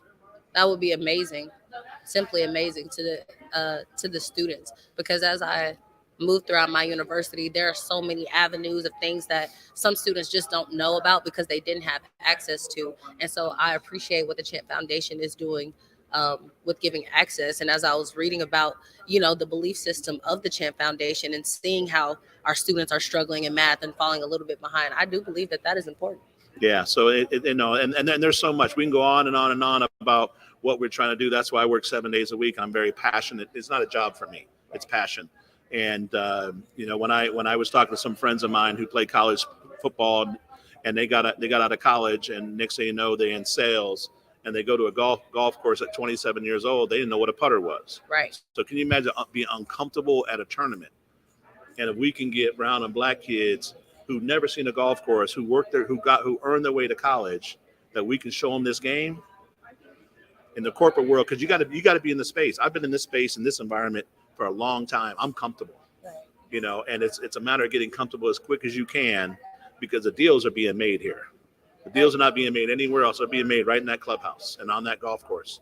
So how do we get access to that? We got to be in that environment, and we got to be comfortable in that environment.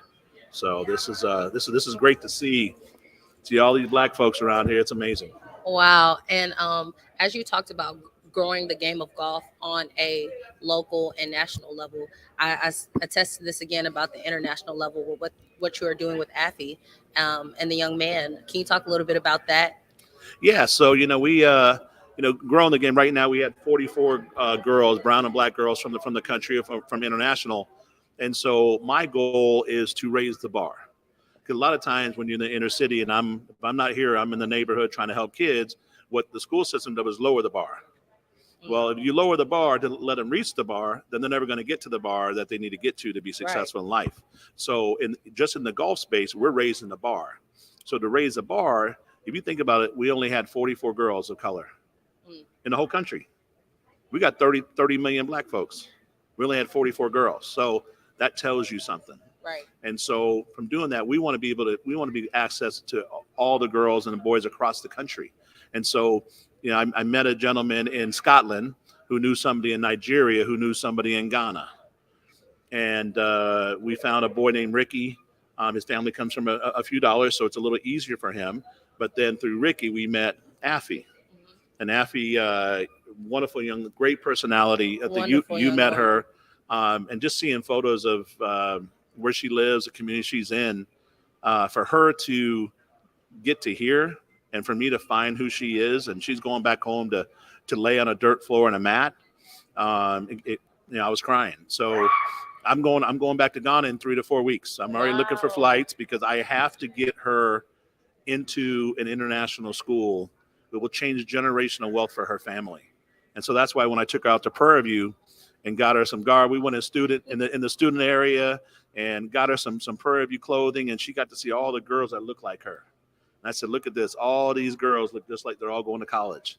I said, if you can go to university, you work hard to get here, you'll change your family's life forever. So that's so inspirational, Mr. Cheney. Yeah, so just give her a chance. And when I give her a chance, she's going to lead and give the community a chance. So we can start lifting these kids up. Because, you know, when you go to these African countries, they have so many different levels of education. And most of them, it is what it is. They get a certain point, they just quit. They just start going to sell on the street and selling things and just living that. But, you know, I want to make a difference. Wow. And as we talk about making a difference, we're actually going to run our story and actually see what you all were able to help Affy do. I don't want to reveal too much about it, but we're going to let you all watch the segment and we'll be right back. Great.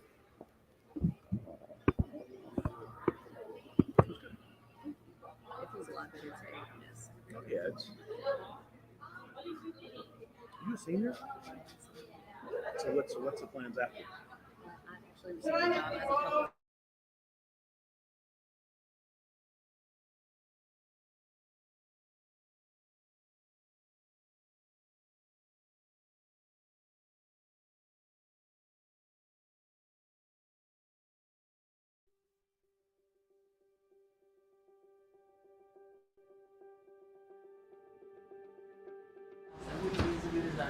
Hey guys.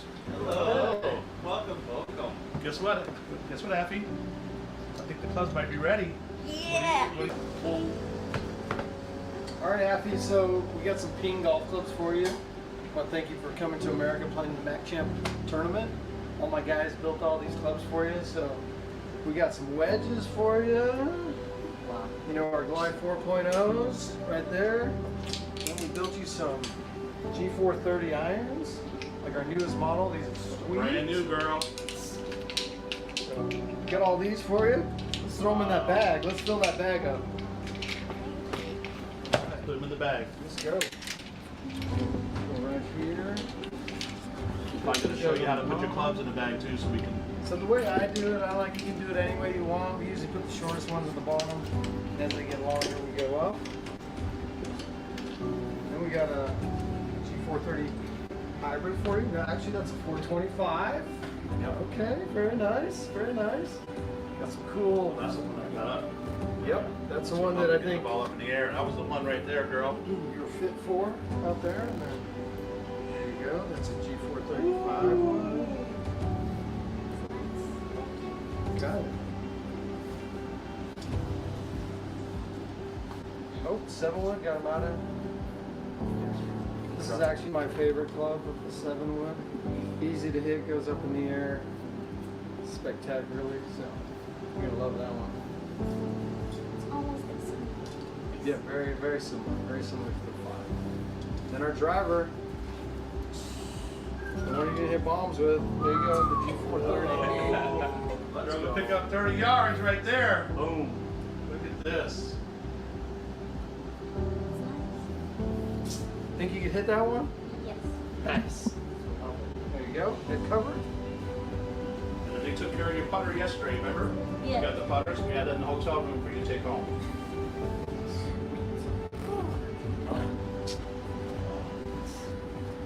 Thank you. Oh, you're welcome. Hello, my name is Keyshawn Groves, and we are at the LPGA Chevron Golf Tournament. And I'm gonna go ahead and let our guests introduce themselves here.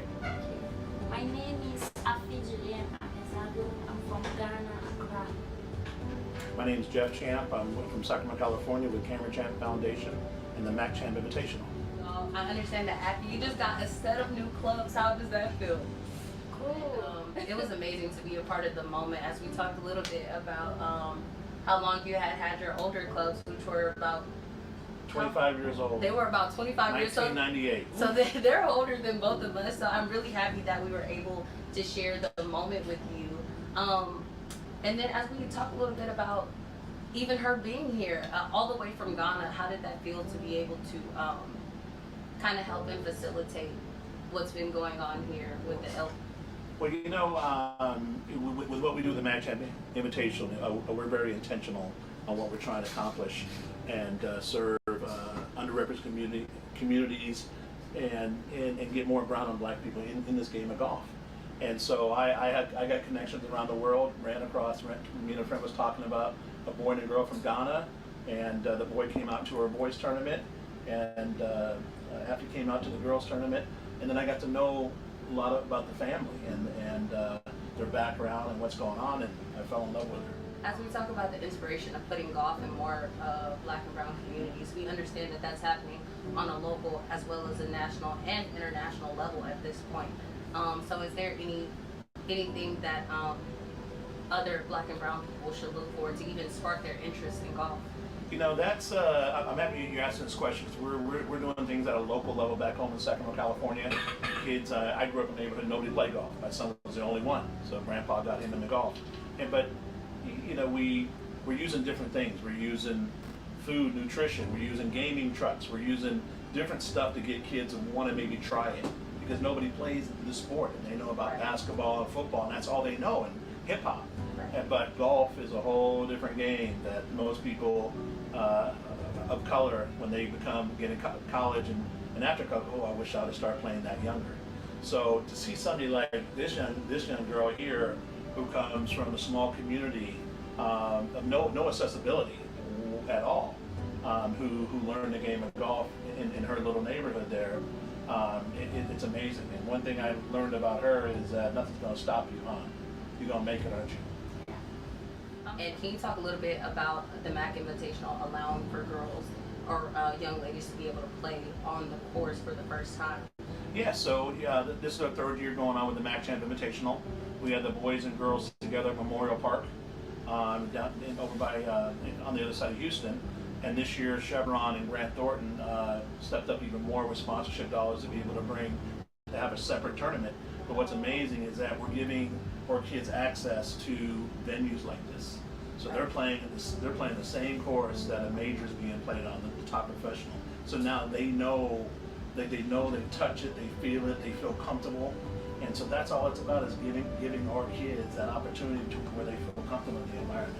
And we're going to come back in a little bit more to talk about how we can continue to explore the game of golf in black and brown communities as on a local level as well as internationally. But I thank you so much for speaking with us, and again, congratulations, Appy, on your new set, and we can't wait to see how you take the world by storm. And I want to say one more thing.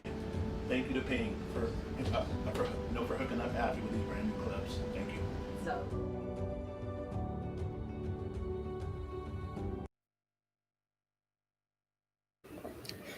Hello, my name is Keyshawn Groves for KPVU-TV, and we have all just watched something so incredible as we sit here again with Mr. Champ.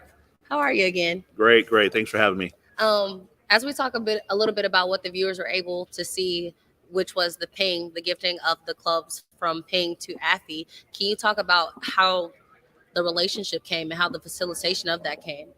Well, it all started when Affy showed up for the Mac Champ Invitational. And I saw her clubs. I was like, these are 25-year-old golf clubs. And found out within 30 minutes that they weren't conforming. So Affy could have got DQ'd playing in our tournament. And so we reached out to a few people to be able to get her clubs. But as I got to know her and meet her and understand her family, I'm like, for this girl to get to this venue from Ghana that doesn't have much, I need to reach out to some of our partners. And we reached out to Ping and said, hey, can we help her out? And Ping said they would love to help. So it's all relationships. Wow. And is there anything that can that anything else that you're able to see from building this relationship and bringing Afi all the way from Ghana to the United States? There has to be something special and some kind of drive that you see in her. Oh, I mean, me understand the golf game, understand her struggles and where she comes from, and for her to just be playing golf for 4 years, and shooting 90, and she's 14, I got 4 more years to help her. So or my job is to help her get to Prairie View in 4 years and be a Panther. Wow, come on down. So I got her. I went and got her some garb. So hey, she's gonna look good. But it's just using the relationships that we have, and talking to them about what can we do to help other kids in Ghana, because I'm going to Ghana in 3 to 4 weeks now that I met her. That's amazing. And just use the resources we have here in America. My son being a pro golfer, once we have the resources, back in the days we didn't have the resources. I need to be able to share the resources that we do have with other people. Wow. And Mr. Jeff, is there anything else that you want our viewers to know about the MAC Invitational specifically, or the Champ Foundation, as we move forward? You know what? I just want I want brown and black people to understand that this game of golf is special. It's special because, like I said earlier, where I come from, we don't play golf. The kids play basketball, football. They want to be the next rap artist. But let me tell you, you get in this game of golf, it will change your life, because it teaches you life skills, core values. It teaches all those different things. And it also gives you peace of mind. When I'm talking to a lot of kids back home who come to our golf course for the first time, I let them sit there for a minute. And the question I ask is, what are you thinking? And they say it's peaceful. So just getting them out of their environment that's just nonstop hectic and get them into an environment that's peaceful, that's why I love this game of golf. Wow. Well, I thank you so much, Mr. Chan, for speaking with me and KPVU today. I implore the work that you are doing and hope to see the game continue to be revolutionized and more representation from not only young African-American men, but also young African-American women. As my dad says, it's not where you come from, it's where you're going. Amen. So my name is Keyshawn Groves. Jeff Champ. And we are with KPVU-TV. That's it. Peace out.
Hi, I'm Dr. Quincy Moore, Director of the University's Honors Program, and we're live at the LPGA at the Chevron Championship in the Woodlands.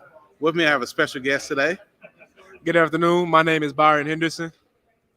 All right, Byron. Byron is actually one of our students from the University's Honors Program, and we are here to just find out more about the Honors Program.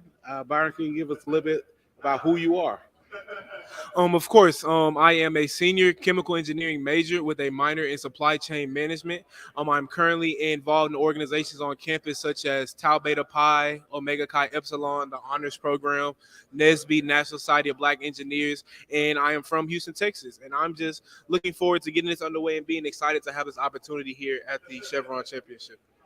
So being here at the Chevron Championship, this is a surreal feeling to see golf in live action. Normally sitting at home watching the television and seeing from hole 1 to hole 18, but now we're actually here. Earlier today, we got a chance to see tee off from hole 1, and even had a chance to see the leaders at hole 9. Being here I mean, what are you feeling? What does this mean to you to be able to be in this type environment?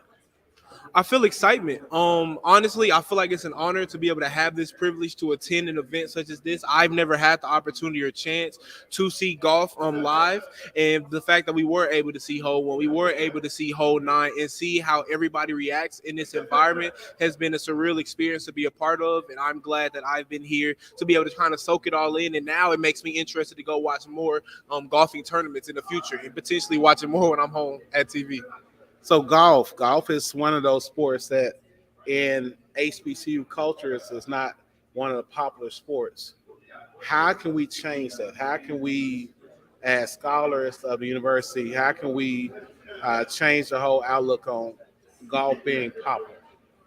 I feel like in order to change that, we just need exposure and opportunity. I feel like if we are getting the cameras on these athletes and these scholars who participate in golf and showcase their talents and the abilities, the more that we see that and the general public sees that as well, the more that they'll be interested and want to see more of it and demand these universities to be able to see golf as a beautiful sport that it is.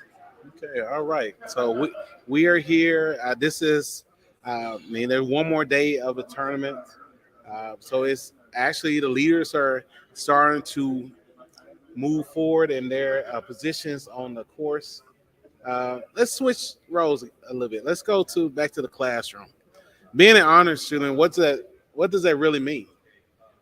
I feel like the epitome of being an honor student is to have an impact not only in your classroom but on the campus and in your community as well as the world as a whole. Our hashtag is global impact, and these are things that we want to impact not only Prairie View but to feel these vibrations known nationwide and across the globe. For instance, we have a TED Talk coming to Prairie View next week that is being hosted by the honors program. Things like that are what epitomize what being an honor student is all about. Okay. So why Prairie View? Why did you choose Prairie View A&M University as your college home? I chose Prairie View because I have a mother that graduated from the Prairie View A&M University, as well as my sister who just graduated last year from Prairie View as well. So seeing their example and as well as the scholarship that was awarded to me by Prairie View, these are all factors that led to me wanting to join Prairie View A&M University. So you say you was a engineering major, yes, sir. Chemical engineering. What does that entail, being a chemical engineering major? It entails a lot. Chemical engineering is not necessarily an easy major, but I do know that I wanted to challenge myself. I wanted to realize all the potential that I feel like I have, and choosing chemical engineering was one of the ways that I'd be able to do that. And in going into the classroom and learning about all these different things, such as separations and transport processes, I'm excited to be able to learn about these different things and to one day be able to apply them in the field that I choose to join. So you said there's a lot of work involved. What opportunities have you had being a student at Prairie View and a chemical engineering major? Oh, I've had plenty of opportunities being a chemical engineer. One, I'm a part of NSBE, which is the National Society of Black Engineers. My freshman year, I was able to attend a conference in St. Louis, Missouri, to which there was a career fair exclusively for engineers. And I feel like that opportunity wouldn't have been provided to me if I wasn't a member of NSBE. Every fall, we also have a career fair that comes to school. And although it's open to all majors, it's kind of somewhat focused on engineering. And going to this career fair, I was able to receive a co-op from Dow Chemical, to which I received 3 terms with them. So I feel like these opportunities were presented to me not only because I was at Prairie View, but because of the type of student and scholar that I am. All right, so being excellent in the classroom is a great thing, but you have to be able to go outside the classroom. And these internships, such as the one at Dow, actually gives you those extra experiences that actually lead to a successful future. While being here at the golf tournament, there was a hole-in-one. And so one golfer hit the ball one swing and made it in. That's excellent. And that what happens, I think every time with the honors program, we are a hole-in-one.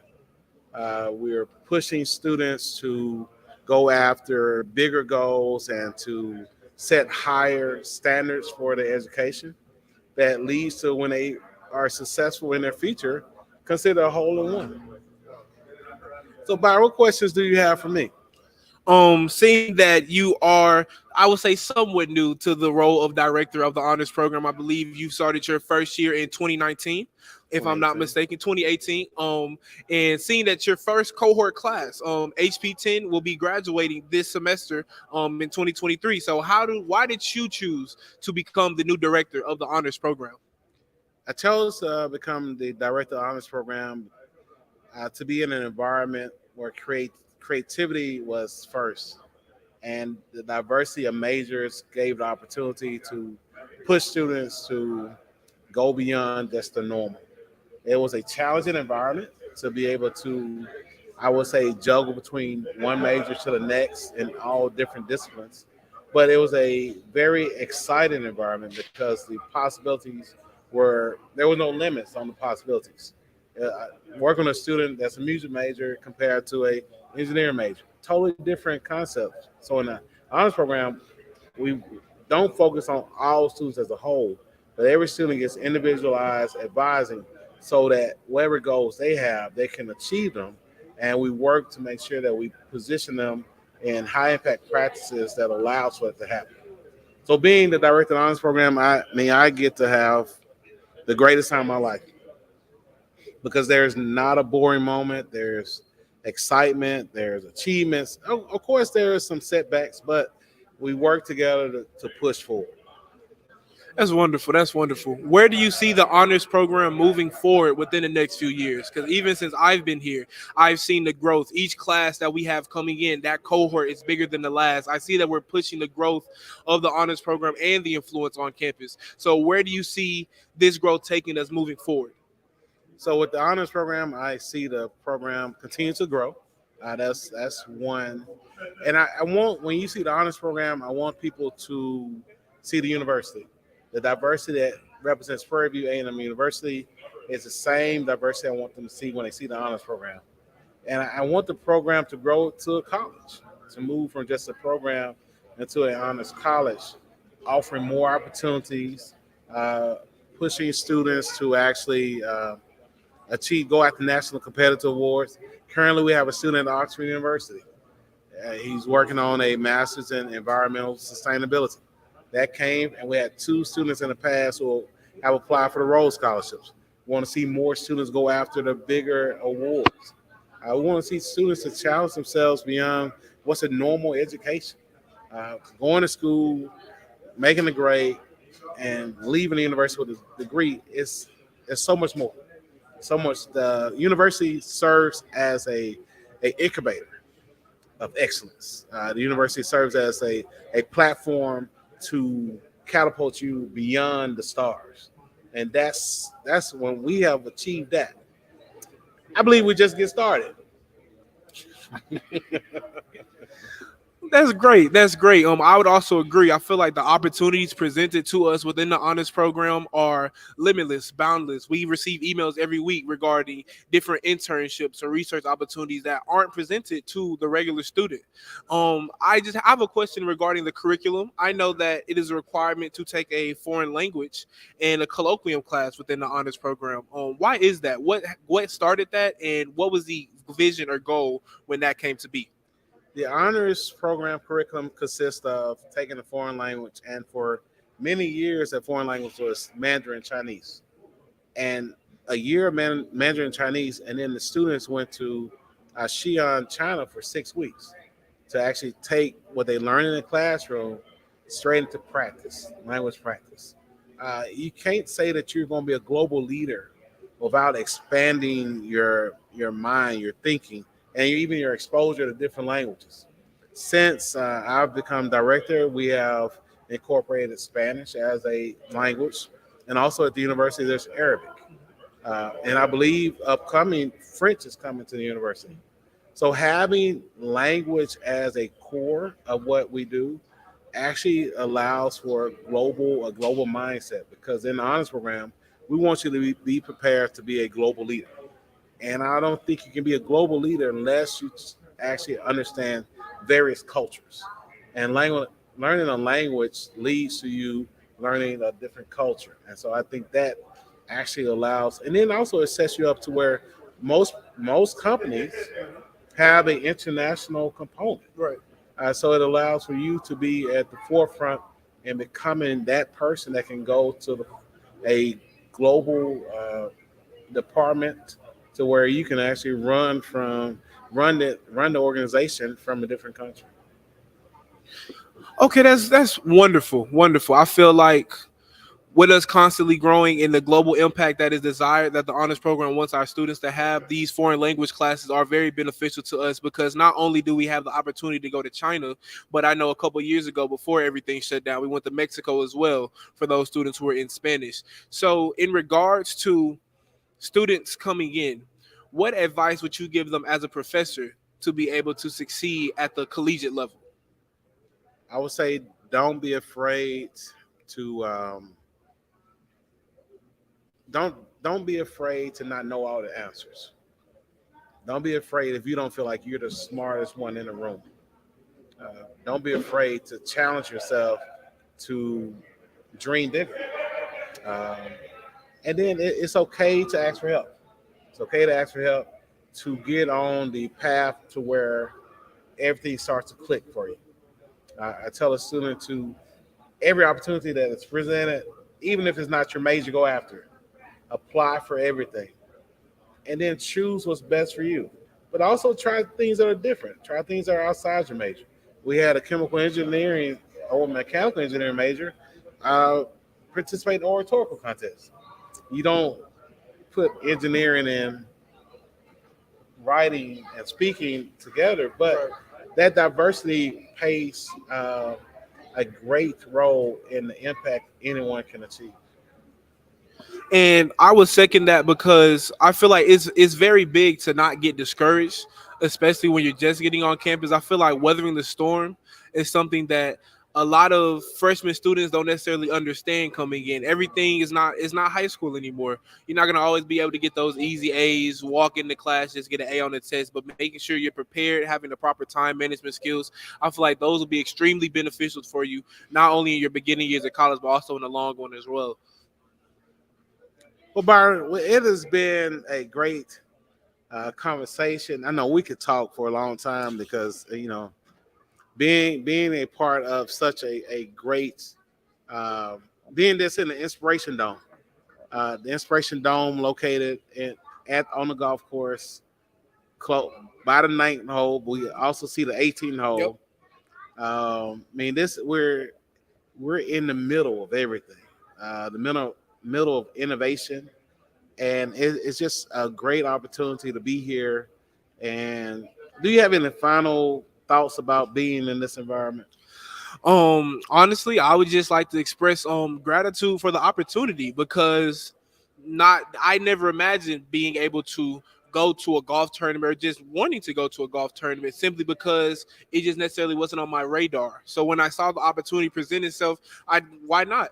Why not me? Why shouldn't I try to pursue this opportunity that was unforeseen and unexpected? And being able to come here and not only see all the amazing women who are playing golf, but also the different events and activities they have here as well, such as a STEM tent, different golf simulations and things of that nature, teaching people how to play golf. This is just a wonderful experience all around for people of all ages to be able to come and enjoy golf. Yeah, KPVU has been a gracious host and partner in this collaboration here with the honors program. And, this is just a start. This is the start. And what has been done with the production crew shows that excellence, shows that level of excellence that exists at Prairie View A&M University. And the world is getting to see it now, where it's always been and will forever be. And so as we end, we just say, check Prairie View out. If you're looking for a college, Prairie View A&M University is the great place for you. We have disciplines and all fields that you could actually imagine. And if it's not there, there are creative ways of still obtaining that degree that will set your course for a great future. So this is Dr. Quincy Moore. This is Byron Henderson. And we're signing out. And we hope that you have enjoyed our conversation and the honest impact that we have shared today. Thank you.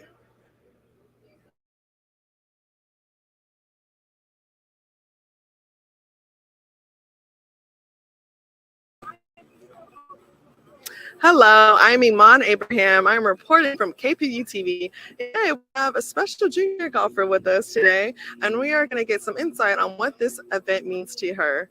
How are you today? I'm good. How about you? Thank you for coming up here with me. So how have you enjoyed the LPGA Chevron so far? It's super fun. All the golfers are super cool and stuff. I'm going to try and get an autograph. Okay. Because they're like, you know, super cool. Yeah. And I just love, like, when women are just thriving and slaying, and I don't know, they're just out there and they're just doing so good. So yeah, We love women that support women around here. Yes, ma'am. And I love the pink. I Thank love you the so all much. pink. It looks really good. Thank you. So how long have you been here? Was this today your first day? I don't know if I've been here like a long time ago or not. It was like, I think my dad said I did, but like I don't really remember that. Okay, so you've been to another LPGA event before. Yeah. Okay, fun. Maybe. So this is the first one that you remember though. Yeah. Okay, this is a great event, and this is the first time it's been in the Woodlands. So speaking of this event and being a junior golfer yourself, what do you think has inspired you the most about this event? Inspired me about this event.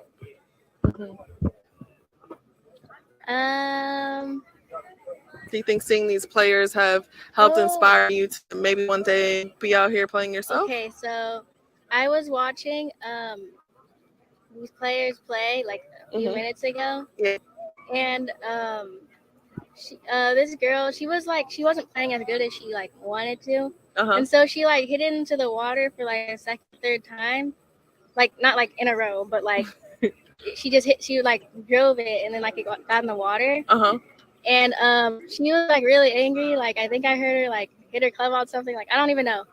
But then like right after though, she just calmed down and you know she like hit another shot. She took a drop, hit another shot, and it was like super good. And she she missed the green, but like still it was still super good. And she was able to recover from that. And I think that was really inspiring because sometimes when I'm playing, I get I try not to get emotional, but sometimes I do. And sometimes you just have to take a deep breath and just relax. Relax, you know? So I feel like that is really inspiring, honestly. Yeah, so you're learning from these players here at this event. You're being able to see that these professionals do hit bad shots as well, and that it's important to be able to recover. And do you think at these events and seeing these players hit bad shots too, it's kind of like relatable to you? Yeah, like, yeah. It's like being able to bring it into like perspective that even the professionals hit bad shots too. Yes, like sometimes it's hard for me like evaluate what I'm saying, but like you said it perfectly. Yeah, perfect. And I think being at this event and seeing you here, I think has been amazing. We've seen so many junior golfers, and hearing you being inspired and learning from these LPGA players, I think is amazing. And have you had any thought about what you want to do with your future in golf? I really want to. So actually on like literally this Sunday, Tuesday, I'm gonna be trying out for the high school golf team. So I'm gonna be trying out for that, and I hope I make it. And then I just want to play golf in college. I'm not exactly sure what college yet, but like I'm looking at some. Right. So yeah, that's what I really want to do. I just want to get a scholarship. But before I think about scholarship and stuff, I just have to think about beating myself, like getting my score and stuff. Because my dad said, like, if you just think about, like, if all you think about is like scholarships, then like you'll be stressed. And stuff. Yeah, So, no, I think you're going to find there's so many colleges out here, and there's going to be a fit for you. And you are 14 years old, so you have plenty of time to think about your future. So just work on the game, girl. You got this. And you're going to make that team. You're going to play in tournaments, and you're going to find a community of golfers that you get to play with and go with. Are you excited for that? Yes, that sounds fun. Yay. And are you a part of any golf organizations right now? Like Girls Golf Houston or First Tee or Joint 318? Well, I do the SCPGA tournament. Oh, nice. Yes. Okay, so the Southern Texas Junior, GA. yes, ma'am. Nice. So those are fun events as well. And I think you have plenty of time to go and get involved in more events in your community and be able to play with other golfers and be able to enjoy the game, really. Thank you so much. Of course, no problem. Thank you for being up here and Yes. sharing your amazing story and your experience here at the LPJ Chevron. Thank you. Thank you. Thank you guys so much for tuning in and hearing her story. Please tune for more amazing content here at the LPGA Chevron Championship.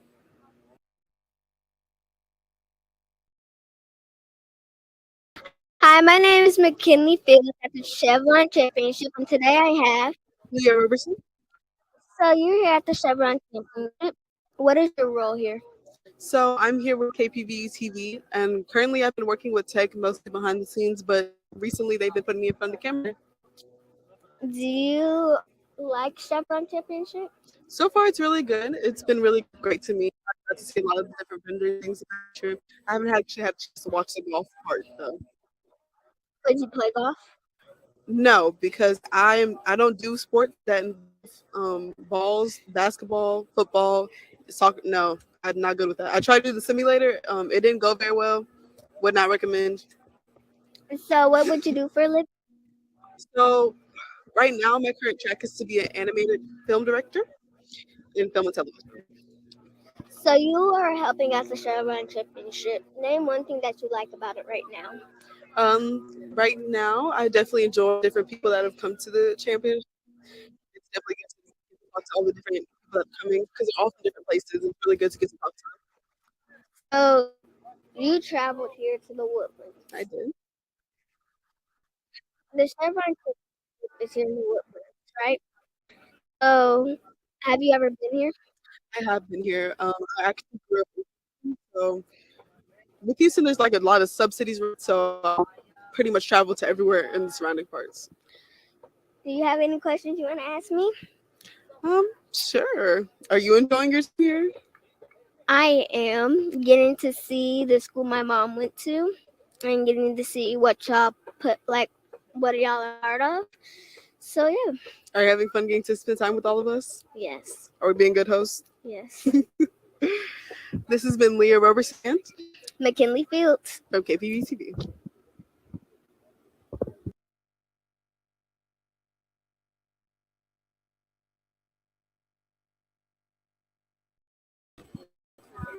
Okay.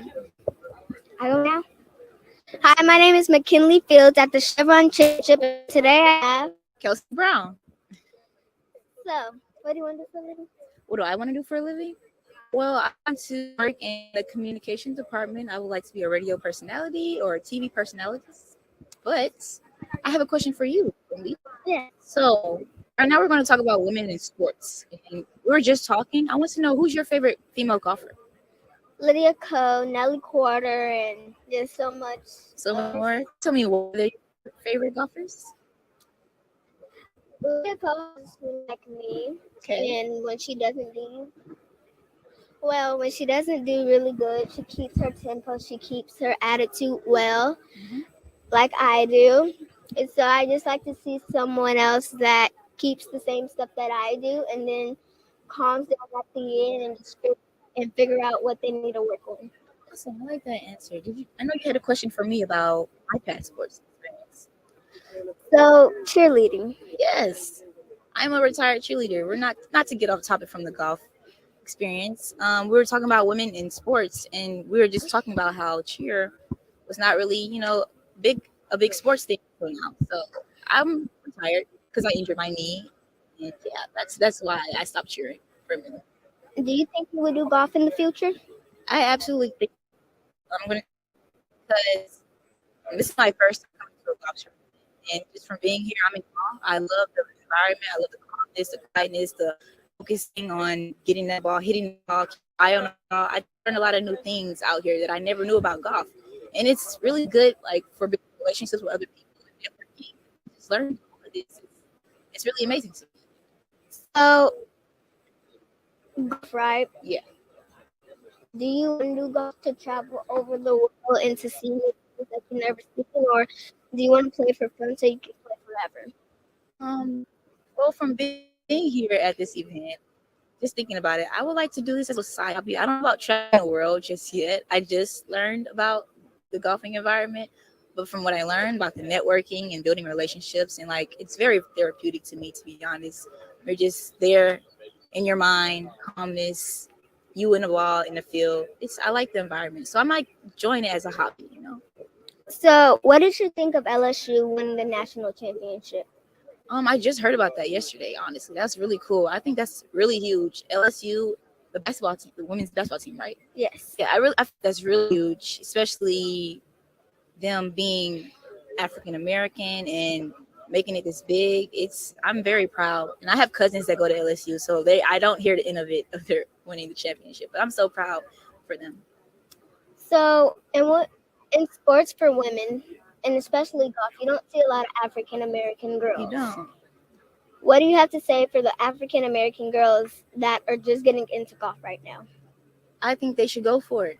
I really think this is a really huge, good impact for everyone, not just African Americans, but everyone. This is a good networking event. This is also good for, I feel like, the mind, the body, the soul. It's good all around, in my opinion. Would you want people to do cheerleading? Absolutely. Not to get off topic, but cheer is like a great sport to work out your whole body. You're always tumbling, you're lifting people in the air. And it's also like we're giving energy to the audience, we're entertaining the crowd. So honestly, in the future, who knows, you might see some cheerleaders at a golf tournament event cheering on the golfers over there. They're at the 18th hole, I see. So, you're golf. Yeah, very good. And I know that you don't know many people that play the sport. Absolutely not. But you know basketball, right? Yes, a little bit, not too much. Do you have a favorite player?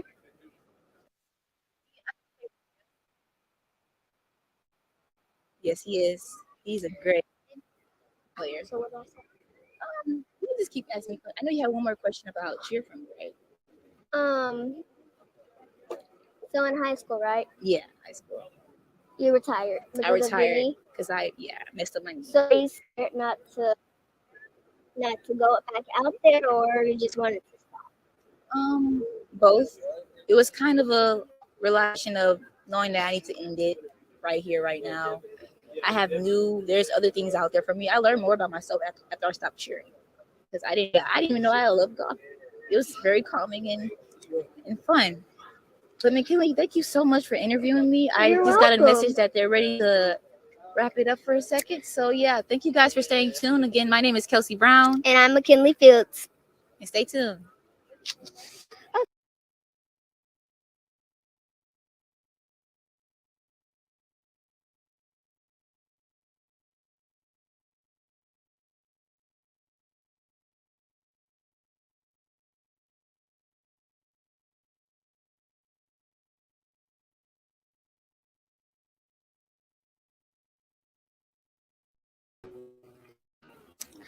Hi, my name is McKinley Fields at the Chevron Championship, and today I have Leah Roberson.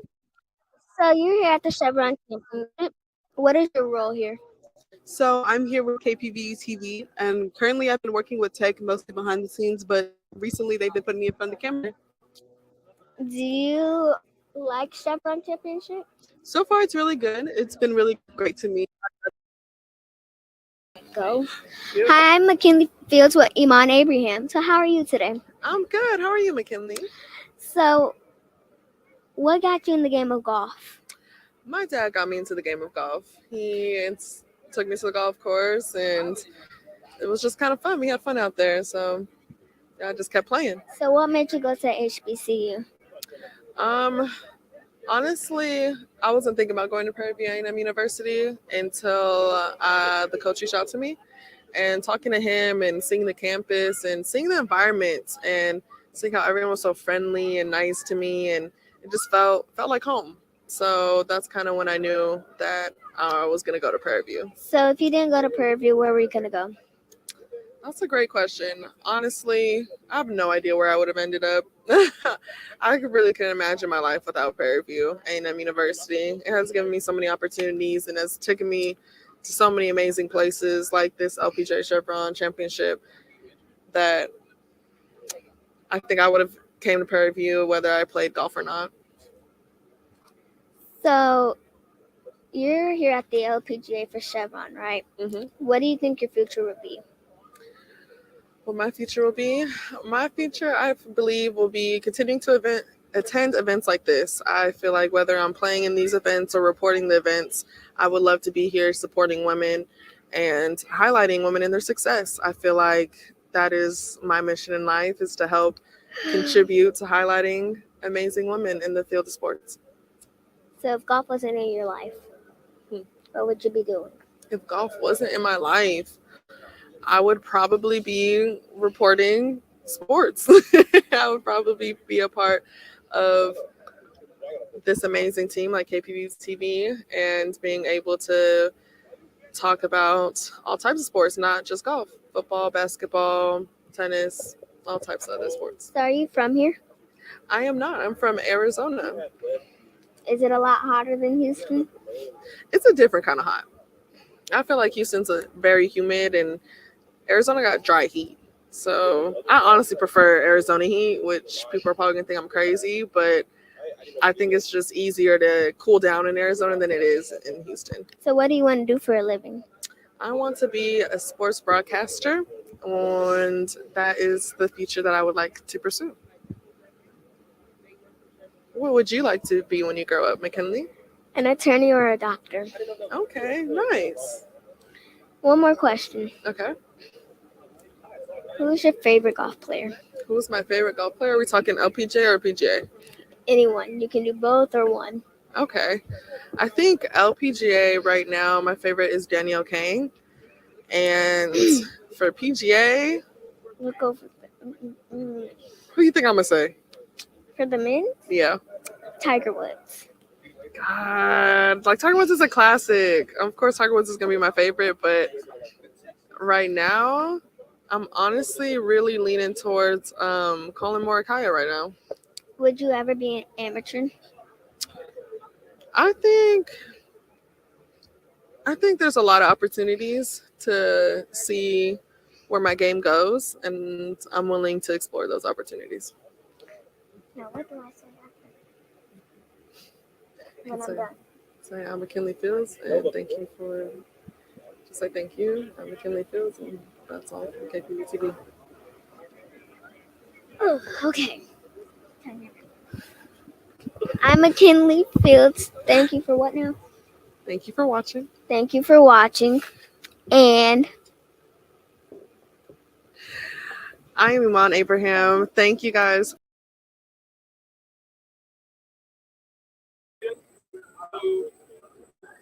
Good afternoon, ladies and gentlemen. Welcome back to the LPGA Chevron Championship. You are here with Dave. I don't even know.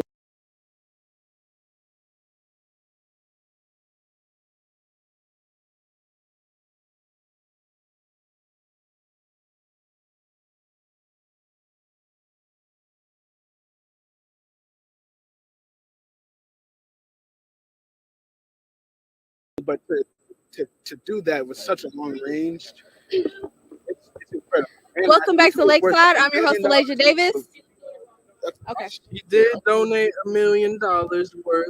She did hit this hole in one. And Welcome back to Lakeside. if I'm your that's host, the money Alasia that's Davis. being donated, I advise all of these golfers to at least Williams. hit one hole in one while they can. And I'm Dorian Waller, and we had a chance to go talk to the NBC production crew. So, G, you go ahead and start. How'd you feel about that? It was a really good experience. Getting a chance to be around all those professionals. It was a blessing just to see. We learned a lot. We got a chance to go to the production studio.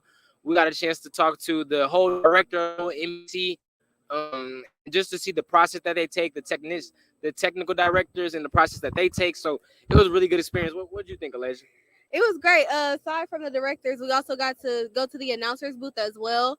We got to speak to some sports analysts. Paige McKenzie, she's actually one of the sports analysts, former golfer, and she also won the LPGA conference one time. She golfed for about 16 years, so it was a great experience. What about you, Dorian? I feel like I was just starstruck. I got a chance to talk to Mr. JD, Mr. John DeVetko. He was just an amazing person to speak to. He spoke for about 5 minutes. I also got a chance to speak to the graphics department. And while I was in there, I just had a really great 5-minute conversation with Mr. JD. You know, he kind of discussed what he does as a director, what he accomplishes in a day, and I can't wait for y'all to see that. Hope we will have footage for you by tomorrow. And I understand, G, you went to go interview somebody by the name of Mr. Bill Fields. Yeah, Mr. Fields, who is a golf writer who's been running for about 40 years, he said. And we got to talk to a lot of people. He specifically writes for the Masters, LPGA, golf is his specific sport. He's attended over about 150 majors that he's talked about. He writes for NBC Golf. He said he had a stint with ABC. I also got a chance to talk to Mr. Greg Torrance, who used to be Monday Night Football's head director and is now technical producer for NBC Sports. So it was just a real good experience that we got to talk to everybody, and hopefully we can go back and talk to him again. Yes. We got to discuss the transition from California to Texas, since the LPGA Chevron conference is typically held in California. This is our first year in Texas. They just said, you know, how much Chevron as a sponsor has made the transition easy for them. They move locally. They are always traveling. So it's a great experience. They actually have like internships and things like that. So it was a great opportunity. Were you able to speak with anyone?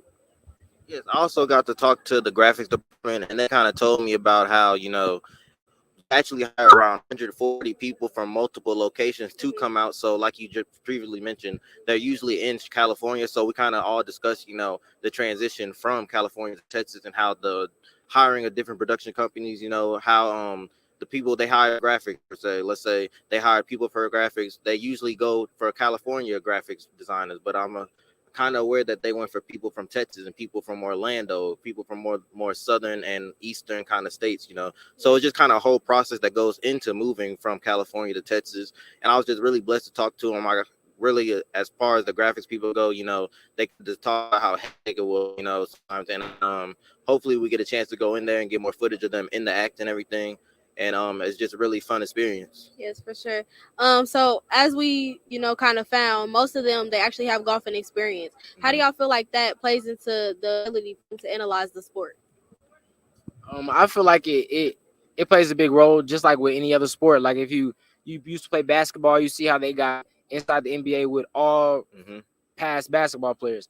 So the more that you used to play, the more that you know about the game as being a player, it translates to being a broadcaster. So you don't really have to put as much work in as everybody else, because a lot of that stuff you already know. So I think that plays a big part. I have to agree, honestly, because as you know, we have the wonderful, amazing, the beautiful Iman Abraham and Taylor Harvey, both special golf players here, both really good, both SWAC conference finishers this season. And so to kind of hear their perspective from golf, and, you know, they kind of gave us kind of crash course lessons about the game as well. And just hearing them talk about the way the golf game is played, hearing them actually play. We actually got to watch Iman take a couple of swings earlier yesterday. So it's just kind of an amazing thing to see. And they both want to do something in the golf realm. So talk to them extensively about, you know, what they want to do. You know, Taylor wants to be a writer. Iman wants to be kind of a reporter analyst, as the lady that you spoke to today. So it's kind of just how that shows in them, you know, like they already know what goes on in the game of golf. They already have a very good understanding. And now on top of that, they're also very good at what they do, both on the golf course and in the field. Yeah, I definitely think that plays a big role, especially for them just being here, the opportunity if they want to become professional women's golfers, and just to connect and find people that can possibly help them in the future. I think that played a real big part of them being here. Also could be a big part in the future. You know, you never know. Yeah, for sure. I know he talks about, you know, golf opening up, you know, a plethora of doors, especially for the African Americans, just minority community. Somebody actually hit a hole-in-one today for the first time.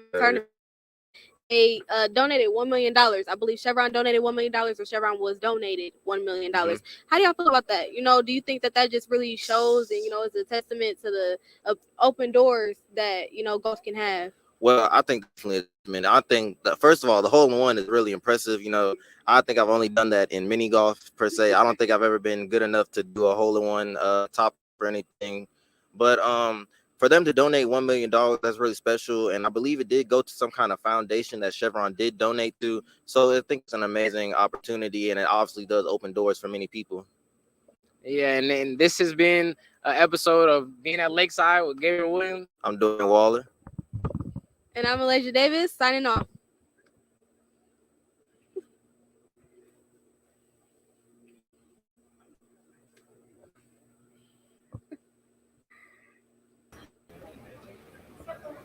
Hello and welcome back to the desk. I'm Caleb Carter, and let me tell you, if you haven't tuned in yet to the Chevron Championship, let me tell you, tune in right now. Get your family, your friends, your uncle, your auntie, whoever you need to tell them to tune in to KPVU-TV right now, because we have the special guest.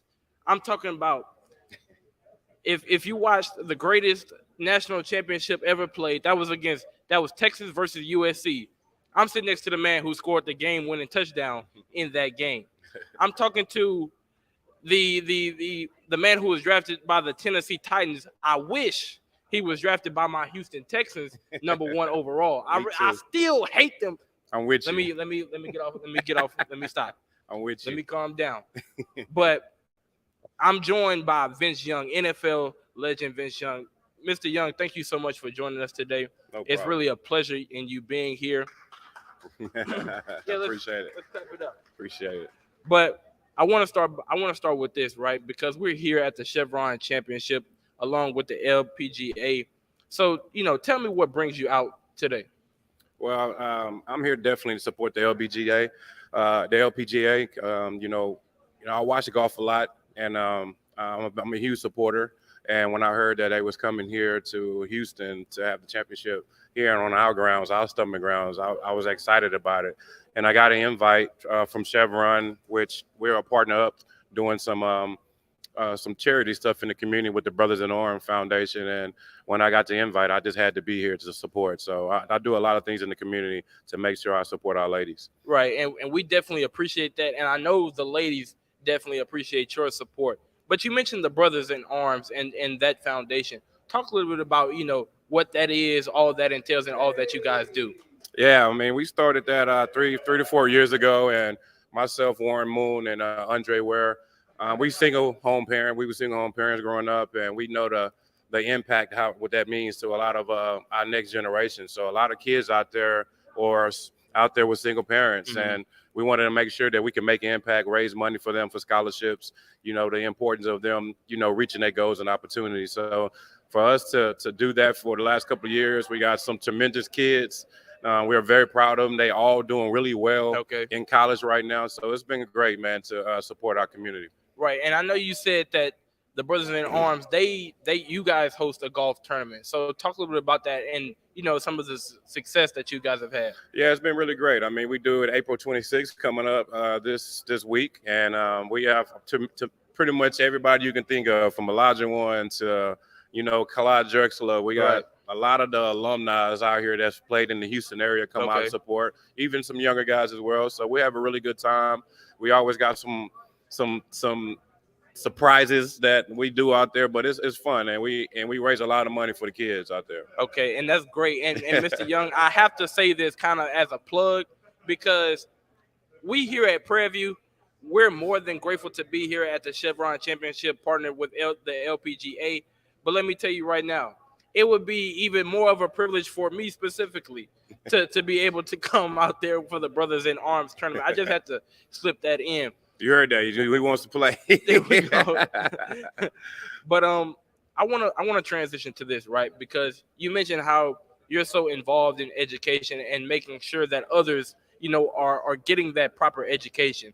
So talk a little bit about that and why that was so important to you. Well, a lot of people just don't know. It's like knowledge, how to get to college, how to fill out these applications, get money to go to college. So one of the things that when I started my foundation, I was an education major. We was always trying to give knowledge and information to the parents and to the kids to help them understand, how to get to college. And a lot of people just don't know. So the things that myself and my foundation is doing, and as well as a lot of people across the world, is trying to make sure our next generation have the full opportunity that they can have. And there's so many doors are open for them if they just stay on the path, stay focused, do what you got to do, because there's so many distractions out there in y'all world right now. There's so many distractions. So I try my best to stay in the community and teach my testimony, give my testimony about everything that I had, the highs and lows that I went through, and try to, push that next young man or young lady to be the better than me. Right. So it's fun. I enjoy it. I'm a goofy guy. I like hanging out in the community.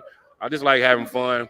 And I also like the importance of making sure they understand how to get to college and take care of their responsibilities. Right. Now, when we think about education and all the things that need to be taught to people my age and younger than me, right?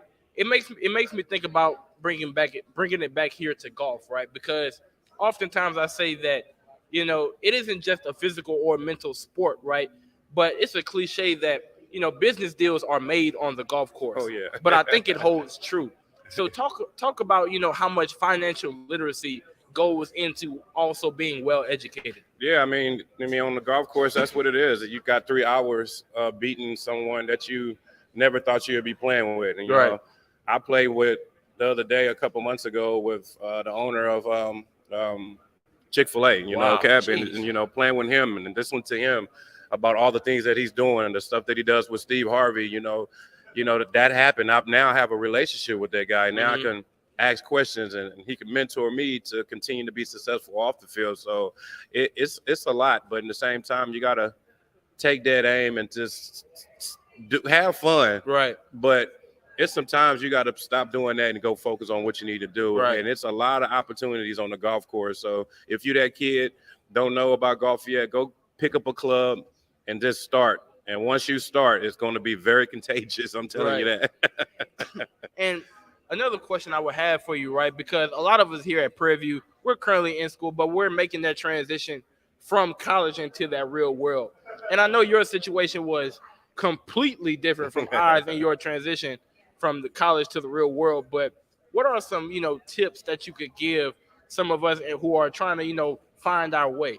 Well, the main thing is to me, is lean on relationships. You know, you got guys like Commissioner Kendrick Jones. Okay. You got guys like that went to Prairie View that's opening up a lot of doors for young men and young ladies in that community. So I always to tell people, when you have good people like that in your community, you know, don't be shy to send an email or figure out how to get in touch with that person and hang on his coattail or her coattail and ask questions, because you know, one thing kids don't do is give themselves a lot of gratitude at what they're doing. Right. The're actually doing a really good job. They just need to help figuring out some things in life. So when you have these mentors and these people coming into your life, try to hold on their coattail. You know, when they give you that card, they're not giving you that card or that information on that presentation just for you to kind of look at it and then look away. Right. They putting their information on that presentation for you to stay in contact with them. And that's one of the things that I learned growing up after I, you know, made my retirement from football. I had so many cards and I stayed in touch with those people. So when I got done, I reached out to them. Yeah. And I kept a relationship with them, like an easy happy birthday or something. You know, these things go a long way. So I try to teach young men and young lady that stay in contact with those people, because when you all said and done, you might need somebody to lean on for some help. So keep those cards and write that information down when you see it. Right. I mean, that's definitely a word of advice that we all could use, right? Because, you know, being here at the LPGA, like I said, it's a lot of movers and shakers here. Oh, yeah. Right. And you never know who you're talking to, or you never know who you'll get the chance to talk to. So you need to capitalize on each of those moments. But I kind of want to circle back to your career, but slightly outside of your career, because when we talk about golf, right, one thing that was mentioned, we had Mr. Peter Jacobson, right, from NBC. He's a professional golfer as well. But one thing that he stressed to the golfers was kind of having another avenue, right, outside of golf, right? So for the professional golfers who may be watching this broadcast, or any other athlete who may be watching this broadcast, what advice can you give them to making sure, while although they do need to focus on, you know, their athletic career, they need to make sure, I don't want to say plan B, but have different ways that they could take their life? Yeah, I mean, and by starting with that is have a resume. You know, a lot of kids don't have resumes and they don't know how to do a resume. Okay. That's why you got to use your resources. So one of the things I tell people when you getting ready to that point of that you finna retire and things like that, always have a resume. Then on top of that, you know, get into certain businesses. You know, when I got retired, I had a steakhouse. So I was involved with my steakhouse, Vince Young Steakhouse. So that taught me a lot of things. And then I got involved in real estate. Then I started my own real estate company. So once you get going and once you starting that, it's really like the way you put in of being the best football player, golfer, whatever it may be, now you got to do that same thing and becoming a businessman or a businesswoman. You got to put time in. You got to research. You got to study. You got to go to webinars. You got to feed your brain the same way you fed your brain in sports. So Right. I tell people that you got a lot of time on your hands when you retire and you turn away from sports. Now you got to figure out where to put that time at, and that time is into yourself or whatever that direction that you're going in. Put your time into that. Right. And when we think about that, right, about putting your time into, you know, like you said, that different avenue of thinking, so to speak. Right. We're here at the LPGA, and a lot of things are going on, right? So how do you begin to, you know, because not every time are you going to just walk up and someone gives you their call. How do you begin to, you know, make those connections? How do you begin to network, right? Because Right. I feel sometimes it can be easier said than done. Well, it depends on what industry you're trying to get into. So every industry has some kind of convention going on. If it's food, is it you want to be a barber? If you want to be in trucking, you want to be a lawyer, you want to be in real estate. Everybody has some kind of convention going on in your city. Right. You have to do your research and your diligence to figure that out. And then on top of that, you got to fill out the information and be there.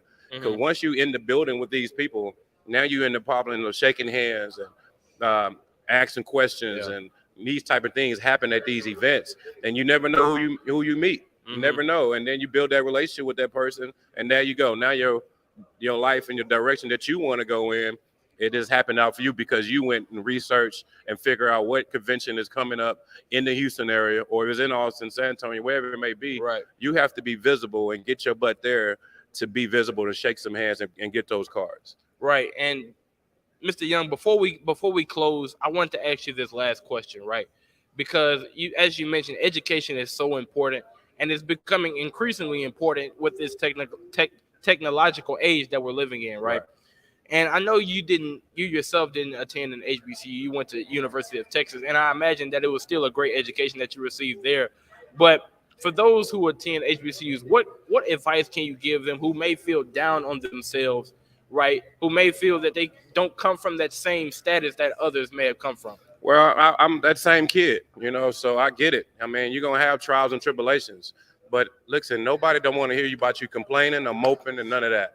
You have to suck it up and move on from that situation. And on top of that, just pray about it. Talk to your mom, talk to your friend. One of the things that is really important to me right now is mental health. You know, a lot of people talk to certain people who not qualified to do that. So it's nothing wrong for you to go get therapy. Right. It's nothing wrong for none of that type of stuff. On top of that, you know, I tell people, like, you know, go be around people that's positive. Don't be around negative people, because you hang around negative people, they're gonna bring you down. Right. But if you're around positive people, all they're gonna do is pick you up and hype you up. And even though you're going through that, like, come on, man, that's nothing. Let's go play ball. Let's go get something to eat. You know, something like that. So stay around positive people, because ain't nobody perfect. If you know somebody perfect, please let me know. Right. Ain't nobody perfect. So just keep moving, man. Don't let things bother you, man, because you know the world is messed up. A lot of things is not gonna go your way, but in the same time, if you stay on your path, keep working, keep the positive people around you, I really feel like everything will happen for you in a special way. But in the same time, when you're not feeling in that you're not that kid, actually you are that kid. Right. I tell my son this all the time. He be like, I had a bad game or I had a bad grade. It wasn't really that bad if you really look at it. What I'm looking at from outside looking in, but I understand your competitiveness and you want to be better. That's a good trait. But at the same time, okay, look at what you did wrong and then fix it. Right. And that's all you can do is fix it. You can't keep moping and crying about it and stuff like that. You got to move on real quick. Right. Now, I said that was the last question, but you made me think of something, right?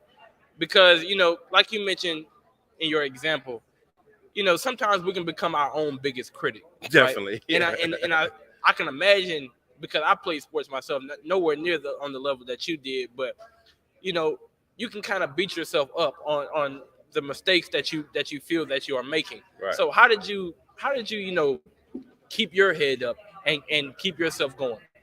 Well, I just prayed about it. I got good people around me. I got positive people around me, and you know, I've been through a lot of adversity in my life. So growing up as a kid, so it just continued to keep me strong as a young man. So like I just said earlier, you just got to push past it. It's always another day.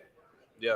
It's always another day to get better and fix the situation or the problem. A lot of people tend to mope about the problem. Yeah. You got to keep going, keep moving, because time and days going to keep going. Right.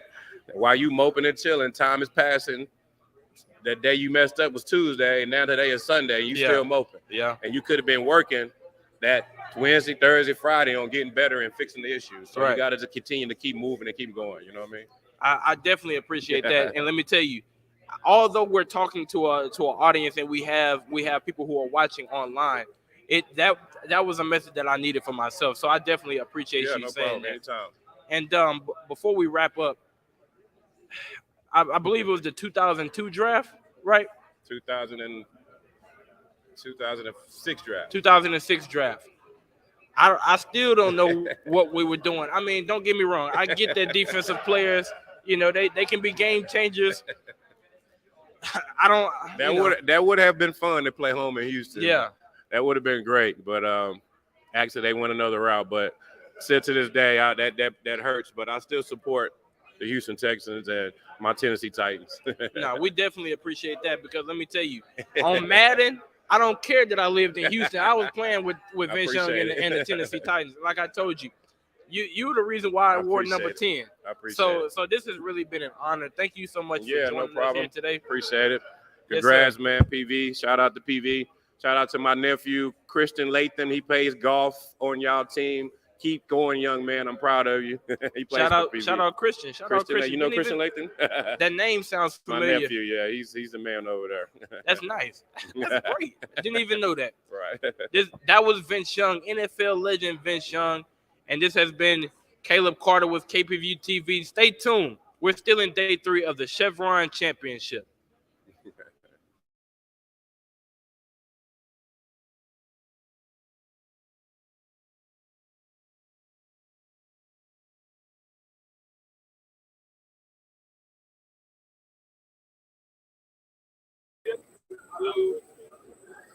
Good afternoon, ladies and gentlemen. Welcome back to the LPGA Chevron Championship. You are here with day 3 of this championship. Now you are tuned in with Panther Sports Zone. I am Kyrie Willis. Alongside with me, I do have Joshua Howard. Now, we do have some exciting news for you all. We were just informed that for this whole tournament, there was our first hole-in-one performed by NG Chun on the 17th hole, second to last. Josh, give us a brief overview of what you think in regards to this hole-in-one and how rigorous these courses are. Well, I actually had my first experience with golf. It was a 10-minute free golf session, and the difficulties I've had with that really put golf into perspective. And to hear that someone hit a hole-in-one, that's major news. Right. This sport is not as easy as people may think it is. Definitely is. But to do that, I don't even know the diameter of the hole.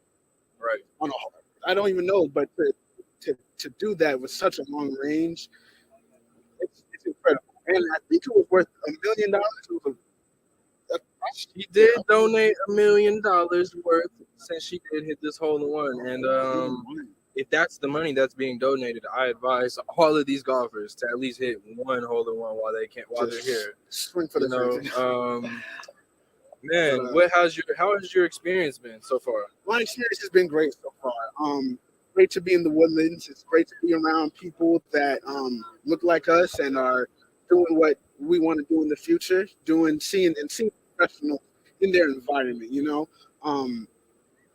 This is a very quiet sport. One thing that I know for a fact, it's very quiet. No one says a word until the ball is hit, and that really focuses on the concentration part of it. So when we're walking around and we're getting interviews for our MMJs, we have to be really, really quiet so that these people can really produce. And speaking on producing, there's actual VR in the tent. There's a VR session in the tent, and it takes you into a glimpse, into a 3-minute glimpse into a woman golfer. You guys, bugs out here crazy. Yeah, man, they get to it, man. They're trying to get some of this PV juice. For real. But yeah, it takes you into the mind of a lady pro golfer, and it's not all rose colors and rainbows, you know. Right. It's about in your mental health. They have to worry about a lot of things. They have to worry about if they don't hit this hole, can they feed their family? If I don't win this tournament, can I go on to the next tournament? That's just the physical part of it, but the emotional part of it, coming out here every day, knowing you can't hit a perfect 10 out of 10 every time, and working past that. This is a mental fortitude game, and I'm very proud of every woman here doing their thing. Right. You know, it's a competition, and the best woman will win, and I'm all for it. As we always will give roses when we can. You mentioned that golf is a very, very quiet sport. Now, compared to other sports outside of the quietness with golf, what's in your opinion, what sets golf differently from football, basketball, tennis, or any of those sorts? Well, besides the obvious quietness, it's not a team sport. I mean, well, it is a team sport, but doing this by yourself, you can't really rely on anybody, because once you go up to that ball, it's just you, the club, and the ball. Right? Whatever happens, happens. If it was baseball, I can understand if I'm the first baseman, I got somebody to back me up, just in case if I miss a ground ball. If it's football, I got another wide receiver ready to get me in position if I'm doing something wrong. But this sport, you're your own help. You do what you got to do, and you have to really put yourself into focus. Hey, I got to compete with not anybody else, but I got to compete with myself. I have to get past this hurdle every single time. Every hole, every course, it's different. So it's a lot of different mentalities coming into it, each and every one. Okay. So see, and now that you mentioned that, I think it's you kind of sparked or redirected my thought process with it, man. And as much as each course is different, that's how I kind of now I'm looking at. Maybe that's the analogy we can use with our everyday life. You know, as much as the golfers are out there and it's them being one-on-one with themselves, yeah, they have the caddies out there. Yes, they have people keeping score for them. But in regards to that game and how they do, as you said, it's on them. And as you mentioned, each course is different. So I believe within tying this into everyday life that we're all going to run into a rough course. We're not always going to be on the green. We're not always going to be in the clear. We might be in the rough sometimes, you know. So it was intriguing to see the other aspects that golf can bring outside than just the sport manner of it, you know. Yeah, it really is. You know, walking around here for the past couple of days, barely seeing, you know, the professionals, because they're practicing, they're in the mindset. They really don't take a lot of pictures with everybody. When they do, you know, they smile, they do it, they do enough. But that feeling, that mental anguish that they go through. Okay, yeah, I gotta smile for the cameras, but I know I gotta do better than the next girl, or I lost. Yeah. But bringing that to, you know, bringing that mentality, bringing that golf mentality to regular folk like us, but regular folk like us, it's if we all adapted that mentality, I think we would all be better along. And I think our crew, honestly, has that. I want to shout out to Panther Sports Zone. To be honest, they're really, every day we come in, we do our stuff, things happen, but we get past it. We get past it and we move on to the next hurdle. And seeing, you know, pro golfers do that, that really inspires us to kick it up a notch. Give quality content. Jeez, quality content, and it shows. Speaking of quality content, out of all the interviews that we have gotten here, we do have some special interviews for you guys, so please stay tuned for those in the MMJ reports as well. But I did want to mention the gentleman we were talking to and his daughter. And a piece of advice he gave his daughter was, the only shot you need to worry about is the next shot. And I'm not sure if every golfer has that same mentality or even that in the back of their mind. But to be a person that isn't that highly educated on golf itself, it redirected my thinking with the fact that, okay, you did hit one bad shot. But if I was in a golfer's position, would I have necessarily told myself the next shot is the shot you need to worry about? Probably not. Probably not. So it was cool to see how other people, think about the game and whatnot. So my question for you is, out of all the interviews that you did have, what was your key takeaway from the best one? Well, I did not have an interview per se, but the Penn Sports Zone team and I went to NBC and we talked about everything that we could do and help. They actually invited us to come in there after this and see, how a production company works. I mean, we only got a glimpse of that, but the cameras, the setups, the quick pace, the energy that is being brought, it's on another level. And it shows everyone that went that there's a level beyond what we're doing, and we can achieve this. Everybody said everybody said that they were runners in the beginning. A runner. Okay. For those who don't know, is a person that helps around the entire getting food, getting water, getting anything that anyone needs. That's what a runner is, and that's what they all started off as. So that's something. When we do this, for real. Speaking into existence. Of course, you got to speak into existence. When we do this, we might start off as runners, but we will climb up those ranks. We will be doing this. We will be doing this for a big cable news network, and it's gonna be great. I feel like it's gonna be a great thing to witness. Going around talking to regular people. Have you talked to anybody? Any? I know we have interviews about golfers and NBC. Have you talked to any spectators?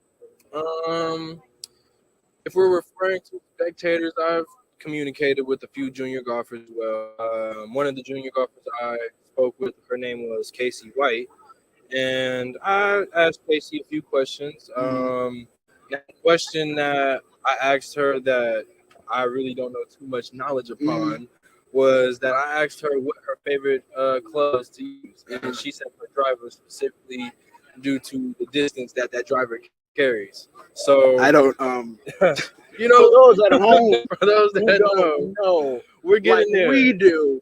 What can you describe the driver?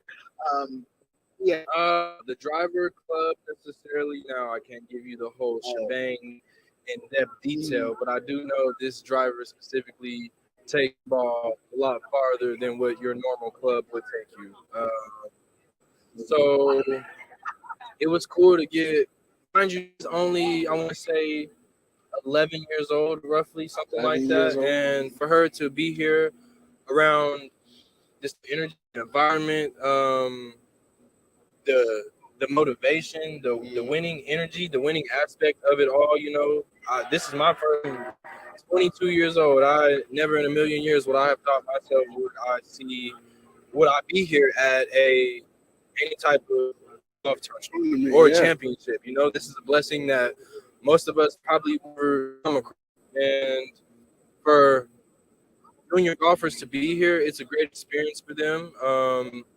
It puts them in a light that they don't know that they're in, So you ask these junior golfers if they want to interview. They look at their parents first and like, hey mom, hey dad, can I go get that interview? And it's like the parent it's all falls in your court. They want you to get the interview. This is your story. The parents are here for you. As much as it's a collective thing, they want you to embrace as much as you can. Speaking about parents, this sport is not a sport you can do by yourself, and a lot of young golfers, a lot of young lady golfers are having their parents by their side a lot. Right. The gentleman that you spoke to, she was 11. I believe so, yes. 11, and she's already going to championships. Yeah. her father really put in perspective how this should go. Right. You know, and I think a lot of parents do that to the kids because not only is it structure, it's something that can help, that can benefit them later on. You know, the past couple of days, all I've been hearing is this is a business sport. Right. Plans happen on golf courses.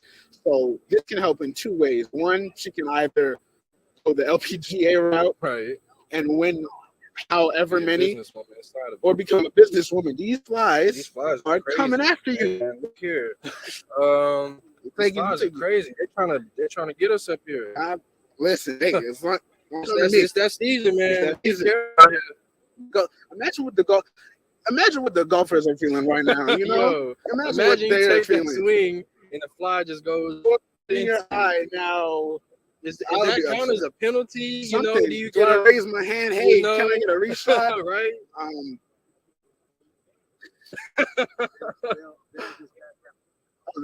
Okay, well, we've just been informed we know that if something happens, the golfer just backs out, takes a step back, you know, readjusts himself or herself, and you know, tries it again. But that's the environment that we're in. You know, going around little things, and this is a little thing sport.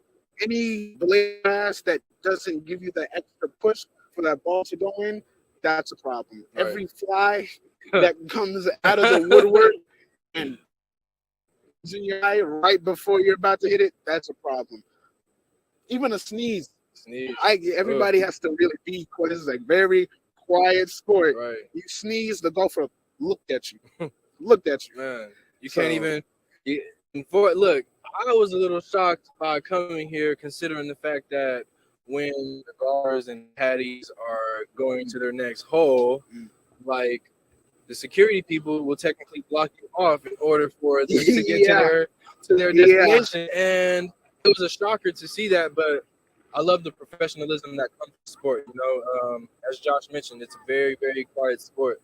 It's soothing, as you can see. We're at this lakeside view right here. Beautiful lake, by the way. I'm not sure if you can see people walking behind us, but sometimes we got some golfers behind us. Behind us are these next, or the end of the course, say. So holes 17 and 18 are currently behind us and to the right of us. But yeah, it's been a great experience. Something, like I said, I never would have thought I'd see in a million years. Yeah, you're right. It is a great experience. Being out in this fresh air. You know what I thought about the other day? You know what I thought about the other day? We're walking. We're taking a tour around. You know, we're getting to interviews and stuff. And Panther Sports Zone, we're walking around. We look to the left and we see this big house. This big house. I forgot this is a country club. So at the time, again, this is a lot of. They made this golf course in the Woodlands, Texas. That's not how it goes. No, the LPGA Chevron Championship people in my backyard. I really can't fathom the type of money these people have. But now that million NG Chun, yes. Chun, please. We will make sure the name is right. We'll make sure the name is right. But you know, she's donated $1 million, right? Yes, sir. She's donated $1 million, and just by doing that, just by putting yourself out there after that hole in one, so that's spectacular. Again, phenomenal. Right. At a whole tournament, at a whole 17. That's talk about stepping up. Man, talk about making your mark. Hey, someone come and try to follow me after. Man, and there's, I don't want to say it's not possible, but looking at these courses, not gonna lie to you folks, these are some pretty rigorous courses. Considering that I'm more of a basketball or cross type of person. Baseball over here. You know, it's a different type of lifestyle that I had to adjust to, and of course we had to get educated on the golfing experience, the golfing life, golf itself, the terminology, the numbers with it, the statistics that come with it.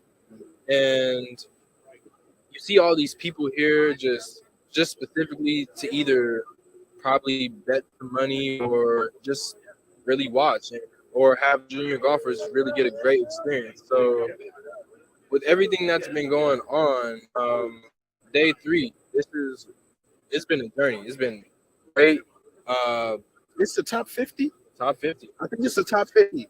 So this is getting more and more serious. Imagine the World Series every day for a week.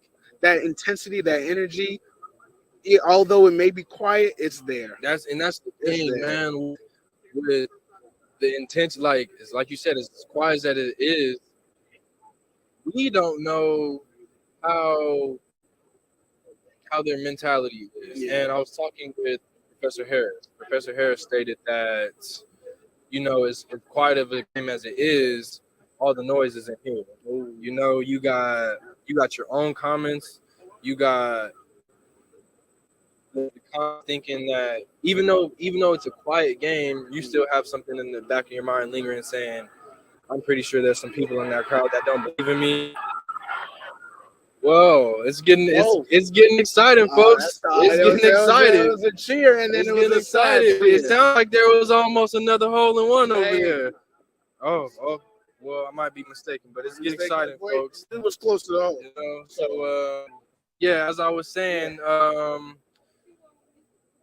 it's just all the noise is in here, and once you bring down all the noise that's in here, folks, it's all said and done. It's like Josh said, it's you, that course, the golf ball, and the club, and there's all that is to it. You got support through and through, but just like the gentleman said to his daughter, there's only one shot you have to worry about is that next one. And I think that kind of should take away most of the stress. As easy as it may sound, yeah, it's more harder than it is.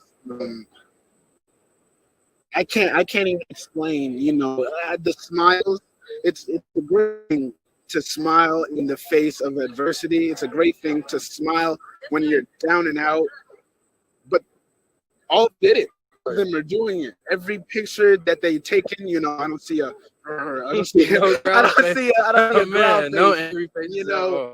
Really, take a step back when they make sure not to show their emotion to the crowd. Right. Body language is another important thing in sports, especially in golf in general. Body language, doing too much, doing too little with your body. Tell the world how you're feeling. And when you're doing something professional like this,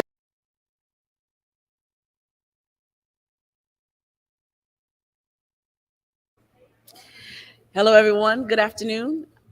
Welcome to the Inspiration Dome. You've been welcomed so many times throughout the last few days here at the Chevron Championship in the Woodlands.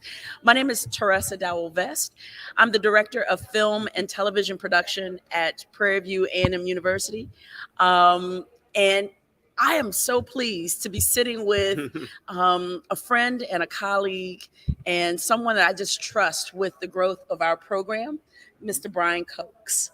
How you doing, Brian? I'm doing well. Thank you for having me. Good. Thank you for being here. I'm so happy to have you in a rare moment sitting with me in front of the camera and just having a conversation about your input on what we are building in the communications program at Prairie View. Okay. First of all, welcome. How are you feeling today? I'm feeling well, and I can say I'm really enjoying what I see. I think it all came to fruition. Yeah. What we planned probably over 5 years ago, 4 to 5 years ago.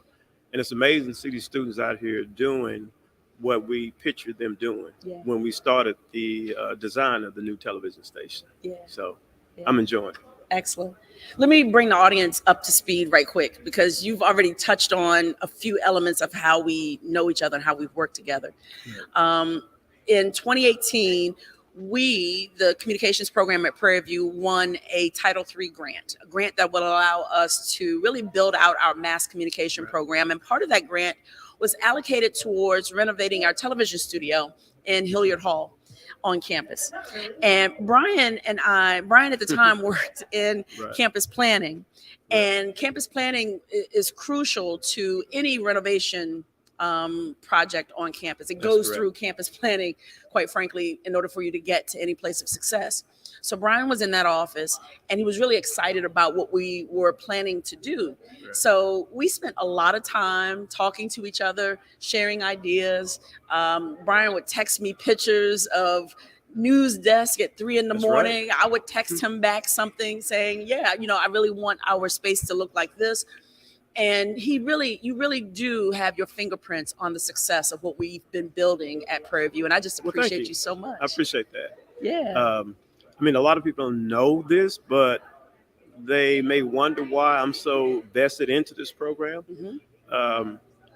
If this was around when I was in school, I would have double major because my background is architecture, construction, and you're always marketing yourself. You're always broadcasting, creating these commercials to sell yourself to a group of people you don't know. So I just saw the longevity of the program, the importance of it, and I noticed something that the school didn't necessarily have.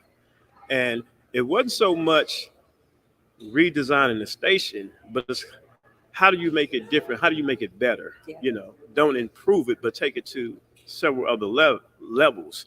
And what I saw from you when you first made that introduction on what you wanted to do, those starry eyes in the room, and everybody else kind of, you know, like, oh, you know, oh, okay, whatever, sounds like a big dream.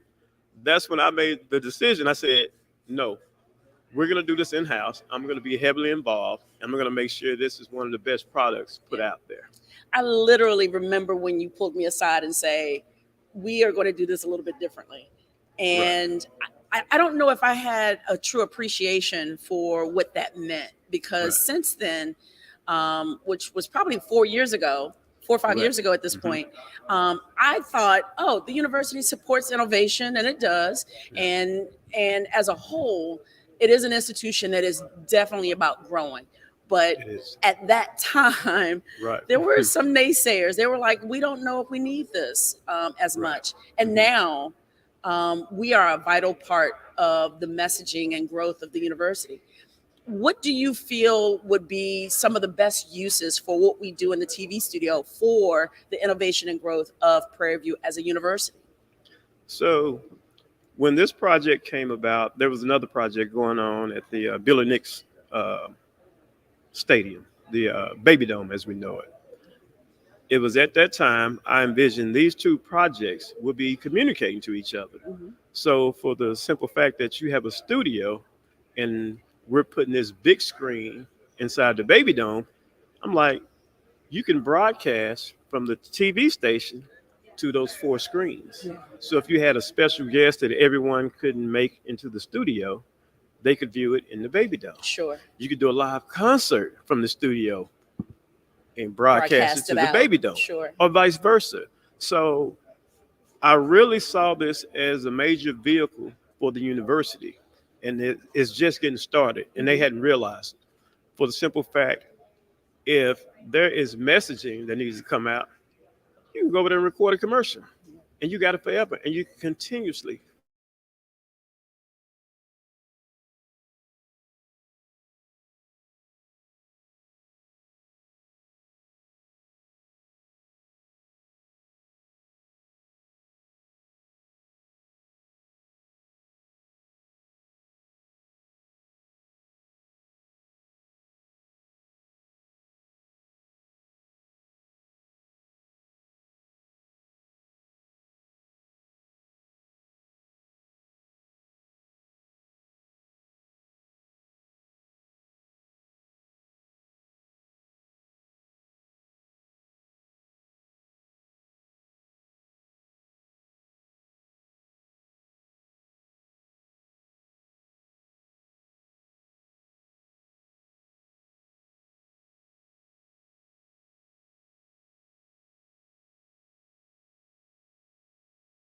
Studio. The fact that we have technology that's in the industry right now, so that if you are working in the TV studio, you are working with equipment that CBS, NBC, that the major networks are using and allowing our students to leave work ready. I hear parents say all the time, you know, I really want you to major in architecture or major in engineering so you can go out and get a job. Yeah. But what we're proving is this space with the technology we're using, our students are able to go out and procure the work that will allow them to not only make a living, right, but make a life. Yes. And I think those are two different things. It isn't just about getting a check. It is about quality of life. If they want to be content creators, what we're doing is creating a space that allows that to happen and for it to sustain themselves, their lives after they graduate. Right. And then being able to be flexible, that was one of the things that I thought was great when you said, excuse me, creating a set. You're like, Brian, I need to be flexible. I don't need a stationary set. Yeah. And I believe this thing transforms. I've been telling people 16 to 20 different sets. Yeah. Because you physically can, right? Yeah. But just for the simple fact that we created it like that, and you putting that idea out there is how you're able to have this set out here today. Mm-hmm. You know, because it can collapse. You can move stuff. Yeah. You don't necessarily always want to do it, but Yeah. you have that opportunity. Yeah. And, you know, that's how we got from, hey, we can do this set. We can be on the sideline of the football game. We was talking about the game day, like the Home Depot style deal. Yeah. Being at the basketball game, the jump. You know, when I was coming up with all these ideas, you say, Brian, stop sending me stuff because you know I'm spending money. That is true. Ladies and gentlemen, I said plenty of times, Brian, you have to stop sending me stuff. But every time he sends me stuff, Yeah, it's like we great say stuff. yes because, you know, these are the opportunities we get that really grow our program. Yeah. And I'll say one of the other things that this is going to be a great advocate for is when we have the alums come up here and tell these stories. Yeah. You know, I'm one alum representing thousands. Sure.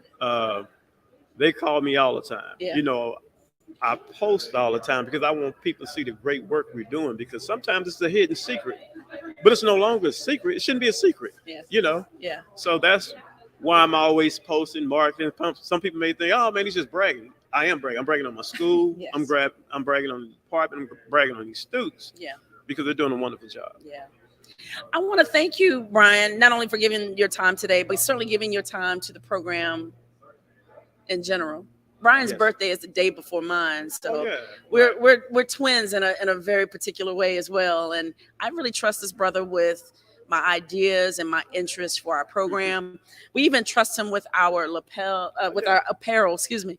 I want to send a special shout out to Anthony Michaels. Did a great job on whose this. company did a fantastic job with the look of our team for this particular event. And we're just representing Prairie View with the greatest amount of pride. And I got one last comment. I'll say this for the students that are working, the students in college, is continue to create those relationships. So when you talk about why we're here today, that was based off a relationship through golf.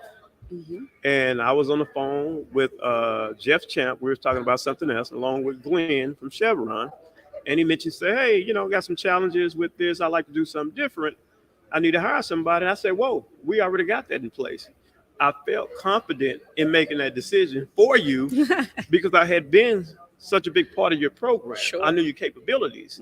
And I knew that all I needed to do was set up the meeting, get you on the phone. You was going to sell it, and it was over. Sure. And within 10 minutes, it was over. That is actually a real thing. And understand, none of this has been done before at this level with an HBCU at this particular championship. I know it's the first year here, but I mean, we have really elevated this thing to the next level. So absolutely. I appreciate you accepting the challenge. Absolutely. I will bring many more challenges to you. So, No doubt. you know, we'll make it work. You know, but I appreciate you said something just now, and I don't want to prolong this conversation, but there is something that I want to key in on. The excellence of our students isn't just an HBCU thing. I think you could pull any school to this challenge and we would still stand head and shoulders beyond, given the infrastructure that we have, the talent of our students, and the drive of our program. I would stand our program, I would stand our students up against any program in the nation. And I just really appreciate the opportunity that Chevron and Accenture and Prairie View is offering us and our entire program the opportunity to showcase who we are and what we do. So I look forward to all the excitement things you have coming in the fall. All right, we're gonna get to it. All right. Ladies and gentlemen, thank you so much for joining us. I just wanted an opportunity to take up a little space in our broadcast to thank someone who absolutely is active in the success of our growth and development, Mr. Brian Cokes. I'm Teresa Dalvest, and thank you so much for watching our broadcast from the Chevron Championship. Stay tuned, we got more to come.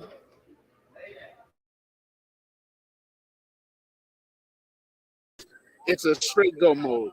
You have to smile throughout everything. You have to do everything perfectly. So that little girl that looks up to you, thinking, "Oh, she just hit the ball the opposite way." Right? You know, the she entire doesn't wrong way. She doesn't want to see. She doesn't want to see. Yeah, See her inspiration. You know, golf clubs on the ground when you're getting frustrated. Be able to just control that anger and frustration, and from there, there's all that is to it. You know, now with everything that's been going on, I wanted to ask you, like, all these vendors are here and sponsors. What do you think the sponsors mean to the Chevron Championship? I think they mean a lot, you know, coming into the tournament, coming into the grounds and seeing St. Judas Hospital, seeing other medics, seeing other news channels, not MSNBC, NBC, getting this out there, especially for the LPGA. It's amazing. I mean, sponsored by Rolex. If you look to your right, sponsored by Rolex. It ain't cheap, folks. It's not a cheap. It's not a cheap thing. It ain't none of that. What you think it is? It ain't no Michael Kors. That's a Rolex. Every time they're sponsored, so it means a lot to do something this big and to have such a big audience, have everybody, you know, appreciate and understand what these women go through. Chevron really stood up and stood out, found a perfect place to play golf, to play this wonderful sport. And I think it means a lot to have all these sponsors come in and help and put in and produce to make this happen again. I think they're going to stay in Texas for the next 5 years. Yes, sir. I did see that, man. And coming here next year. Yeah, of course, we'll be here. So definitely be tuned for us next year as well. You know, for the tournament was in California, I believe. I will say they made a great executive decision. Down here. You know, change it Woodlands, Texas. You know, I wanted to touch on, you know, there's a lot of competition out there. Yeah. You know, everybody's, of course, wants to win. Nobody really likes to lose. What would you say in regards to just keeping your head up and not being discouraged if not top 10, top 15, or specifically that number one spot as you want? Well, I am a professional golfer, so that mentality, our mentalities are two different things. Okay.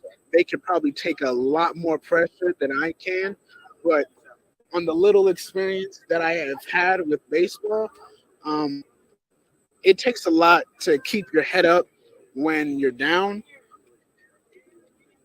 But when you're told, not when you're told, you have to tell yourself, I got to do this. I got to power through this because this isn't the only hole I'm playing. This is the only chance I'm going to get at bat. This isn't the only person I'm going to strike out or walk.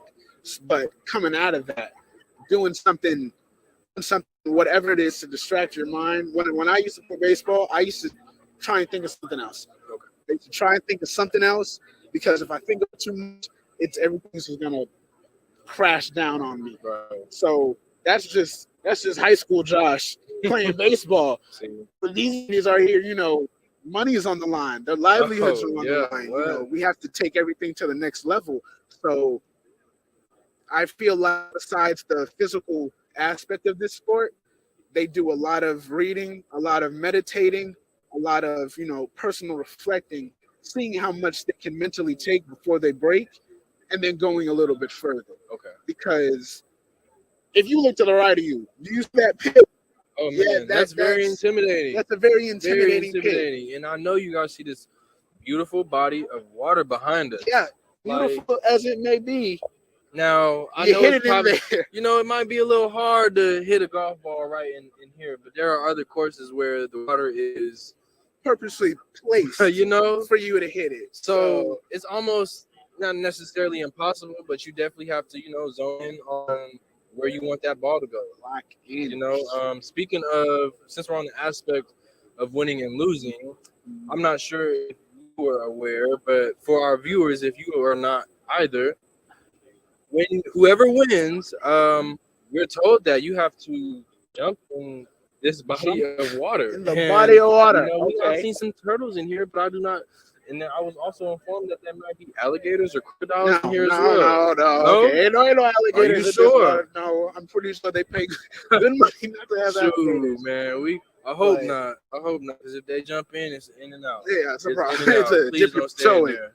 But being here, experiencing this for the very first time, it's been a great experience. There's not that much more I can say. This is an experience you have to do for yourself. You have to come out here, feel the air, and experience this for yourself. But what's up? Alrighty. I want to get back to watching these golfers play. Let's Let's get back go. to the business. We got some more interviews to catch up on.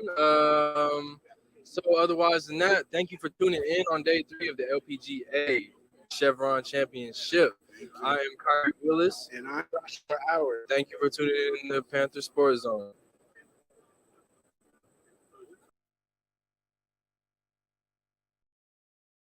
Wait, how tall are you? Wait, hold on. Wait, go now.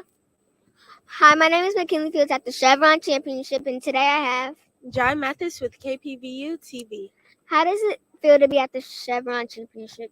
It feels amazing. I've had amazing opportunities, networking opportunities, and I've just had a great experience meeting everyone. Meeting everyone. Yes. So you're meeting everyone at the championship, right? Yes. Do you think in the future you play this? Like golf? I mean, golf. It's an amazing sport. I actually went to the golf simulator from the front towards the front area, and I had an amazing time. And I would actually play golf for fun. For fun? Yes. So did you ever play any other sports? Yes, I have. I played tennis in middle school and high school. So how many years do you still play tennis? No, I don't. How many years have you played? What when you're in middle school and high school? It was probably about 6 to 7 years. 6 to I would 7 say. years. Yes. Who are your favorite tennis players? My favorite tennis players now and of all time are Venus and Serena Williams. So I see. So why did you stop playing tennis? That's a good question. I stopped playing tennis because that's a good question. So I really stopped playing tennis because I came to college. So that kind of, I feel like if I would have continued playing college, playing tennis, I wouldn't really have time in college to play. But student athletes miss school a lot of times. Yes. And they have to make up the work. Why didn't you? Well, first I should say, did your school have a tennis program? Yes, they do. So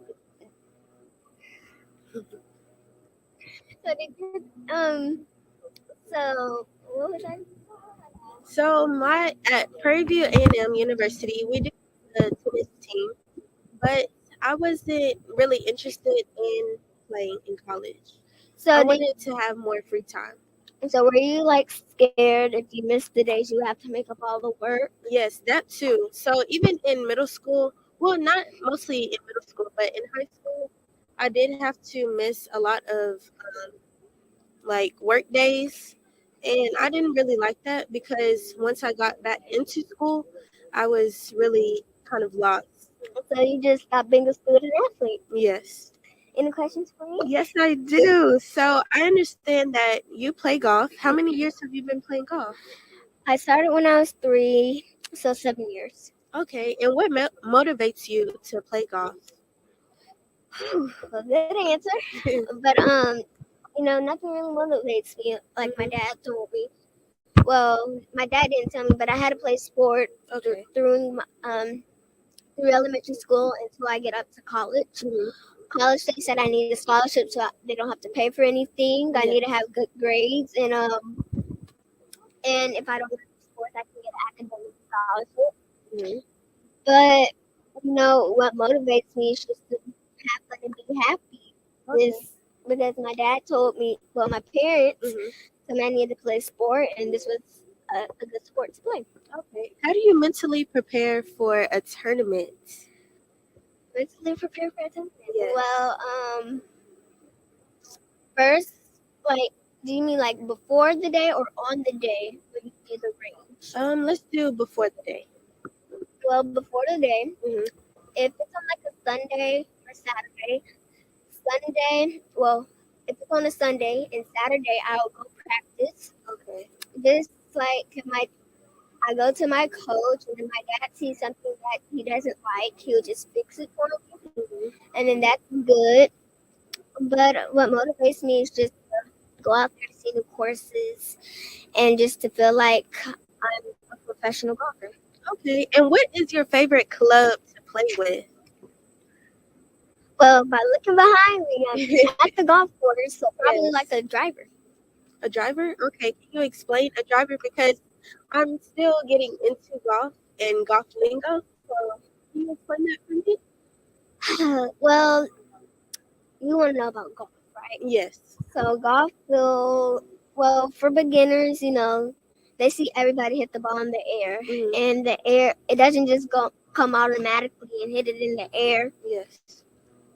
If you want, I know golf, but if you want to watch, you can see behind you. Right. But I would have to say, if it's your first time, go to a course that may be by your house, and just get some clubs, and then you're gonna hit some wrong shots.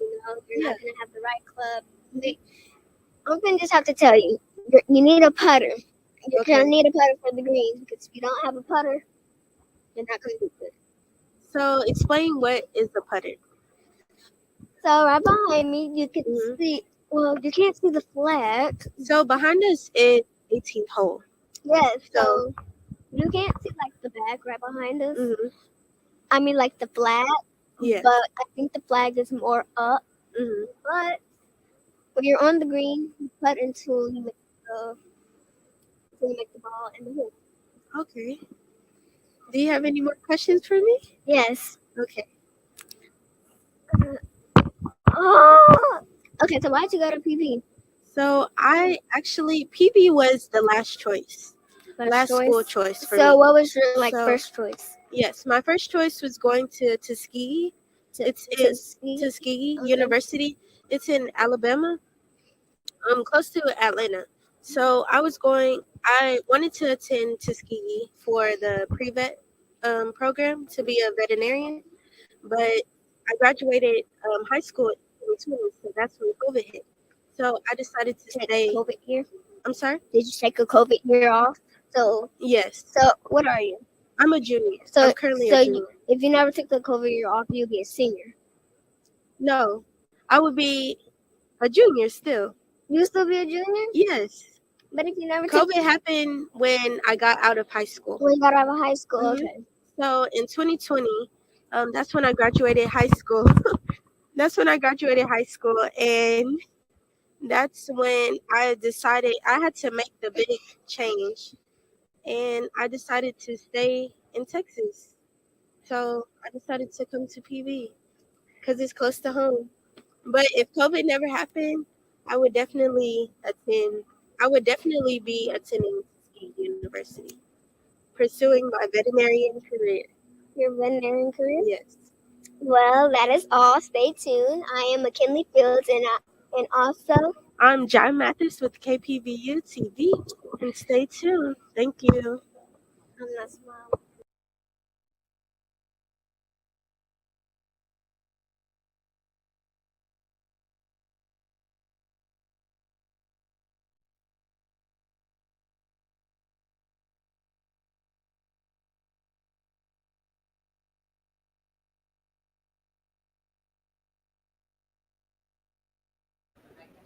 Hello and welcome back to KPVU-TV's coverage of the LPGA Chevron Championship.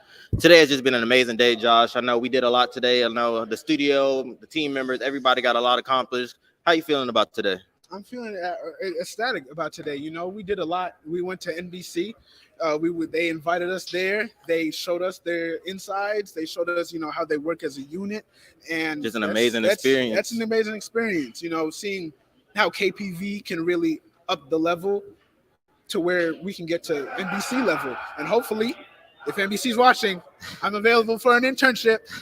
Just letting you know. And I mean, we just been hearing a lot of great things about KPV. I've been stopped a couple times. They've asked us, hey, what do you guys do? Hey, is this Prairie View A&M studio? You mind if I get a picture at the desk? And, it's just been an honest, really blessing. We made it to USA today. There's been a lot of buzz around the LPGA Chevron Championship about us. And, I just feel like that not only elevates us, but that elevates HBCUs. But specifically to me, I've always felt like PV has the best communications department, one of the best communications departments, not even just as a HBCU, but I'm talking in the country. What TDV does for us, what Dr. Moore does for us and everything, and how they set this up so beautifully and so perfectly. It's just an amazing thing to see. They really do put their best foot forward when doing something big like this. TDV really put her mind to this and made sure everybody was a part of it. Everybody got interviews, everybody got MMJs, everybody is here on this desk working, doing something amazing. I agree. Thank you to TDV for putting me in this position. I was scared of the camera. If you remember back early in the days, I was scared of the camera, but TDV really, gave me the confidence to be behind here. So thank you very much. And we cannot be more thankful for this opportunity, but don't worry, we have one more day of coverage coming up tomorrow for the Championship Sunday. Thank you so much for watching.